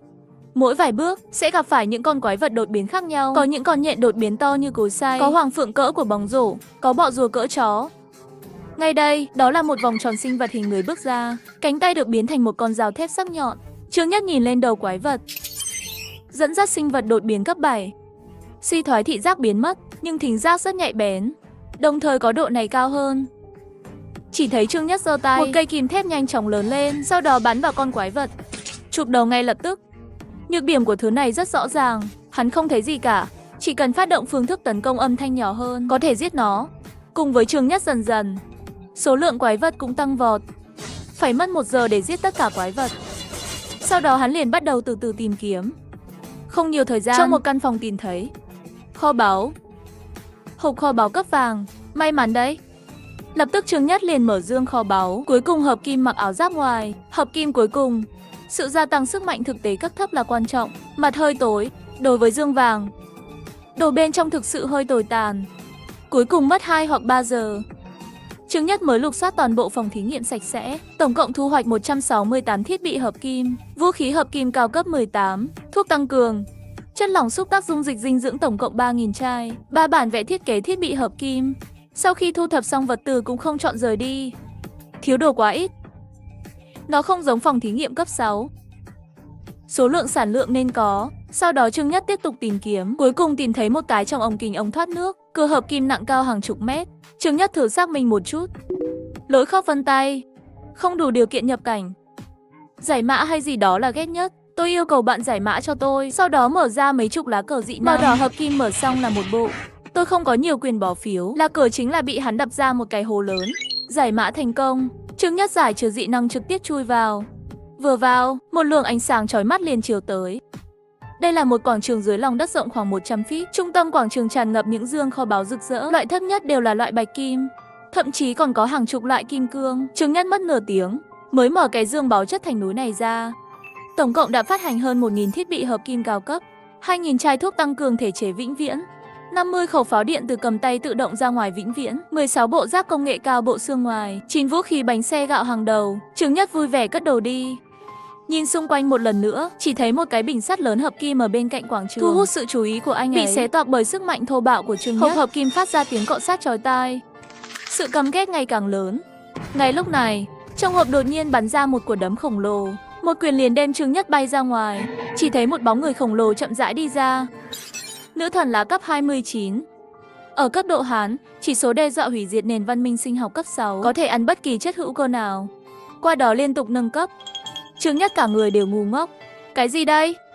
Cấp độ 29. Sinh vật cấp độ thảm họa cũng có thể nuốt chửng nâng cấp tương tự. Hình như đã phát ra một thứ gì đó không thể tin được. Lúc này Trương Nhất cũng hối hận không quản được bàn tay nhỏ bé của mình. Sao lại thả thứ này ra? Thảo nào có nhiều dương kho báu như vậy. Cảm. Không kịp thêm vài cái nữa, có thể mở cửa hoàn toàn. Cứng rắn xông lên. Nhưng bất kể anh ta tấn công như thế nào và gây ra bao nhiêu thiệt hại, cho dù là chia thành mấy nửa, cả hai đều có thể hồi phục trong nháy mắt, như thể hoàn toàn không có khái niệm bị thương. Sự chú ý không đặt ở Trương Nhất, trên người hình như chỉ muốn đi ra ngoài. Một khi thứ này thoát ra, hấp thụ và hợp nhất mất độ ẩm và phần còn lại của một lượng lớn chất hữu cơ. Chúa biết nó có thể lớn đến mức nào. Đến lúc đó nhiều người hơn nữa cũng không đủ để hắn giết. Có thể, nó thực sự có thể hủy diệt toàn bộ nền văn minh trái đất. Khi nhìn thấy quái vật trên đầu, thông tin cốt lõi. Trương Nhất suy nghĩ. Lập tức toàn lực huy động ngọn lửa dị năng của hệ thống lửa, biến thành một cảnh báo rồng lửa khổng lồ, bao phủ nữ thần Diệp Chi bên trong. Dưới ngọn lửa đỏ, Diệp Chi nữ thần phát ra tiếng kêu thảm thiết. Trương Nhất lại dùng không khí, một mạnh, từng cái một hợp nhất thành lưỡi dao nóng. Trên thân thể nữ thần. Rất nhanh nữ thần bóng đêm bị cắt thành vô số mảnh nhỏ. Nhưng miếng thịt nhỏ này thậm chí còn không kịp hợp nhất lại, bị lửa thiêu thành tro than. Chỉ để lại một cái trên mặt đất, hạt màu đỏ máu cơ nắm tay. Phát hiện thảm họa và sinh vật trên máy chủ. Nhận danh hiệu người bảo vệ nền văn minh. Mỗi ngày có thể chọn ngẫu nhiên 10 vật phẩm văn minh cấp 1 đến 2. Lại có sức mạnh kỳ diệu, không ngờ còn có thu hoạch bất ngờ. Nền văn minh trái đất có lẽ là cấp độ 7 đến 1. Nói cách khác, Trương Nhất, công nghệ vượt trên nền văn minh trái đất, kiến thức sáng tạo hạn chế, không thể tưởng tượng nổi. Nghỉ ngơi 10 lần, đưa ánh sáng vàng cho bạn.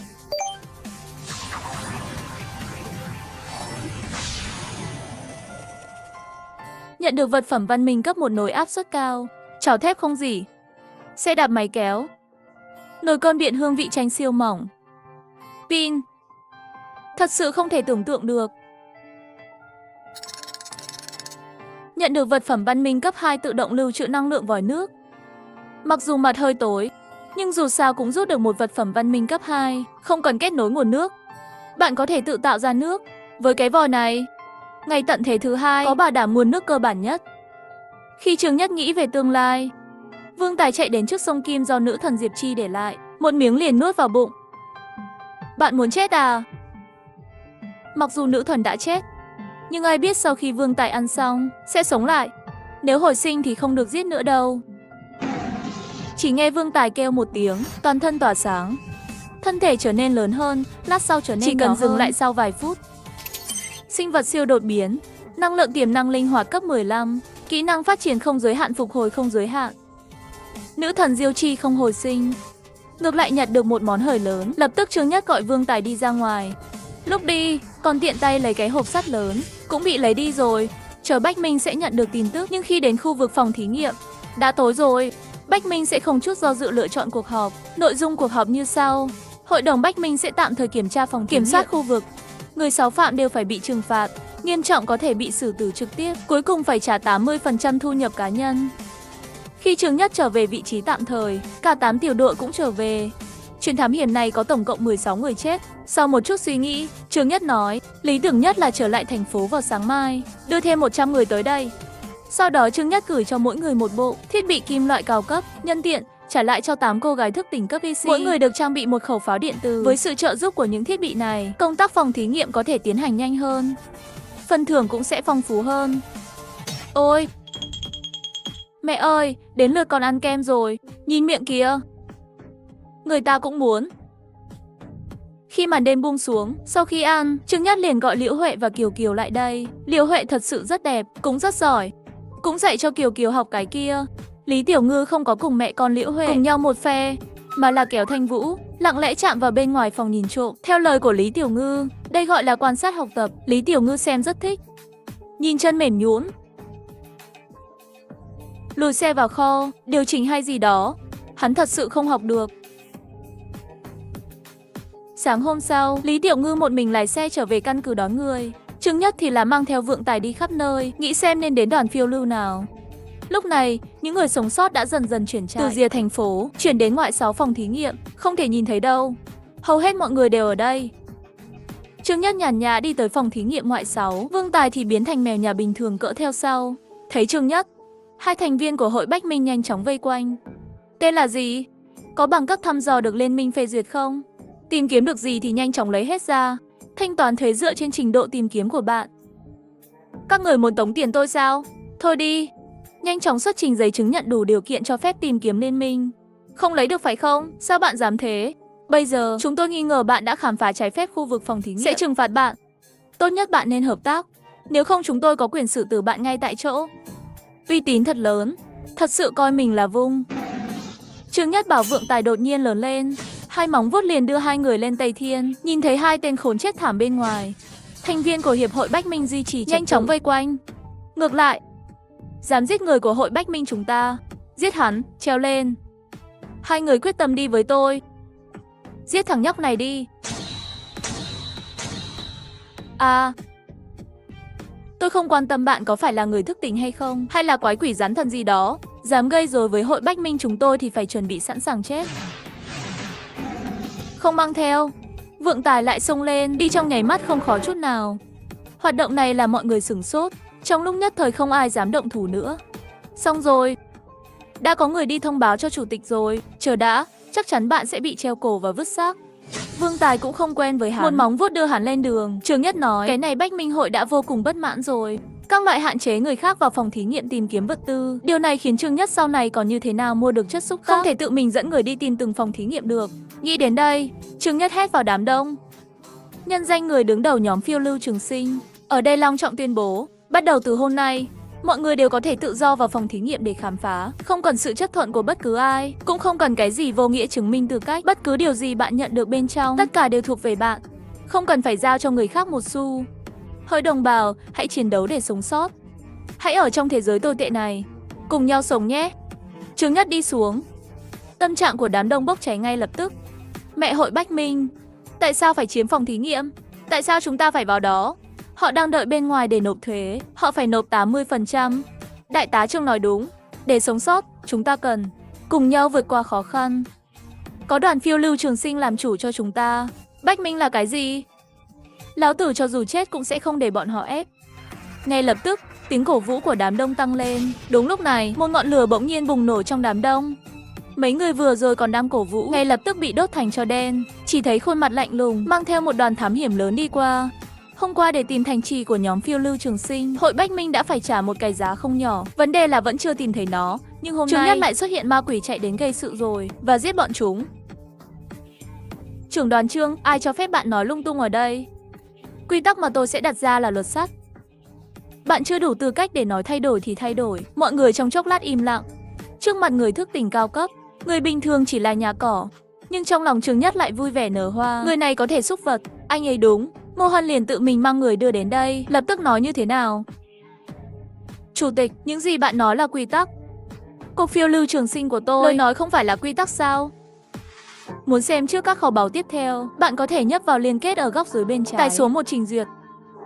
Sau đó tìm kiếm siêu thần dị năng vương trên trang chủ. Bạn có thể xem miễn phí trước. Video tiếp theo đang được sản xuất khẩn cấp. Cảm ơn sự ủng hộ của các bạn. Lúc này mang theo một đoàn phiêu lưu. Đông đúc. Một nữ tử khinh miệt nó. Đừng nghĩ rằng giết sói điên thì bạn có thể làm bất cứ điều gì bạn muốn trước mặt chúng tôi. Bạn còn chẳng là gì cả. Tin hay không, hôm nay mẹ tôi sẽ giết bạn. Ngô Hân đưa tay ngăn người phụ nữ lại, báo hiệu đối phương bình tĩnh, rồi mỉm cười nói. Chúng ta Bách Minh sẽ cùng. Đại tá Trương hẳn là không có chuyện gì xảy ra. Nếu trưởng đoàn, nếu không hài lòng vì không tham gia hội Bách Minh, tôi có thể chính thức mời bạn gia nhập hội Bách Minh. Có bao nhiêu lợi ích, nên chia cho bao nhiêu địa bàn. Đoàn phiêu lưu Trường Sinh cũng không thể thiếu. Để bày tỏ lời xin lỗi, chúng tôi sẵn sàng tặng cho bạn gửi nửa tấn mì gạo và nửa miếng dăm bông. Để bồi thường, đại tá Trương thế nào? Trương Nhất nhìn ánh mắt của Ngô Hân giống như nhìn thằng ngốc. Mang ít rác rưởi này ra ngoài chỉ muốn tôi đi chơi với bạn thôi. Ngô Hân, bạn khinh thường ai? Lão tử giống người thiếu lương thực sao? Đồ ăn cũng không đủ cho chó nhà tôi ăn. Mọi người nghe vậy sắc mặt tức giận. Cũng gọi như vậy. Đại tá kia muốn gì? Không muốn gì, như tôi vừa nói. Từ nay về sau, những người này muốn vào thì vào, muốn ra thì ra. Không ai quan tâm. Đội trưởng Trương, chúng ta không thù không oán, đừng thúc ép. Ngô Hân, tôi không phải đang thương lượng với bạn. Lệnh, hiểu không? Sắp sụp đổ rồi. Ngô Hân, người thức tỉnh phía sau không khỏi động đậy. Chủ tịch Ngô nói gì với anh ta? Trực tiếp mù rồi. Chúng ta nhiều người như vậy, một thằng nhóc hôi thối. Đúng lúc đó Bạch Lý Băng dẫn người tới. Tôi cũng đồng ý với ý kiến của đại tá Trương. Mê mông, nhìn thấy Lý Băng, người đẹp băng giá này chủ động Trương Nhất lên. Cũng có chút ngoài ý muốn. Rốt cuộc cô gái này giống như Thanh Vũ ở kiếp trước, cũng là một nỗi buồn khó gặp. Trương Nhất liếc nhìn Ngô Hân một cái, sau đó nói to với đám đông. Sau này có thể tự do ra vào khu vực phòng thí nghiệm, và không còn phải trả thuế nội bộ cho Bách Minh nữa. Mọi người có đồng ý không? Nghe thấy lời của Trương Nhất, đám đông im lặng. Nhiều người muốn giơ tay, nhưng hãy nhìn xem mấy người vừa bị đốt cháy, lại ngoan ngoãn cúi đầu xuống, không dám động đậy. Tôi đồng ý. Chỉ thấy một cô bé mặt vàng da gầy gò, giơ tay lên. Âm thanh. Ở đây không có chỗ cho bạn nói chuyện. Một người thức tỉnh kịch lửa phía sau Ngô Hân, ném một ngọn lửa và bắn vào cô gái. Nhìn thấy cô gái sắp bị đốt thành tro vụn, Trương Nhất hướng về phía Vượng Tài ra hiệu một cái ánh mắt. Vương Tài nhảy ra ngoài như chớp, nằm trước mặt cô gái và nuốt ngọn lửa. Đỉnh vãi. Ngô Hân, các bạn rất can đảm. Dám động đến người của đoàn phiêu lưu Trường Sinh của tôi. Ngô Hân sắp phát điên rồi. Điều này quá bắt nạt phải không? Công lý, đừng nói lung tung ở đây. Nói hắn là người của đoàn phiêu lưu Trường Sinh của các bạn. Trương Nhất không để ý đến Ngô Hân mà là vẫy tay với cô gái. Lại đây. Cô gái cứng đầu đi tới. Ngay lập tức Trương Nhất đặt tay lên đỉnh đầu cô gái. Nói với Ngô Hân từ bây giờ, hắn là thành viên của nhóm phiêu lưu Trường Sinh của tôi. Hội đồng Bách Minh nên cho tôi một lời giải thích ngay bây giờ. Ai cho các bạn dũng khí dám tấn công đoàn viên của tôi? Quá đáng. Thật là tàn nhẫn. Nhìn thấy Trương Nhất như thế này, Ngô Hân tức giận. Sau đó hướng phía sau mọi người nhàn nhạt nói. Giết đi, nhanh tay một chút. Đứa trẻ này thật kỳ lạ. Đè nén đám người đầy tức giận, trực tiếp hướng về phía Trương Nhất xông qua. Cười lên. Tôi đã muốn thích thằng nhóc này từ lâu rồi. Đáng lẽ phải làm từ lâu rồi. Nói gì vậy? Đừng làm vỡ nó. Thằng nhóc này trông rất nổi bật. Để lại toàn bộ xác chết cho ông nội chơi. Trương Nhất vẫn bình tĩnh đứng tại chỗ. Mọi người đều tưởng là sợ ngốc. Tiếng cười không ngừng. Chỉ thấy Vương Tài đột nhiên chạy vào trong đám đông, tìm một người thức tỉnh hoặc là cắn tàn tật, hoặc là xé nát tay chân, sau đó ném đến trước mặt Trương Nhất làm cho nó hơi vỗi. Trương Nhất hài lòng gật đầu. Đây có phải là những gì một con vật cưng nên làm? Ngô Hân không ngờ con mèo lớn này lại dữ dội như vậy. Ánh mắt nhìn về phía Trương Nhất càng ngày càng lạnh lẽo, đồng thời còn có sự ghen tị sâu sắc. Cùng nhau lên đi. Những người còn lại trực tiếp xông lên. Nhìn thấy mất mát, người thức tỉnh ngày càng nhiều. Ngô Hân không bình tĩnh. Mấy người thức tỉnh cấp EC còn lại thì bất mãn đập vỡ. Được rồi. Giờ bạn là sếp. Tùy bạn. Nhưng tôi cần 2 tầng cho đoàn phiêu lưu Trường Sinh. Tài nguyên của nhóm phiêu lưu Trường Sinh, tôi đánh giá với bạn là, nghe nói, thám tử tuyệt tình. Chào. Vì chúng ta mời đến đây. Đều trách tôi vô dụng, không giúp được gì cả. Bạn như thế nào? Đám cặn bã này của hội Bách Minh, không giúp đỡ cũng không chạy trốn. Hắn đang chờ một cơ hội, Trương Nhất hắn sẽ ra tay đánh cược. Trương Nhất thắng, hắn cũng sẽ ra tay giết Bách Minh hội nghiêm ngặt. Có lẽ người đàn ông này đáng để anh ta đánh bạc một lần. Chỉ cần hôm nay Trương Nhất không chết, mọi thứ chưa chắc chắn. Lúc này Trương Nhất đã cùng 5 tên EC từ cấp 34 đến cấp 35. Đã có chút sức mạnh. Dựa vào, hôm nay lão tử sẽ nói ở đây. Vẫn còn hơn 800 cô gái chưa biến thành người của tôi. Ngay lúc Trương Nhất buồn bực, những người sống sót, lúc đầu có người nhỏ giọng đổ thêm dầu cho Trương Nhất, nhanh chóng biến thành tiếng reo hò như thủy triều. Vũ khí hình kiếm 5 sao hừ lạnh. Thật là một đám người ngỗ nghịch. Hôm nay hắn phải chết. Tôi nói chúa Giêsu cũng không ngăn được. Xem phòng thủ. Thân thể Ngô Hân chợt biến mất tại chỗ, lập tức liền xuất hiện ở sau lưng Trương Nhất, lấy dao găm ra và giáng một đòn chí mạng. Thật hèn hạ. 5 đánh 1 còn đánh lén. Này, cẩn thận sau lưng Ngô Hân. Nhiều người kêu lên. Kẻ hèn nhát đã nhắm mắt lại rồi, không đành lòng nhìn thấy hình ảnh tàn nhẫn của Trương Nhất bị đâm chết. Bắt được bạn rồi, cướp. Trương Nhất lại đột nhiên quỷ dị cười lên, quay như chớp, chính xác bắt được cổ họng của Ngô Hân. Ngô Hân sợ quá, lập tức phát động động tác chạy trốn, nhưng hắn lại kiên quyết phát hiện rắc rối của bạn không hoạt động nữa. Bạn đã chết rất nhiều rồi. Tôi không bao giờ phải bào chữa cho việc giết người. Là cái đầu tiên và cũng sẽ là cái cuối cùng. Trương Nhất nói xong trực tiếp sét đánh phun ra. Sức mạnh của sấm sét giống như không tốn tiền cho Ngô Hân, đánh bom bừa bãi. Trong nháy mắt, Ngô Hân đã trở nên mềm mại. Trương Nhất hoàn toàn là cố ý để dụ dỗ Ngô Hân đến đây tấn công lén. Nếu không thì sức mạnh của lão già này là dịch chuyển tức thời. Thật muốn chạy, dù thế nào cũng không đuổi kịp được. Mấy người các bạn ngốc nghếch đánh nhau vui vẻ đi, giờ đến lượt tôi. Trương Nhất lập tức liền chạy ra ngoài, một đấm liền đánh xuyên qua người phụ nữ đứng đầu. Mấy người còn lại nhìn thấy vậy thì tức khắc. Không tốt. Mấy người không nói nên lời quay đầu bỏ chạy, sợ chạy chậm hơn đối phương. Cửa nào? Anh em gì? Chết tiệt đi. Các người không thoát được đâu. Lời nói rơi xuống, mở ra ngay lập tức. Chớp mắt liền xuất hiện phía sau mọi người.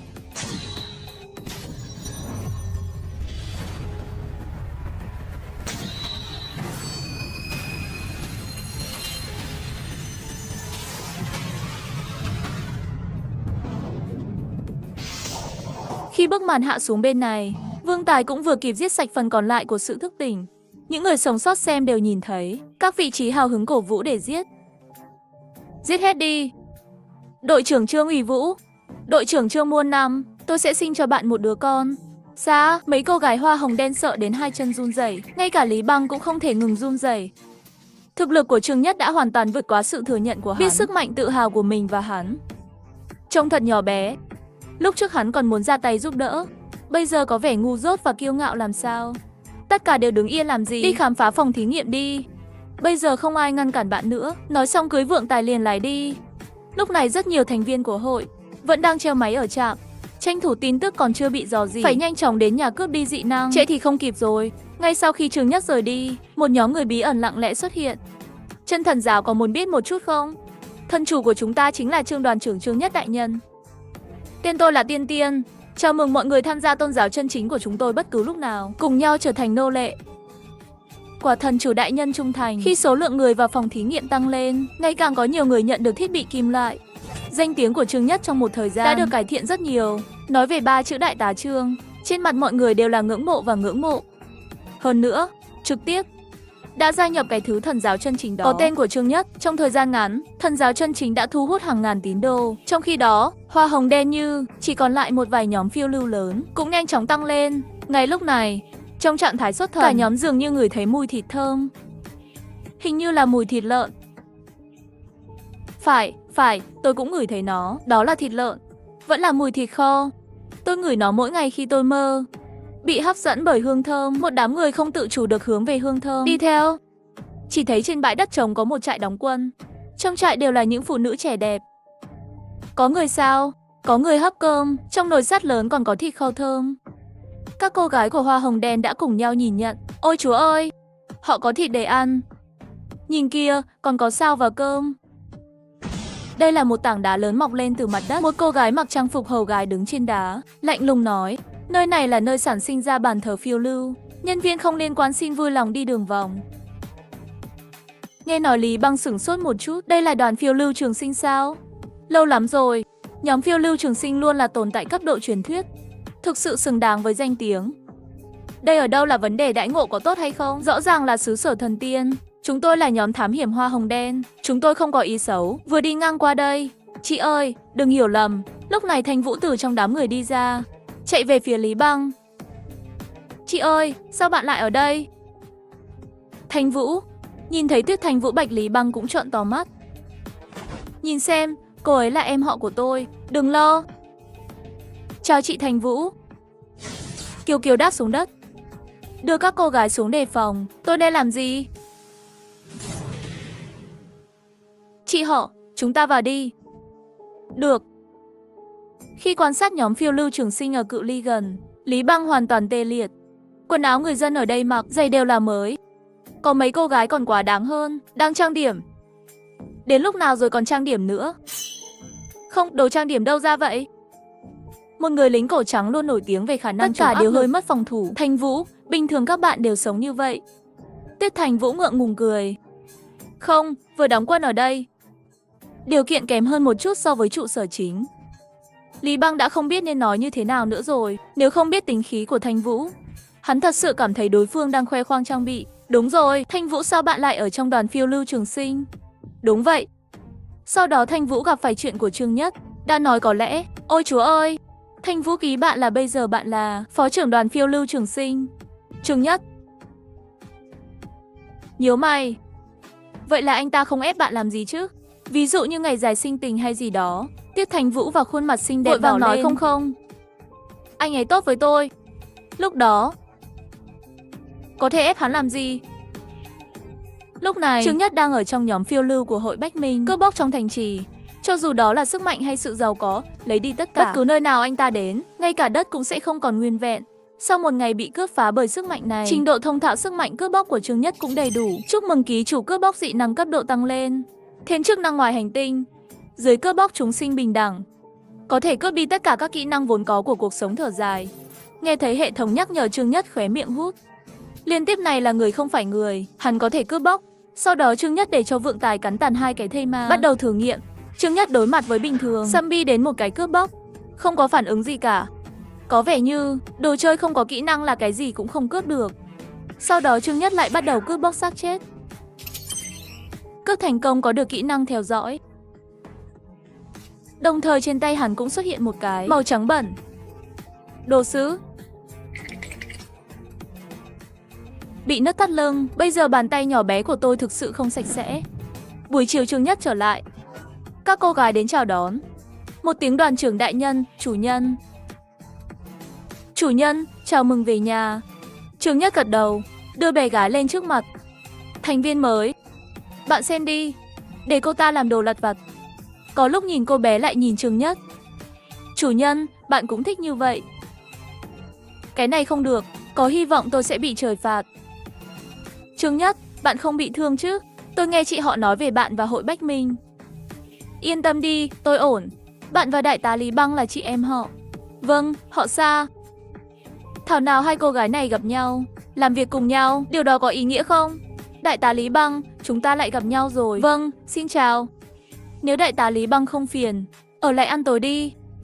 Cái này Lý Băng rất muốn từ chối, nhưng mùi thịt bay trong không khí khiến hắn có chút do dự. Hoa hồng đen, đôi mắt chờ đợi của những cô gái khác khiến hắn càng thêm không đành lòng từ chối. Những cái đó. Bạn là chị em họ của Thanh Vũ, một bữa thôi, không cần khách sáo. Trương Nhất nói xong liền quay người trở về phòng. Xa tay được rồi. Tiết Thanh Vũ nhìn bóng lưng Trương Nhất rời đi, trong lòng có chút cảm động. Nếu không tối nay đi tìm anh ta nói lời cảm ơn đi. Tiết Thanh Vũ là nghĩ đến cái gì? Mặt nhỏ bắt đầu hơi nóng đỏ. Sau bữa tối, Lý Băng sẽ nhanh chóng đưa người đi. Nếu không đi nữa, các thành viên sẽ nhanh chóng nhảy việc. Mà Thanh Vũ thì quay người đi đến phòng Trương Nhất. Họ hàng của bạn đã đi chưa? Mê mông, Thanh Vũ gật đầu. Giọng nói mềm mại nói. Trương Nhất, cảm ơn bạn. Chuyện nhỏ thôi, đừng quan tâm quá nhiều. Một bữa thôi. Trương Nhất của thật không để ý. Huống hồ kiếp trước Hoa Hồng Đen có ân với hắn, mà bây giờ Thanh Vũ vẫn là phó đoàn trưởng. Cái này điểm mặt mũi hắn vẫn là muốn giúp Tiết Thanh Vũ. Thanh Vũ, Tình cảm của Trương Nhất rất phức tạp, nhìn lại quá khứ, mê mơn, Trương Nhất không buồn, không khỏi vẫy tay về phía Thanh Vũ. Thanh Vũ mặt nhỏ đỏ rồi. Xong rồi. Trương Nhất đây là muốn bắt nạt tôi sao? Phải làm sao? Anh ta có bắt tôi quỳ xuống không? Hoặc là để tôi học tiếng chó sủa? Nói nhỏ đi, bạn chờ ngày này không phải đã lâu rồi sao? Thanh Vũ dũng cảm không sợ khó khăn. Đi đi, đi đi, trời ơi.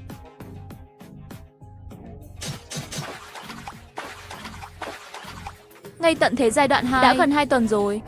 Bởi vì không có sự kiểm soát của Hội Bách Minh, nhiều người bị. Phòng thí nghiệm có thiết bị hợp kim công nghệ cao, ngày nay đã trở thành mô hình 3 điểm. Thành phố là thiên đường của thây ma, vùng hoang dã ở giữa là nơi tập trung của con người, bên kia là khu vực phòng thí nghiệm. Mỗi người có địa bàn riêng, xác sống hầu như không ra khỏi thành phố. Sinh vật đột biến trong phòng thí nghiệm cũng sẽ không ra ngoài. Không có sự xâm nhập của thây ma và sinh vật đột biến. Những người sống sót cũng vậy, đã có một khoảng thời gian yên bình. Đồng thời, Trương Nhất còn xây một cái bên ngoài phòng thí nghiệm, khu thương mại tự do. Vé cần thiết không phải là vật tư hay thiết bị, mà là giai đoạn hiện tại, chất xúc tác vô dụng. Loại này không chỉ có thể dùng được, ăn sẽ chết. Trên mặt đất cũng sẽ để thực vật đột biến tấn công người. Rất nhiều người trực tiếp coi như rác rưởi vứt ngay tại chỗ. Người ta từng nghĩ nhóm phiêu lưu trường sinh đang làm từ thiện.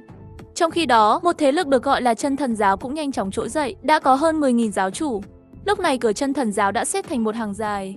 Có lẽ là gia nhập Chân Thần Giáo, và Trương Nhất cũng ở trong đó. Bạn ơi, bạn cũng đến tham gia giáo phái thần thánh thật à? Đúng vậy. Bạn ơi, bạn cũng là fan của đại tá Trương phải không? Tôi cũng vậy.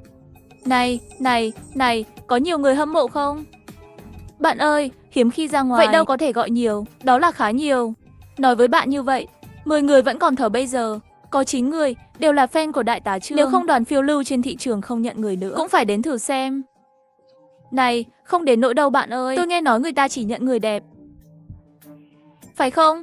Ai cho tôi lúc sinh ra nhiều hơn 2 lạng thịt đây? Cái này ngu ngốc chỉ có thể đến gia nhập Chân Thần Giáo. Không nhiều chuyện, đợi đến lượt Trương Nhất. Một người đàn ông cầm một cuốn sổ ghi lại. Đừng quá căng thẳng, tiếp theo tôi sẽ đưa bạn đi thử nghiệm. Miễn là bạn là một tín đồ chân chính của Chúa, vậy nhất định có thể thông qua thử nghiệm. Ngay sau đó Trương Nhất được đưa vào đại sảnh. Một lớn một nhỏ 2 người đeo mặt nạ đứng trước mặt hắn. Trên đỉnh đầu có một dòng chữ: khả năng mơ ước tạo cấp 1. Sức mạnh thôi miên cấp độ Anh.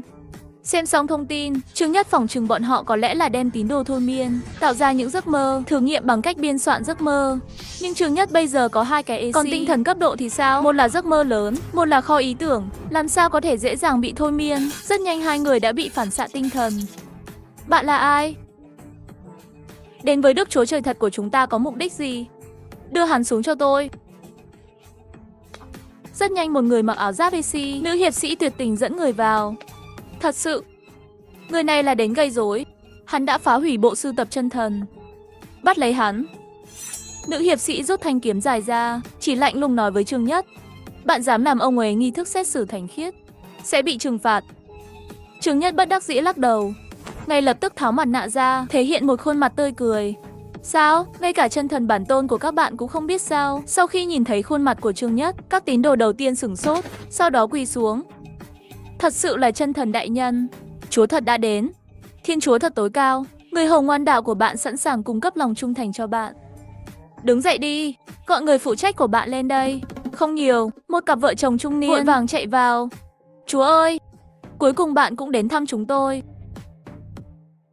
Lúc này Chân Thần Giáo giám đốc điều hành nhìn thấy Trương Nhất, nước mắt nước mũi nói: Chúa ơi, cuối cùng bạn cũng đến thăm chúng tôi. Trương Nhất cảm thấy người đàn ông này có chút quen mặt, hình như đã thấy ở đâu đó, nhưng lại không nhớ nổi. Bạn quên rồi à, khi ngày tận thế vừa đến, tôi còn muốn vợ tôi và bạn. Ha ha, ngay lập tức. Người đàn ông lại chỉ vào cô bé, nói: con gái tôi trước, bạn đã cho nó một chiếc bánh lớn.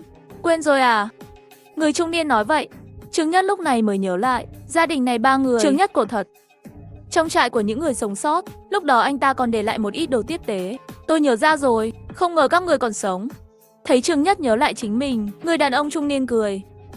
Cái này nhiều hơn nhờ những thứ bạn để lại cho gia đình chúng tôi. Nếu không gia đình tôi đã chết rồi. Thần giáo chân chính này là do bạn tạo ra. Đây là vấn đề. Người đàn ông sau đó đem nguyên nhân sự việc đến. Gia đình họ bắt đầu lang thang khắp nơi, cho đến khi họ gặp một giáo phái tên là Chân Thần Giáo. Đó là một người tuyển dụng khắp nơi dưới danh nghĩa Trương Nhất. Nhóm lừa đảo, để con cái sử dụng giấc mơ để làm trốn chết người phụ nữ lãnh đạo trong giấc mơ và thuận tiện tiếp nhận thần giáo chân chính. Sau đó một cô gái trong giáo phái chân thần đánh thức sức mạnh và cũng là AC hàng đầu. chiến đấu với những thiên thần ma thuật. Với sự hiện diện của người thức tỉnh EC này, sự phát triển của chân thần giáo có thể nói là không có bất lợi. Sau khi nghe mô tả ngắn gọn của Trương người Nhất đàn cũng ông hiểu được nguồn gốc của thần giáo chân chính. Sự miễn cưỡng này là một điều tốt, ít nhất là kỹ năng làm vỡ kính tử xác chết. Không lo lắng không có đối tượng thí nghiệm. Sau đó, Trương Nhất chọn ra mấy giáo chúng có thiện cảm 100%, bắt đầu thử nghiệm sơ bộ. Trương Nhất đầu tiên cho một trong những nữ tín đồ tặng một kỹ năng. Thử xem có thay đổi gì không? Bạn có cảm thấy sức mạnh không? Tôi cảm thấy rồi. Tôi cũng có năng lực. Rồi cô ta vẫy tay, ngay trên ngón trỏ, phát triển móng vuốt sắc nhọn màu đỏ máu. Trương Nhất thấy vậy hài lòng gật đầu. Sau đó lại thử mấy cái khác mất kỹ năng. Không có ngoại lệ, tất cả đều nằm trong phạm 6 chấp nhận một chút rắc rối. Nếu tính như vậy, khả năng mất kỹ năng không thấp hơn nhiều so với khả năng dị năng nhập hàng. Nghĩ đến đây, Trương Nhất chú ý xem có không. Sau tác dụng phụ, đi thẳng vào khu vực phòng thí nghiệm. Sau đó chọn một phòng thí nghiệm cấp 3 trở lên, rồi đâm vào. Dù sao cấp thấp còn phải để lại cho những người sống sót. Bất kỳ quái vật nào có kỹ năng trong phòng thí nghiệm, hắn không tha một ai. Sau 3 tiếng đọc sách, hàng chục phòng thí nghiệm xung quanh đều bị anh ta dọn sạch. Nhưng dù như vậy, Trương Nhất liền cảm thấy vẫn là quá chậm. Ngẫu nhiên trở về vị trí tạm thời, lại dẫn đầu cô gái số 400 đi sâu vào phòng thí nghiệm. Ngoan, hãy thử nhóm phiêu lưu. Đây là để làm gì? Trận chiến lớn quá, tôi thấy Thanh Vũ rồi. Nữ thần sấm sét cũng quá đẹp phải không? Tôi thích Lý Tiểu Ngư hơn. Lâu Ly cầm dao lớn dễ thương quá. Dễ thương quá. Lưu Thi Thi mới là đẹp nhất các EC. Không nên quá chói. Rất nhanh đoàn phiêu lưu trường sinh đã đến khu vực phòng thí nghiệm cao cấp. Sau đó Trương Nhất hướng một cô gái vẫy tay. Cô gái này tên là Lưu Thi Thi, là Trương Nhất ban đầu đề bạt 8 phút. Một trong những người quyết tâm, vị trí chỉ đứng sau Thanh Vũ, Lý Tiểu Ngư và một số giám đốc điều hành khác. Chủ nhân có chỉ thị gì không? Sau khi tôi vào sẽ ghi chú giúp tôi. Hãy thử xem tôi đi từ trong ra ngoài. Tổng cộng mất bao nhiêu thời gian? Vâng. Trương Nhất nói xong liền đi về phía cửa phòng thí nghiệm. Mấy các PC cũng có thể khởi động. Mặt đất đều phát ra một trận run rẩy. Các thành viên của nhóm phiêu lưu không hẹn mà cùng đánh một trận. Đây là thất bại sao? Thật đáng sợ. Chỉ sợ là chạm vào tôi một chút thì tôi không còn nữa. Đã nói anh ta là thẩm phán thực sự, không thấy người ta thẩm phán thật sự đều lấy hắn làm thẩm phán thật sao? Cái gì thần chứ? Chỉ là cùng lúc có rất nhiều năng lượng, người thức tỉnh. Rốt cuộc cũng là con người như chúng ta. Bạn quan tâm người ta có phải là người hay không? Mạnh đến mức này rồi. Nói là thần cũng không quá đáng. Rất nhiều người đều đang cảm thán sự mạnh mẽ của đại tá Trương. Đồng thời cũng có một số người đang suy đoán Trương Nhất có thể ra ngoài bao lâu. Loại phòng thí nghiệm này, chúng tôi mạo hiểm lưu trữ không có 4 hoặc 5 ngày nhưng không thể lấy xuống được. Không hổ là trưởng đoàn. Can đảm. Tiếng động lớn như vậy, xác sống không được tụ tập lại với nhau. Nghĩ thì sợ. Đại tá Trương, anh ta có được không? Đội trưởng. Nghe nói bạn và đại tá Trương quen biết nhau. Thực lực của đại tá Trương hẳn là rõ ràng hơn chúng ta. Theo bạn xem phải mất bao lâu? Lý Băng nhàn nhạt lắc đầu. Nếu sức mạnh của người thức tỉnh là 100 điểm, vậy thì cô ta sẽ cho Trương Nhất 10.000 điểm. Bởi vì Trương Nhất và họ không phải là một phiên bản của người chơi. Trong vòng 3 tiếng, khoảng 2 tiếng. Lúc này trong phòng thí nghiệm Trương Nhất, khi con quái vật cuối cùng bị tiêu diệt, hắn trực tiếp đứng tại chỗ, tăng trưởng vô hạn. Cái quái gì mà máy bay giết thây ma lại bùng nổ giá trị tuyệt vời. Lập tức Trương Nhất phát hiện không chỉ có giá trị tuyệt vời, đồng thời anh ấy cũng có bảng nhân vật của riêng mình. Tên nhân vật, Trương Nhất, cấp không giá trị tài sản 380 triệu. Lãnh thổ không. Có rất nhiều rắc rối. Xem bảng nhân vật của riêng bạn, trực tiếp. Không phải đợi đến ngày tận thế thứ 2, bảng điều khiển vai trò của mỗi người sẽ xuất hiện. Sao bây giờ lại xuất hiện? Trương Nhất hoàn toàn bị lừa, rõ ràng con người vẫn còn ở ngày tận thế đầu tiên, chân lại bước vào ngày tận thế thứ 2, hạnh phúc người khác hơn một nửa phiên bản ngày tận thế. Chết tiệt, tôi là một chiến binh tương lai, cũng may sẽ không bị niêm phong, tạm thời mở treo. Luôn mở ra, luôn vui vẻ. Nghĩ đến đây, Trương Nhất lại bắt đầu ra tay giết quái. Kỹ năng đi, kinh nghiệm đi. Cho dù là thây ma hay sinh vật đột biến đều thông gió. Bình tĩnh sau 40 phút. Vừa miễn cưỡng hoàn thành chiến lược phòng thí nghiệm, nhìn thấy Trương Nhất đi ra, đám đông khán giả đều há to miệng. Đã bao lâu rồi? Vừa ra rồi. Không phải là đã giới thiệu phòng thí nghiệm này rồi sao? Không thể nào, đây là phòng thí nghiệm cấp 4. Chỉ riêng trong phòng đã có hàng trăm cái. Chạy bộ một vòng, muốn một viên đá. Hãy để một mình giết những con quái vật đột biến đó. Có thể là đi ra trước nghỉ ngơi không? Lát nữa lại tiếp tục hiệp 2. Phía xa trăm dặm binh nhìn thấy Trương Nhất, không khỏi run một chút. Cái này còn ngắn hơn mấy lần so với suy đoán trước đây của hắn. Lúc này Trương Nhất đã đến Lưu Thi rồi. Tôi đi vào đã bao lâu rồi? Mặt nhỏ của Lưu Thi Thi bỗng đỏ lên. Chủ nhân, vào trong và làm 37 phút 25 giây. Gần 40 phút. Phần lớn thời gian vừa rồi, tất cả đều dựa trên kinh nghiệm mà quái vật đưa ra. Nếu làm lại thì có thể nhanh hơn. Xác chết bên trong đã bị tôi giết sạch rồi. Bạn đưa một đội vào và tìm kiếm nguồn cung cấp. Tìm kiếm nhanh như thế nào? Lưu Thi Thi lập tức dẫn theo một tiểu đội xông vào phòng thí nghiệm. Với tốc độ của phòng thí nghiệm càng ngày càng nhanh, các thành viên tìm kiếm, tốc độ vật liệu nổ cũng dần dần không đuổi kịp hắn. Hướng dẫn tốc độ của phòng thí nghiệm, Trương Nhất liền để Lý Tiểu Ngư dẫn người. Đặt hàng chục chiếc xe tải lớn đậu trong thành trì đã đến. Vận chuyển vật tư, Trương Nhất trần trước đi ra thành Vũ. Lập tức đưa người vào tìm kiếm vật tư. Kho báu không kịp mở nữa, trực tiếp chuyển hộp về rồi nói sau. 12 chiếc xe tải lớn qua lại, mạng lưới liên tục vận chuyển hàng hóa, giống như một dây chuyền sản xuất vật liệu. Lúc này đám đông người xem đều nhìn ngớ ngẩn. Cái quái gì vậy? Tôi không hiểu, nhưng tôi bị sốc. 20 phút nữa lại tấn công một phòng thí nghiệm cấp 4. Nay còn có vương pháp sao? Có luật không? Nhìn chiếc xe kia đầy kho báu, hộp và vật tư của xe tải lớn, cực đoan và tham lam. Trong đám đông điên cuồng tràn ngập. Nhiều người đang cân nhắc xem có nên bắt tay cướp hay không. Nhóm phiêu lưu Trường Sinh ăn nhiều phòng thí nghiệm như vậy, sau này chúng ta ăn gì? Tất cả đều bị đoàn phiêu lưu Trường Sinh tấn công xong rồi. Sau này chúng ta không phải không có chiến lược sao? Năng lực càng mạnh, trách nhiệm càng lớn. Đại tá Trương nên làm gương và dẫn đầu tốt. Mọi người nói đúng không? Nhiều người thức tỉnh nhanh chóng phản ứng. Lúc này đã có rất nhiều người thức tỉnh, vượt qua đường màu đỏ mà nhóm phiêu lưu Trường Sinh đã vẽ trước đó. Các cô gái của nhóm phiêu lưu Trường Sinh lập tức nhảy lên, giết bất cứ ai vượt qua ranh giới đỏ. Trong lúc đó, những người thức tỉnh hét lên liên tục, cầu xin sự tha thứ không bao giờ hết. Dưới sự kích thích của giết chóc và máu, lòng tham của vô số người làm lu mờ nỗi sợ hãi, muốn tấn công một chiếc xe tải chở đầy vật tư. Hoa hồng đen cũng phái người ra, giúp nhóm phiêu lưu Trường Sinh duy trì an ninh. Không chỉ là hoa hồng đen, người mà Đức Chúa Trời gọi cũng đến. Chỉ thấy thánh nữ mặc áo giáp, bay cao trên đám đông, như một thiên thần chiến tranh, kẻ nghịch thần. Lúc này Trương Nhất đứng ở trên đỉnh tòa nhà nhìn xuống. Những con chó này, ngay cả làm đá mài cho đoàn phiêu lưu Trường Sinh cũng không xứng. Nửa tiếng nữa, sự thức tỉnh hùng mạnh, toàn bộ cuộc bạo loạn im lặng. Những người thức tỉnh thật thảm hại, đầu hàng. Nhìn xung quanh, có 6 hoặc 700 người. Tập hợp mọi người lại với nhau. Người thức tỉnh ở lại, người bình thường đều mù rồi. Đại tá Trương, xin hãy để chúng tôi đi, chúng tôi sẽ không bao giờ dám nữa. Lúc này, một đám người thức tỉnh quỳ trên mặt đất cầu xin tha thứ. Chúng tôi cũng không nhận được gì cả. Chỉ nói thôi. Bạn là ông chủ của chúng tôi, không thể hẹp hòi như vậy được.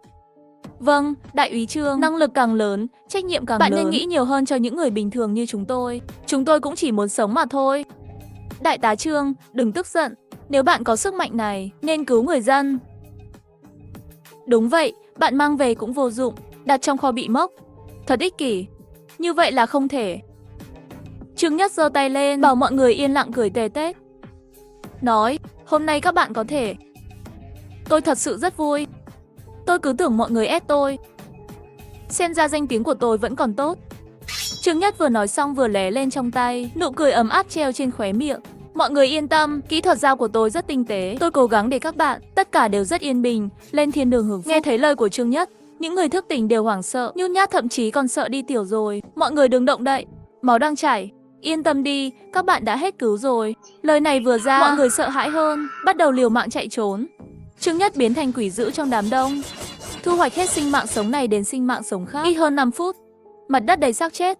Trương Nhất lần này tổng cộng cướp đoạt hơn 700 dị năng. Mặc dù chất lượng trung bình, nhưng chiến thắng là đủ số lượng, có thể dung hợp ra rất nhiều dị năng cao cấp. Giải quyết xong người thức tỉnh, Trương Nhất liền tiếp tục tấn công phòng thí nghiệm. Nhưng tốc độ của hắn quá nhanh, các cô gái không còn có thể đảm bảo rằng mỗi thí nghiệm sẽ được thực hiện. Tất cả các phòng đều được dọn dẹp. Trương Nhất liền hạ lệnh đem những thứ này không lục soát sạch sẽ, trực tiếp tặng cho chân thần giáo và hoa hồng đen. Nhóm phiêu lưu Trường Sinh không muốn. Đây đã là rất nhiều tiền rồi. Trước đây, các đoàn thám hiểm lớn đang theo dõi trận chiến đã chết lặng, nhìn người ta tưng bừng giải phóng. Mọi người đều khóc. Sớm biết là vừa rồi cũng ra tay giúp trấn áp bạo loạn. Khi màn đêm buông xuống, sau khi chuyến hàng tiếp tế cuối cùng được vận chuyển xong, Trương Nhất dẫn các cô gái liền rút lui, chỉ còn lại những tòa nhà phòng thí nghiệm trống rỗng. Sau khi Trương Nhất trở lại thành trì, đầu tiên là đưa tất cả vật tư vào không gian rộng. Sau đó bảo bên vận chuyển chuẩn bị bữa ăn lớn và thông báo tối nay rượu và thịt không giới hạn, trái cây tươi không giới hạn. Mọi người có thể buông ra. Các cô gái đột nhiên nhớ ra một lúc, cổ vũ phấn khích. Sau đó Trương Nhất đến phòng thí nghiệm tư nhân, lấy thiết bị hợp kim ra, lõi sản xuất. Đây là nữ thần diêu trì phát ra. Nhưng cái này cần rất nhiều hợp kim cao cấp để khởi động. Lúc đó điều kiện không đủ, chỉ có thể một mình. Bây giờ những người sống sót đã có rất nhiều trong tay. Chất xúc tác đã đến lúc thu hoạch. Cách tốt nhất, hãy để những người sống sót sử dụng chất xúc tác trong tay để mua thiết bị hợp kim. Nếu không mua được thì trả trước, thanh toán trả góp còn lại. Bây giờ thiết bị hợp kim này sản xuất lõi, cuối cùng cũng có ích.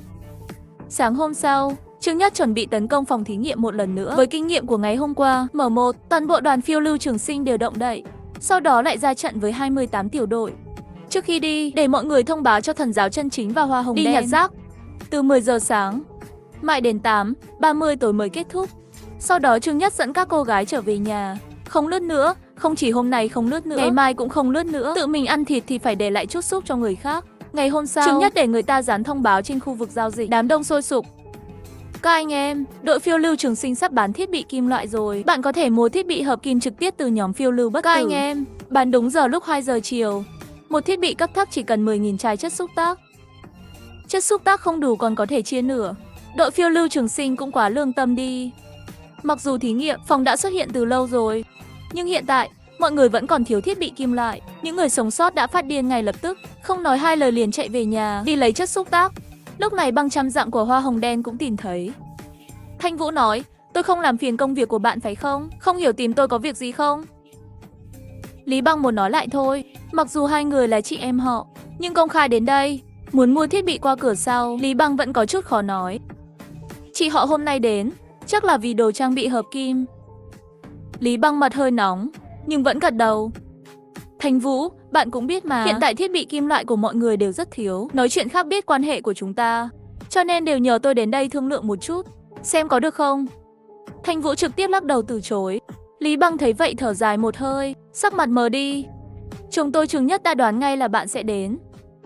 Hắn nói muốn mua trang bị cũng không phải là không được. Bạn quay lại trước và thảo luận với các nhóm phiêu lưu khác. Mỗi đoàn phiêu lưu đều cử một đại diện.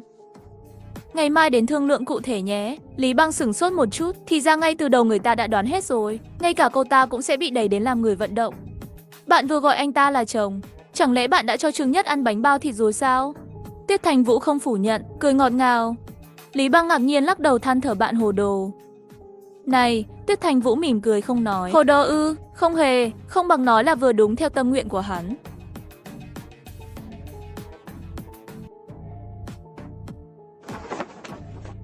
Chủ nhân, vận may của tôi sắp bị ngài hấp thụ hết rồi. Bạn đã rút ra những thứ tốt chưa? Có thể là tôi mở không đúng cách. Nếu không thử lại đi. Chúc mừng người bảo vệ nền văn minh vật chủ. Tiếp tục văn minh, mỗi ngày có thể sao chép một cái. Các mặt hàng văn minh đã có được trước đây. Lúc này, trong phòng họp của khu vực giao dịch của nhóm phiêu lưu Trường Sinh cũng đã tổ chức hội nghị mua thiết bị hợp kim. Tôi cũng không muốn nói với mọi người. Hãy đi thẳng vào vấn đề. Chúng tôi có thể cho bạn cung cấp 2.000 chiếc mỗi ngày. Kênh ưu tiên mua thiết bị hợp kim. Thanh Vũ và giọng nói rơi xuống. Trong hội trường lập tức phát ra một trận náo động. Thanh Vũ phó đoàn trưởng nói thật đấy. Tôi thực sự có thể mua thiết bị hợp kim cao cấp không? 2.000 cái mỗi ngày không phải là số tiền nhỏ đâu. Đúng vậy, hơn nữa nên phân phối như thế nào? Không thể rút thăm để quyết định được. Thanh Vũ hơi giơ tay, bảo mọi người im lặng. Tôi rất có trách nhiệm nói với mọi người, 2.000 chiếc mỗi ngày chỉ là số lượng ban đầu. Sau này sẽ tăng thêm, nhưng các vị cần trả lời, phải đáp ứng một số điều kiện mới được. Thứ nhất, sau khi mua thiết bị từ nhóm phiêu lưu của chúng tôi, các bạn không thể tiến hành mua bán trang bị nữa. Cần mọi người lấy bản vẽ thiết kế trong tay ra. Một bộ bản vẽ đổi một bộ thiết bị hợp kim tối thượng thứ ba. Giá mua số lượng lớn tăng 10%. Làm 3 điều trên, chúng ta hãy nói về sự hợp tác tiếp theo. Một đám đại lão lần lượt không nói nên lời. Điều kiện thứ hai và thứ ba rất dễ nói, nhưng điều kiện thứ nhất hơi quá bá đạo. Mặc dù mọi người vẫn chưa biết thúc giục có ích gì, nhưng nếu nhóm phiêu lưu Trường Sinh mua với số lượng lớn như vậy, nghĩa là nhất định sẽ có tác dụng. Thanh Vũ phó đoàn trưởng, các bạn làm như vậy có phải quá không xác thực không? Chất xúc tác có ích gì? Cũng có thể nói với mọi người, không thể là một nhóm phiêu lưu, chỉ cần lấy hết lợi ích đi, lại nói chuyện lớn như vậy nữa.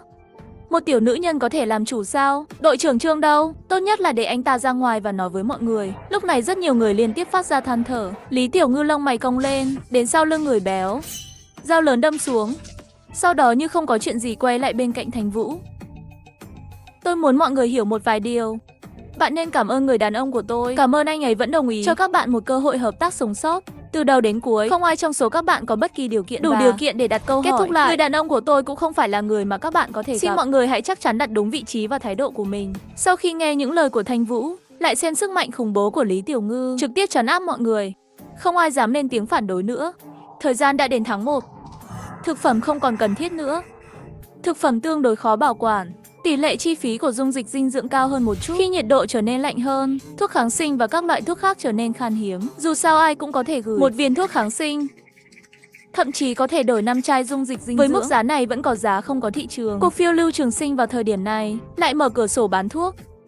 Miễn là bạn lấy chất xúc tác ra, bạn có thể mua thuốc penicillin, Cegitin, thuốc tránh thai, thuốc được bán giống như thiết bị hợp kim. Không thể thanh toán đầy đủ thì thanh toán trước, giá thanh toán trước 50%, phần còn lại vẫn chưa hết. Cho đến nay, vẫn chưa mang theo đoàn phiêu lưu trường sinh. Số người vay trả góp không còn nhiều nữa. Những người sống sót phải dậy sớm và về muộn mỗi ngày, tuyệt vọng đi khám phá phòng thí nghiệm để trả nợ. Sau một thời gian thử nghiệm của Trương Nhất, thần giáo chân chính cũng vì điều này mà mọi họa đều có thêm hàng trăm người thức tỉnh. Trong một thời gian, uy tín của Trương Nhất trong chân thần giáo còn đã đến địa ngục bùng nổ rồi. Trong nháy mắt lại 3 tháng nữa trôi qua, đội phiêu lưu trường sinh cũng đột nhiên có động thái mới. Toàn bộ trung đoàn đều chuyển đến khu vực không có người, bắt đầu xây dựng pháo đài lớn.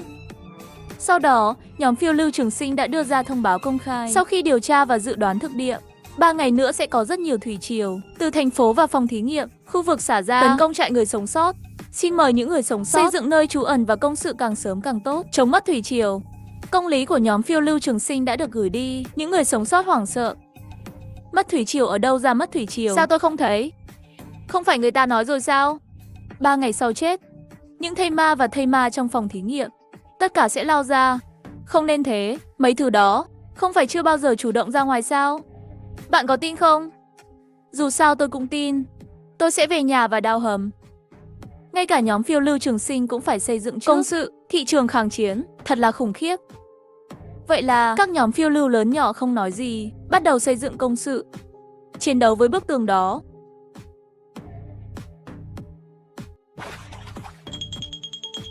Chủ nhân bánh thịt có ngon không? Giai đoạn 3 sắp đến, và cũng là giai đoạn cuối cùng. Nhân vật hiện tại của Trương Nhất, cấp độ cũng miễn cưỡng đạt đến cấp độ 6. Lúc này hắn nảy ra ý tưởng đi đường tắt. Kể từ khi lõi sản xuất thiết bị hợp kim, sau khi lên tắp, một trong những sản phẩm mới, vũ khí đã hấp dẫn hắn. Đó là tháp canh pháo điện từ phòng thủ tự động. Trương Nhất phát hiện xác sống bị giết bởi súng điện từ sẽ cung cấp cho anh ta kinh nghiệm. Cái này bắn nhanh, độ bền lâu, đủ mạnh. Nhược điểm duy nhất là không thể di chuyển. Tôi đã bán nó cho các nhóm phiêu lưu lớn. Nhận thêm một làn sóng chất xúc tác, bạn có thể sử dụng một lượng lớn kinh nghiệm một cách vô ích. Lên cấp 10 không phải là mơ. Nhưng Trương Nhất không có ý định đem đi bán ngay bây giờ, phải làm cho những người sống sót đau khổ trước. Đến lúc đó mới nhận ra giá trị của tháp pháo điện từ. Chân thần giáo bên kia hắn ngược lại là tặng 10 mấy cái. Dù sao chân thần giáo mỗi khi có một chai chất xúc tác sẽ gửi cho anh ta, cũng coi như là lịch sự. Thời gian 3 ngày chỉ là thoáng qua, khi tia nắng đầu tiên của buổi sáng chiếu xuống đất. Tất cả thây ma đều cố định tại chỗ. Một lát sau đột nhiên trở nên cáu kỉnh. Được coi là khu vực sinh hoạt của những người sống sót bình thường, phá hủy mọi thứ trên đường đi. Những người sống sót vẫn còn hoạt động trong thành phố và phòng thí nghiệm, không ngoại lệ, ngay lập tức bị thủy triều xác chết xé nát. Nhìn đi, đám thây ma đập vào những người sống sót như thủy triều. Đến lúc này, mọi người mới nhận ra lời nhắc nhở của nhóm phiêu lưu trường sinh quan trọng như thế nào. Nếu bạn không làm công sự trước, đối mặt với sự mất mát trên quy mô này, hậu quả có thể tưởng tượng. Mọi người đừng sợ, tất cả đều là thây ma bình thường, xác sống đột biến cao cấp không nhiều, lấy hết đi, chuẩn bị chiến đấu. Sự mất mát này, điều duy nhất để những người sống sót may mắn là mức độ mất mát đều không cao lắm. Với giá, thiết bị hiện tại đối phó khá dễ dàng. Một buổi sáng, nó gần như bị tiêu diệt rồi. Nó quá dễ dàng. Vẫn chưa vui đâu. Nhưng mà sao? Cuộc phiêu lưu trường sinh cũng quá làm ầm ĩ một chút rồi. Các anh em nên làm gì? Sau đó chơi nhạc rồi nhảy. Không đúng, sếp. Bạn xem, bên thành phố hình như còn có rất nhiều thây ma. Tôi cũng nhìn thấy xe tăng 800. Giờ không ai cười được nữa. Vội vàng nhân lúc thây ma còn chưa đến, nhanh chóng đi tăng cường phòng thủ căn cứ. Buổi chiều, thủy triều thơ lại ập đến. Nhưng lần này làn sóng, mặc dù vẫn bị chi phối bởi thây ma bình thường, nhưng trong đó còn có một số thây ma cao cấp hơn. Đối phó tương đối khó hơn một chút. Cuộc chiến kéo dài 3 tiếng mới kết thúc. Nhưng lần này không ai cười được. Ngay cả kẻ ngốc cũng có thể đoán được. Theo thời gian, số lượng thây ma sẽ càng ngày càng nhiều, cấp bậc của zombie cũng sẽ càng ngày càng cao. Trong khi đó, cuộc phiêu lưu trường sinh, tin tức bán tháp pháo điện từ công nghệ cao chuyển ra rồi, đồng thời chân thần giáo còn lái một chiếc xe bán tải, kéo súng điện từ tháp các treo trước cửa các đoàn phiêu lưu lớn. Những thây ma lang thang đó vẫn chưa đến gần, bị một khẩu pháo điện từ trực tiếp nổ thành cặn bã, xem những người sống sót kia gọi là ngu ngốc. Như vậy cũng được, cái này tốt hơn cả đại bác. Cũng có theo dõi tự động, lấy hàng trăm. Thủy triều hoàn toàn không cần phải sợ nữa, nhanh đến đoàn phiêu lưu trường sinh mua. Vậy là các nhóm phiêu lưu chạy về phía pháo đài của nhóm phiêu lưu trường sinh. Hôm nay là ngày thứ 5.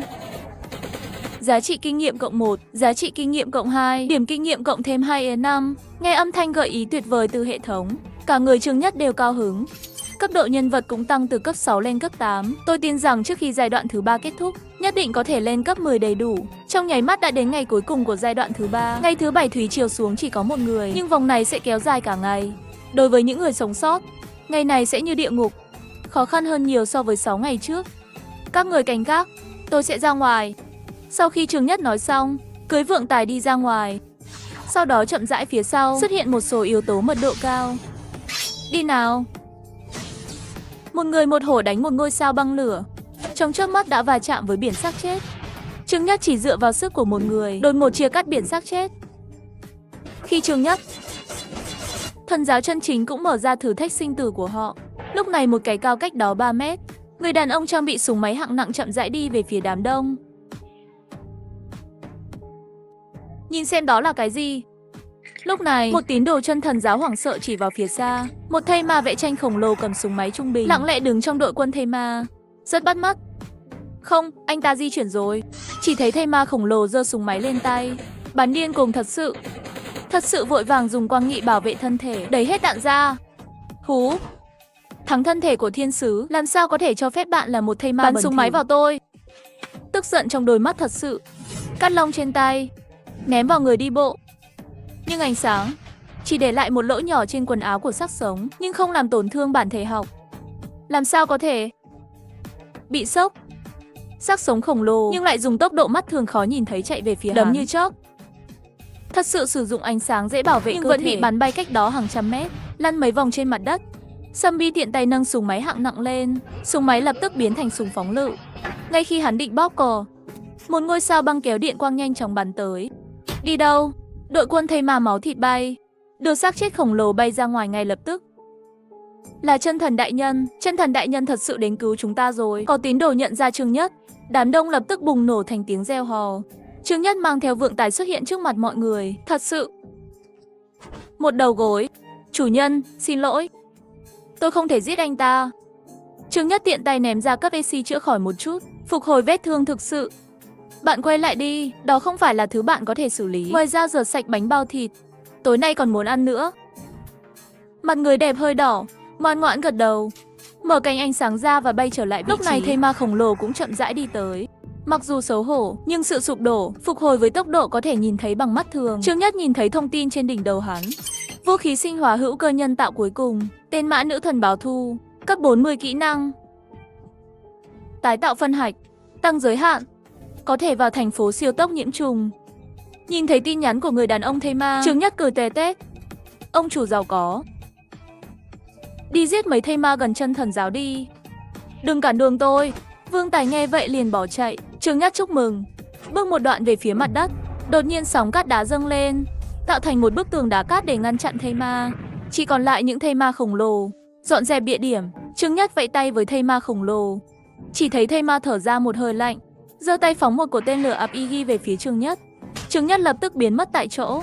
Giây tiếp theo sẽ xuất hiện bên cạnh thây ma. Với một cái vẫy tay, anh ta mượn vũ khí của mình. Thây ma khổng lồ gầm lên, đấm vào Trương Nhất. Trương Nhất mở ra mấy cái quyền năng và thân hình sáng chói. Hai người đấm nhau. Mặt đất là một trong những cú sốc, sóng không khí cuốn ra, bầy xác chết khổng lồ ra ngoài ngay lập tức. Có gì đó, nhưng không nhiều lắm. Xác sống khổng lồ hét lên, cơ thể phát triển, ngón trỏ mọc gai xương và tốc độ nhanh lao vào Trương Nhất. Trương Nhất vừa giơ tay đã chặn được đòn tấn công của hắn. Áo mưa phá hủy, đã vào hình thức thứ 2 rồi, tiếc là vẫn còn quá yếu. Trương Nhất lập tức phát động cướp đoạt dị năng mang đến đây. Ban. Khi kỹ năng lực thành công đạt được kỹ năng phân hạch tái tạo, Giới hạn tăng trưởng, nghe thấy hệ thống nhắc nhở, Trương Nhất sửng sốt một chút. Không, kỹ năng của tôi đâu? Rõ ràng anh ta có 5 kỹ năng, sao chỉ còn lại 2 cái? Trương Nhất tức giận. Hướng tới cốt truyện thây ma chính là hung hăng một cước đá qua. Thằng khốn, trả lại kỹ năng cho tôi. Không có sự may mắn của kỹ năng tăng trưởng cực hạn. Kỹ năng vật lý của thây ma khổng lồ giảm mạnh, Trương Nhất đá cước liền đem thây ma đá bay. Trương Nhất làm sao cũng không tưởng được. Sau khi thiếu 2 kỹ năng, xác sống khổng lồ sẽ không tinh tấn như vậy. Mặc dù là một cóc, nhưng cũng không đến mức như vậy đâu. Thảm họa và sinh vật. Nhanh lên!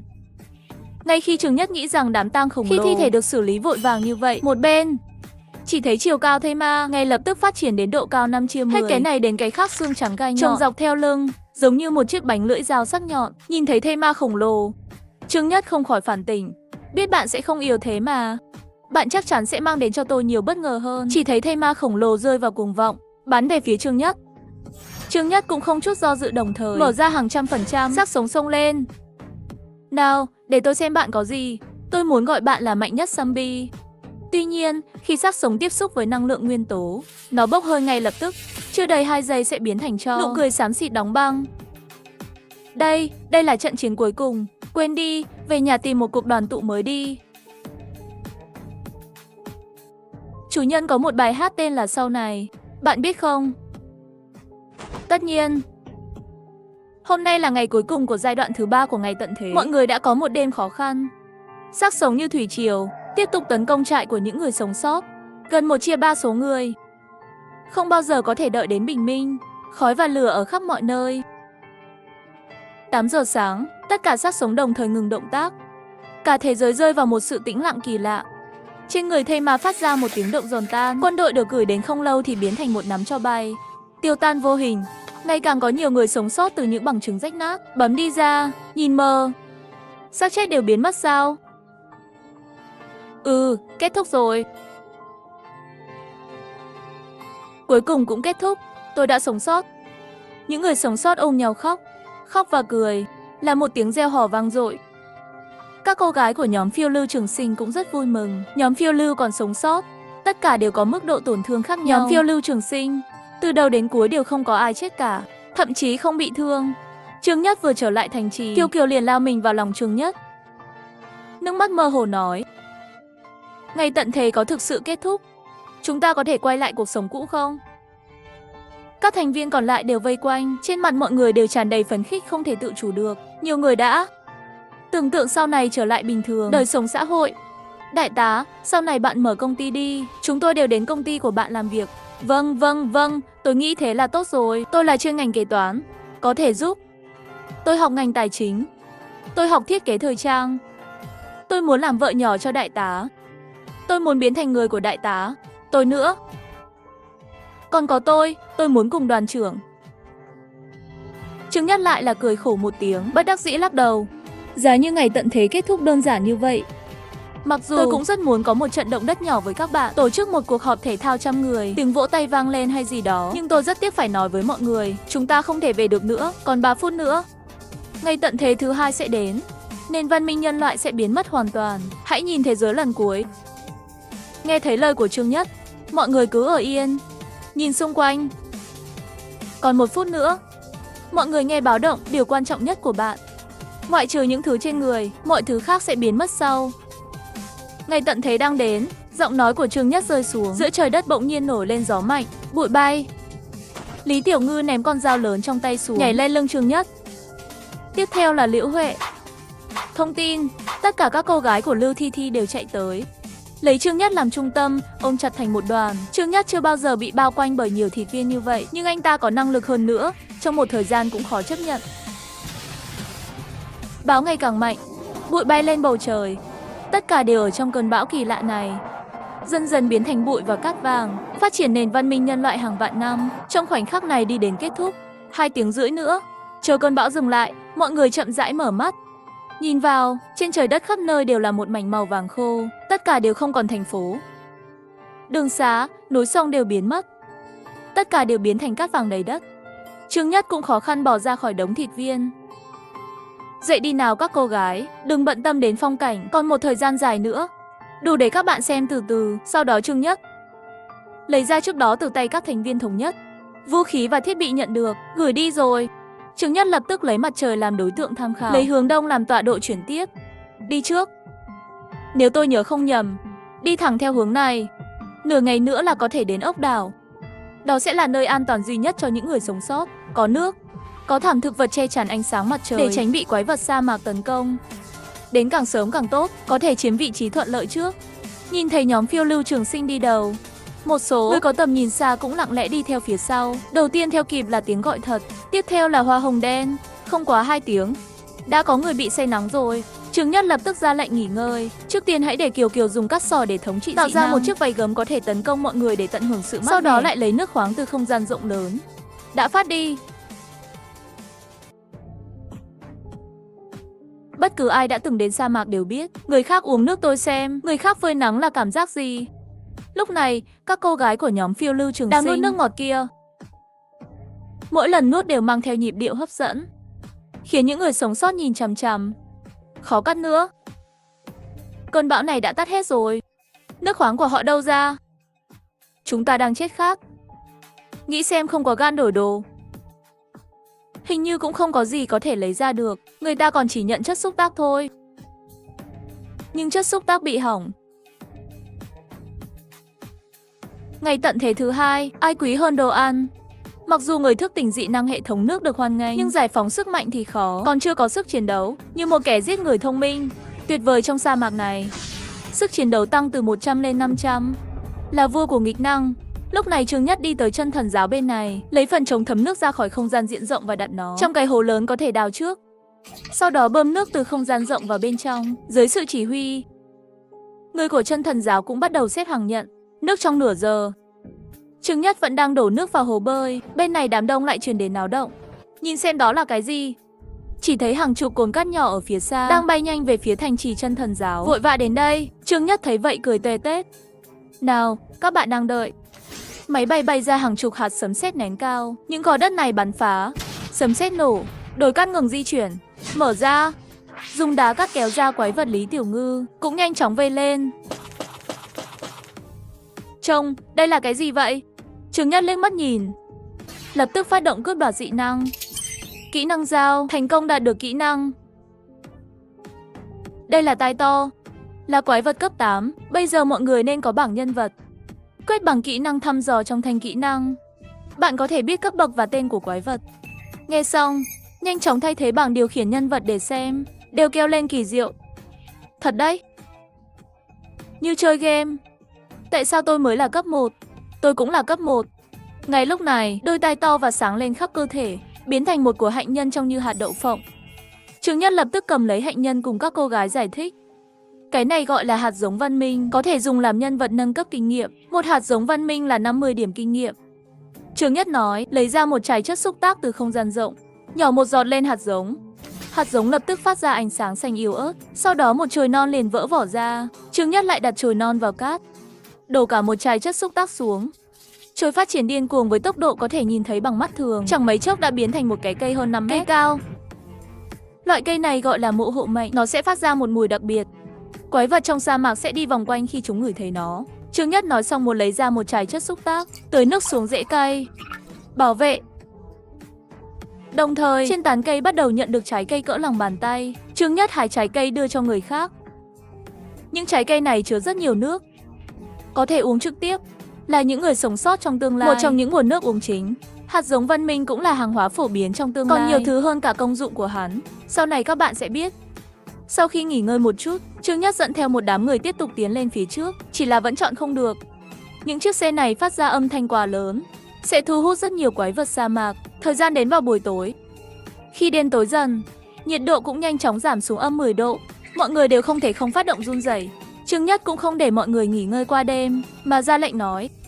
So với nhiệt độ ban ngày và lượng nước bị mất rất lớn, nhiệt độ thấp vào ban đêm không là gì cả. Thực sự, bạn bay lên bầu trời, mở cánh ánh sáng khi đèn tín hiệu điều hướng. Đội phiêu lưu phụ trách săn quái vật, bảo vệ mọi người. Sau đó mọi người chỉnh lại tinh thần lại xuất phát. Đương nhiên Trương Nhất cũng chỉ giúp một chút chân thân giáo. Cuộc sống của những người sống sót khác không phải việc của anh ta. Đưa họ đến khu vực an toàn ốc đảo đã là hết lòng rồi. Đêm nay mọi người đều cả đêm không ngủ. Nhiều người thậm chí không thể nhìn thấy mặt trời sáng hôm sau, bị lũ quái vật ăn thịt. Lúc mặt trời mọc, thật sự trượt từ trên không xuống đến cả đời trước. Thần sắc có chút ngạc nhiên đến chủ nhân. Phía trước có một ốc đảo lớn. Nghe vậy, Trương Nhất cũng bay lên không trung, nhìn xa về phía trước. Quả nhiên là 10 km phía trước. Bên ngoài là một cộng đồng ốc đảo khổng lồ. Xem ra tôi không nhớ nhầm. Mọi người cố lên, còn chưa đầy 20 km nữa là đến ốc đảo. Đến đó sẽ an toàn. Những người sống sót nghe thấy, lập tức lên 12 phần tinh thần, chạy nhanh về phía trước. 2 tiếng nữa, khi mọi người chỉ còn cách ốc đảo vài trăm mét. Phía sau đội người sống sót đột nhiên sụp đổ xuống một cái hồ lớn, hàng trăm người sống sót rơi xuống ngay lập tức. Trong nháy mắt, hồ lớn lại nhanh chóng đóng lại và biến mất, một ngọn đồi màu vàng mọc lên. Nhìn đi, hóa ra là một con côn trùng hình tròn khổng lồ cách đó 10 mét. Vương Tài, bạn đi mở đường, đưa mọi người đến ốc đảo trước. Mọi người nghe đây, cố gắng đến ốc đảo. Chạy đi, đừng quay đầu lại.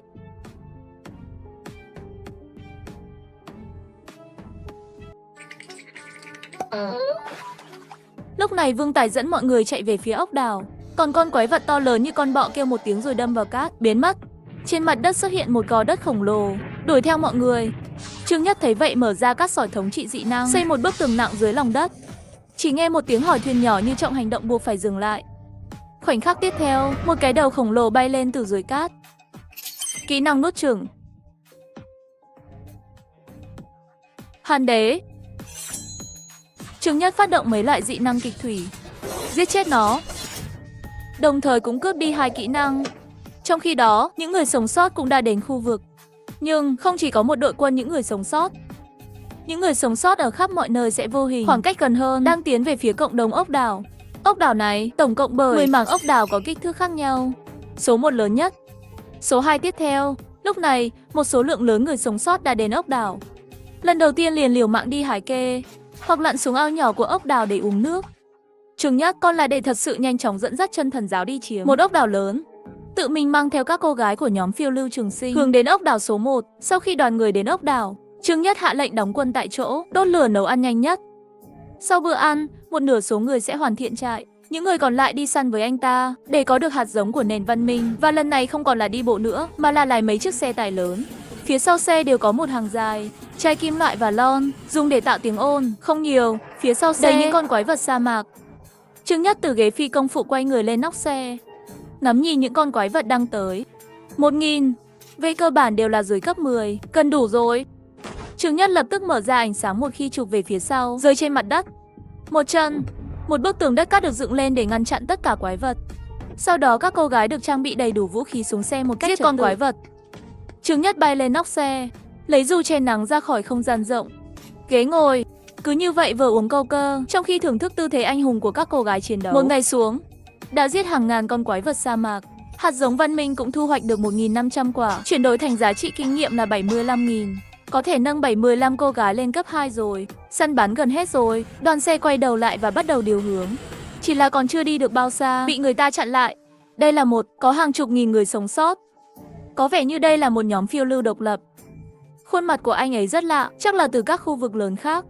Các cô gái trông lạnh lùng, sẵn sàng chiến đấu. Tín ngưỡng của nhóm phiêu lưu rất đơn giản. Ngoại trừ người của mình, mọi người đều là kẻ thù, luôn sẵn sàng chiến đấu với người khác. Đây là một người đàn ông mặc vest bước ra, nói đừng căng thẳng. Chúng tôi không có áo khoác, tên tôi là Quý Bá Hắc, là trưởng đoàn phiêu lưu pha lê trường địa. Rất vinh dự được gặp lại các cô gái xinh đẹp. Không biết các vị tiểu thư, đây là muốn đi đâu? Đứng ở phía trước nhất Lý Tiểu Ngư không kiên nhẫn, chưa từng nghe qua. Cháu ngoan không cản đường, nếu không đừng trách ra tay không có trọng lượng. Đánh chết bạn. Quý Bá Hắc lại là không để ý cười cười, nhìn ánh mắt của Lý Tiểu Ngư trở nên hơi nóng. Không biết các bạn có hứng thú không? Tham gia nhóm phiêu lưu pha lê của chúng tôi. Ưu đãi, một bữa ăn đầy đủ trong 3 ngày. Nửa tháng một bữa thịt, mỗi tháng phát 2 thùng bột giặt. Tôi nghĩ cách đối xử này chắc là các bạn chưa bao giờ dám mong đợi. Quý Bá Hắc nói xong, tự tin nhìn mọi người. Những cô gái xinh đẹp, trong lòng nghĩ như vậy. Tôi muốn ăn 2 cái một lúc, không ăn 10 cái. Ông chủ nói gì với họ? Trực tiếp no là được rồi. Chỉ có vài trăm cô gái, có thể lật được bao nhiêu sóng gió. Vừa đây là được rồi. Đến đây chúng tôi đổi sữa đậu nành. Lúc này các cô gái đều bị ép buộc, thần sắc quái dị nhìn Quý Bá Hắc. Giữa thần sắc có những lời chế nhạo và những nụ cười. Ngày một bữa ăn đầy đủ, nửa một tháng một bữa thịt, bạn nghiêm túc chứ? Quý Bá Hắc thần sắc tự hào gật đầu. Tất nhiên, chúng tôi là nhóm phiêu lưu mạnh nhất. Làm được. Làm tốt còn có thể uống đồ uống có ga. Lý Tiểu Ngư thật sự không nghe được nữa, nhanh chóng ngắt lời, chờ đã. Sao bạn biết chúng tôi đang thiếu thức ăn? Tôi khuyên bạn nên nhìn vào gương. Bản thân các bạn đều bị suy dinh dưỡng, và hãy nhìn xem chúng tôi đang mặc gì. Quý Bá Hắc lúc này mới nhìn kỹ, chỉ thấy các cô gái nước da hồng hào, tươi mát và sạch sẽ, mặc trang bị kim loại cao cấp. Hắn giật mình lùi lại 2 bước. Tất cả đều là thiết bị hợp kim cao cấp. Không thể nào. Sao các bạn có nhiều thế? Lý Tiểu Ngư cười bay nhìn Quý Bá Hắc. Bây giờ vẫn muốn chúng tôi tham gia nhóm phiêu lưu ngu ngốc của bạn. Quý Bá Hắc sắc mặt tức giận. Mất mặt rồi. Họ có nhiều thiết bị kim loại hơn, chỉ hơn 300 người thôi. Chúng tôi có cả 1000 người. Nếu hạ hết những cô gái này, không phải là thất thoát tài chính sao? Nghĩ đến đây, đôi mắt đen của Bá Hắc lóe lên một chút màu lạnh, hướng về phía bên cạnh thủ hạ ra hiệu một cái nhìn. Lý Tiểu Ngư nhóm người lại là không để ý hướng về thẻ. Trên xe xem đi, chỉ thấy Trương Nhất tùy ý nói. Người bình thường có thể giết thì giết, người quyết tâm đều bị chém thành tàn phế. Chủ nhân, tại sao tu luyện cái này có thể nóng như vậy? Chắc là phương pháp mở không đúng. Hãy để chủ nhân dạy bạn một lần nữa. Lúc này, lệnh đen hơn 10.000 người bao quanh các cô gái. Không nói chuyện lớn, Trương Nhất dẫn đầu ra lệnh cho các cô gái chủ động tấn công. 300 chiếc được trang bị tốt và tất cả đều là những cô gái của những người thức tỉnh không thể làm hại người. Bắt đầu đánh là đánh toàn diện. Trương Nhất chậm rãi đi về phía Quý Bá Hắc.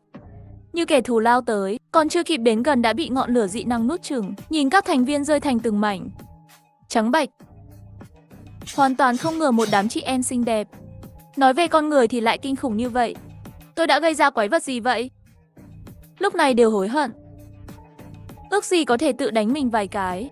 Ngay lúc này, Trương Nhất đã dịch chuyển tức thời đến phía sau Bác Hắc. Thân hình rực rỡ cấp AC, tài sản trị giá 650.000, một con cừu béo. Tiếc là tôi đã có khả năng này rồi. Giá trị tài sản cách Hổ Gia vẫn còn chênh lệch rất lớn. Cũng không biết còn có thể gặp được không. Người giữ không gian. Nghe thấy âm thanh cuối cùng, Quý Bá Hắc không chút do dự phát động cơ thể kim cương, đâm vào Trương Nhất. Đi chết đi nhóc. Nhưng đây là một tác động tàn phá, nhưng bị Trương Nhất một tay liền chặn lại. Sao có thể như vậy? Bá Hắc sợ hãi. Phải biết cái này của hắn có ít nhất 10 tấn sức mạnh. Lấy đi. Quý Bá Hắc chỉ cảm thấy thân thể mệt mỏi. Thân thể sáng chói lập tức biến mất. Cơ thể lại trở lại như cũ. Làm sao có thể như vậy? Sức mạnh của tôi đâu? Trương Nhất không để ý đến anh ta. Một đao. Trong khi đó, thành viên của nhóm phiêu lưu pha lê mang theo vật tư, phát hiện kinh hoàng, trong lòng đột nhiên biến mất. Nguồn cung cấp của chúng tôi đâu? Không có những vật tư này thì sau này làm sao sống được? Cùng với cái chết của Quý Bá Hắc, những người trong đoàn phiêu lưu pha lê sợ đến mức không thể đi tiểu hết lần này đến lần khác mất quyền bỏ phiếu trắng. Tuyệt vọng bắt đầu chạy. Tất cả các cô gái vội vàng bắt đầu vây bắt. Nhất định phải giết hết. Đặc biệt là người thức tỉnh sẽ không bỏ qua một cái nào. Điểm dừng này sẽ nhận được tổng cộng hàng nghìn tỷ năng lượng, trong đó còn có 5 sản phẩm đã hoàn thành cấp ít hơn 800.000 vật tư. Đó là thu hoạch không lớn không nhỏ. Khi Trương Nhất trở về ốc đảo, toàn bộ cộng đồng ốc đảo đã sớm thành một mảnh. Giai đoạn 1 của ngày tận thế thứ 2, cuộc chiến giành ốc đảo chính thức bắt đầu. Cuộc phiêu lưu trường sinh chiếm giữ ốc đảo số 1 giàu có nhất, tự nhiên là làm người ta đỏ mắt. Thêm vào đó, chỉ có mấy trăm cô gái xinh đẹp đáng thương thôi. Trợ lý những người sống sót tự nhiên. Đoàn phiêu lưu trường sinh thành của Hồng Mềm. Rất nhiều người đang tiến về phía ốc đảo số 1. Các anh em giết theo tôi. Lấy đồ lấy túi đi. Đặt ốc đảo này xuống và bạn sẽ không phải lo lắng về việc ăn uống. Sau khi Trương Nhất đưa người về, lần đầu tiên tham gia cuộc hỗn chiến ở ốc đảo số 1. Nhưng Trương Nhất không động thủ, mà chỉ lặng lẽ nhìn lên đầu em gái. Đã đến lúc để các cô gái đứng một mình. Nhưng những người sống sót thì không ai dám tấn công. Ốc đảo số 1 của nhóm phiêu lưu và ốc đảo số 2 do thần giáo chiếm đóng. Trong lòng mọi người, người đàn ông đó tuyệt đối không được chọc. Vì vậy, những người sống sót đã thành lập một liên minh triệu đô. Đại quân chủ yếu là tấn công ốc đảo số 345. Về phần Trương Nhất là lang thang không mục đích trong cộng đồng ốc đảo. Gặp ai thì cướp nấy. Không thương lượng gì cả. Cuộc ẩu đả tiếp tục cho đến sáng hôm sau. Doanh thu có chút dấu hiệu suy yếu. Sau một đêm làm việc, Trương Nhất đã chiếm hết khu vực ốc đảo số 5 đến 10 rồi. Một năm cướp đi gần 10.000 sức mạnh.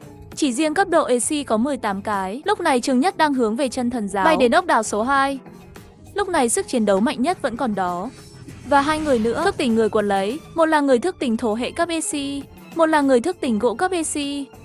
Đừng bay lung tung nữa, được không? Đẹp quá. Tôi cũng sẽ làm cho bạn chơi. Tôi sẽ bảo vệ bạn. Trên khuôn mặt ủ rũ của thiếu niên đã sớm tràn ngập nụ cười u ám. Đừng chơi nữa. Đừng để cô gái này chạy trốn. Lát nữa sẽ bắt được hắn. Muốn chơi thế nào thì chơi. Đây là những gì chú nói. Chị gái xinh đẹp này thuộc về tôi rồi. Nói xong cũng không còn giấu nữa.